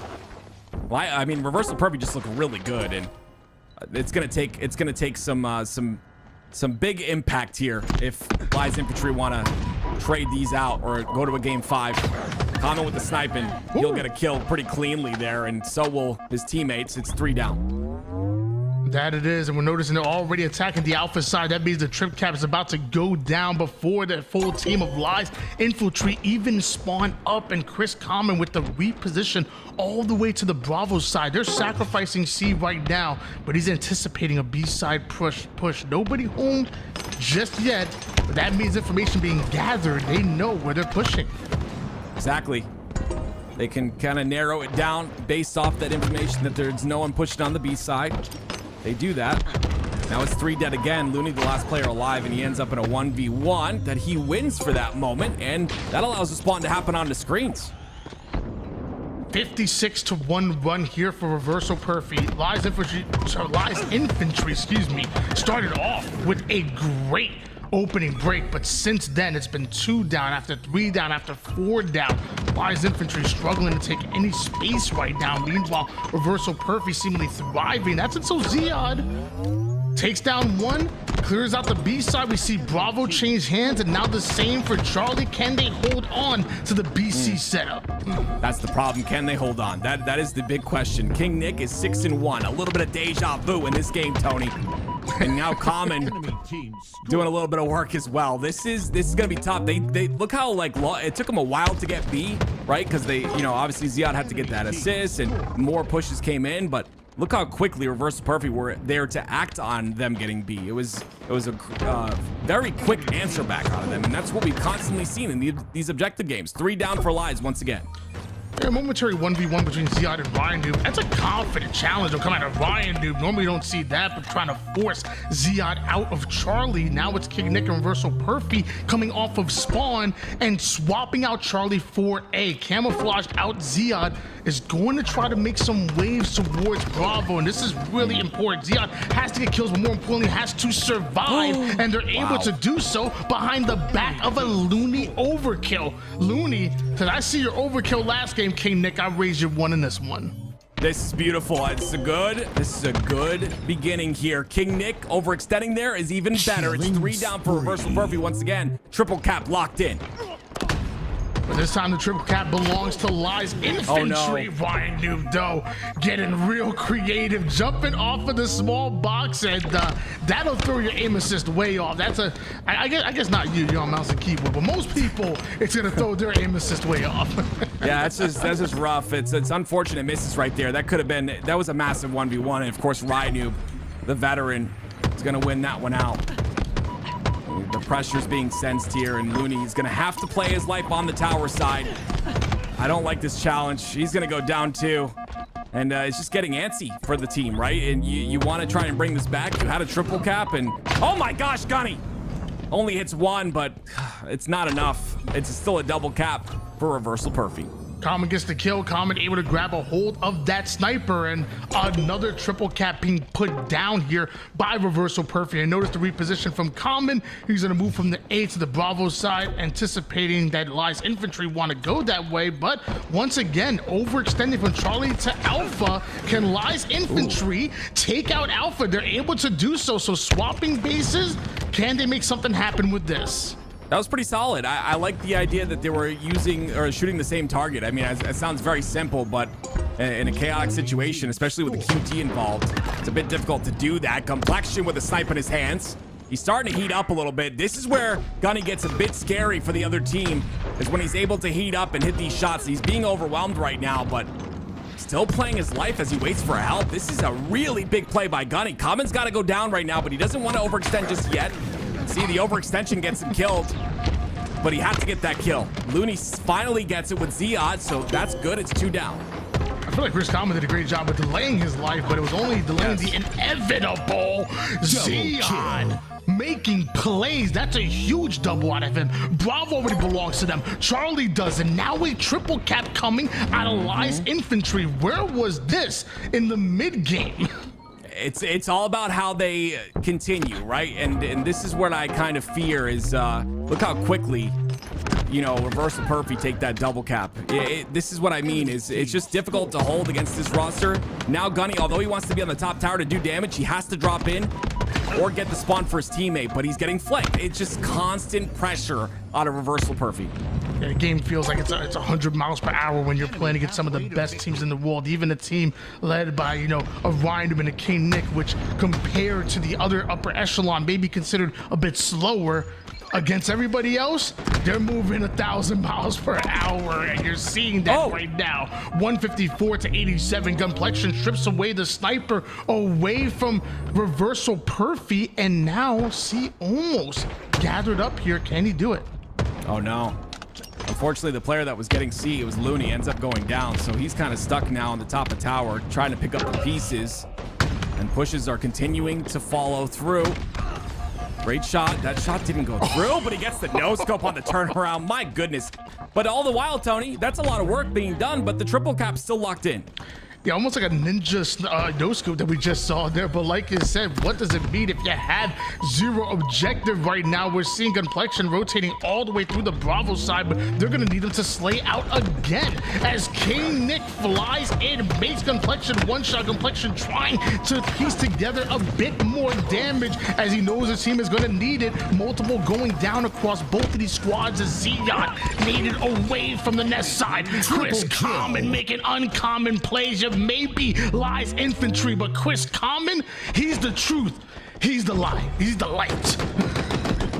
He's playing like it. He is definitely playing like it. See, not being taken here, but that's continuous pressure. King Nick gets a double as well. Yeah, this is all but over here very shortly, Tony. I mean, there might be an answer back, but again, it's just you just have to do too much, and there's no time to do it.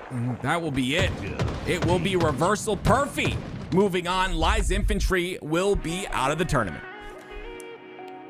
Reversal Perfy living to fight another day. Everybody, another day is tomorrow. Tomorrow we get to find out what top 10 teams will place and where in pool play. Tony Active, we're so close to finding out who's gonna be where at the Arlington Major, which is what, 1 month away? Yeah, it's kind of crazy that it's that close. It's getting closer and closer, and I can't be more excited. If you've never been to an event, I would recommend everyone get there. It is a beautiful time, and the energy in that arena is amazing. Here is where all the teams have landed in the lower bracket. So who is still alive? You can see and find your favorite teams on here. We have TSM versus Reversal Perfy, Cloud9. We got Triggers Down, Complexity, Luminosity. And these two, are these still ongoing? Maybe we just need to update that's okay. Tomorrow, where do we start the day? Space Station Gaming versus Shopify Rebellion will start at 12 p.m. Eastern Time. Then immediately after, we're gonna be seeing the OpTic Gaming versus FaZe matchup. Which one will get their spots on the top? Will Shopify Rebellion get their third tournament win and place first spot in pools for Arlington? And who's gonna stop them? Also tomorrow, get ready for the Tie the Leader podcast. Tony Active, we got a Tie the Leader podcast live tomorrow after the qualifiers, right after grand finals. So that's pretty exciting. That's awesome. Mikowski and Eli are going to be on the mic. They'll be breaking down the qualifier and alongside Migwin as guests. Maybe we can bring in some other guests. So if you know any other pro players that can hop on, the couch is open. So reach on out. That is the end of our first day here, Tony Active. Thoughts on how the day went and this last series? I mean, to me, I think the so far the qualifier has been everything we thought it was gonna be. We knew it was gonna be exciting, but we also knew who some of the big dogs were and who some of the favorites are. And I didn't see any giant upsets, I would say, now that I'm trying to think back into it. And I feel like tomorrow, that's where, butts have to be in seats. You be here 12 p.m. Eastern, like you said, that's 11 a.m. Central, and I don't know, 8 o'clock p.m. bada boom bada time. I don't know. Make sure no matter what time zone you're in, get here, get ready, because it's going to be exciting. Shopify Rebellion and Space Station Gaming, that's going to be lit. OpTic versus FaZe, come on now, that's absolutely awesome. Dude, I can't wait until tomorrow. This was the appetizer. Yeah, neither can I. Tomorrow is a big day. It is the last chance qualifier, but it's also Championship Sunday. So very excited to see what these teams come with. Again, these are online events, but I will say that this is the most important online event. So all of these teams have to bring their absolute best to make sure to have the best possible seating for Arlington. And again, Arlington in a month. Gosh, man, I love Halo. I love Halo esports. Definitely excited for tomorrow and the LAN. Me too. Thank you so much for watching, everybody. Don't forget, tune in tomorrow at 12 p.m. Eastern Time. For now, we got some hot takes, some highlights of today's day ready for you. See you all tomorrow. Double kill.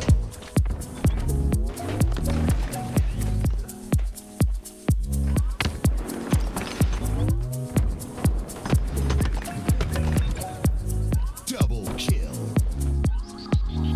Oh.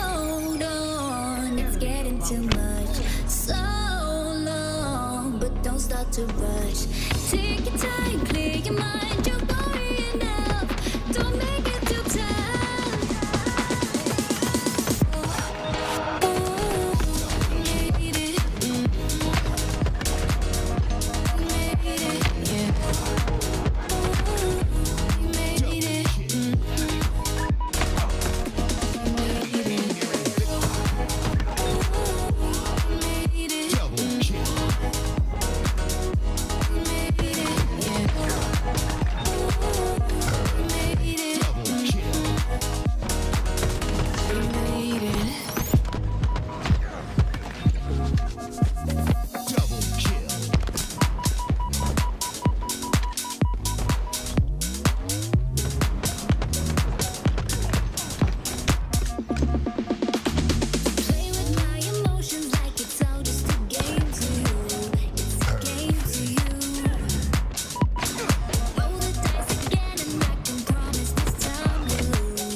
To rush. Take your time, clear your mind. You're worrying enough. Don't make it too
The way that you make me feel like I've never been felt before. Look in your eyes, I found that one I've been waiting for. I'm feeling electric.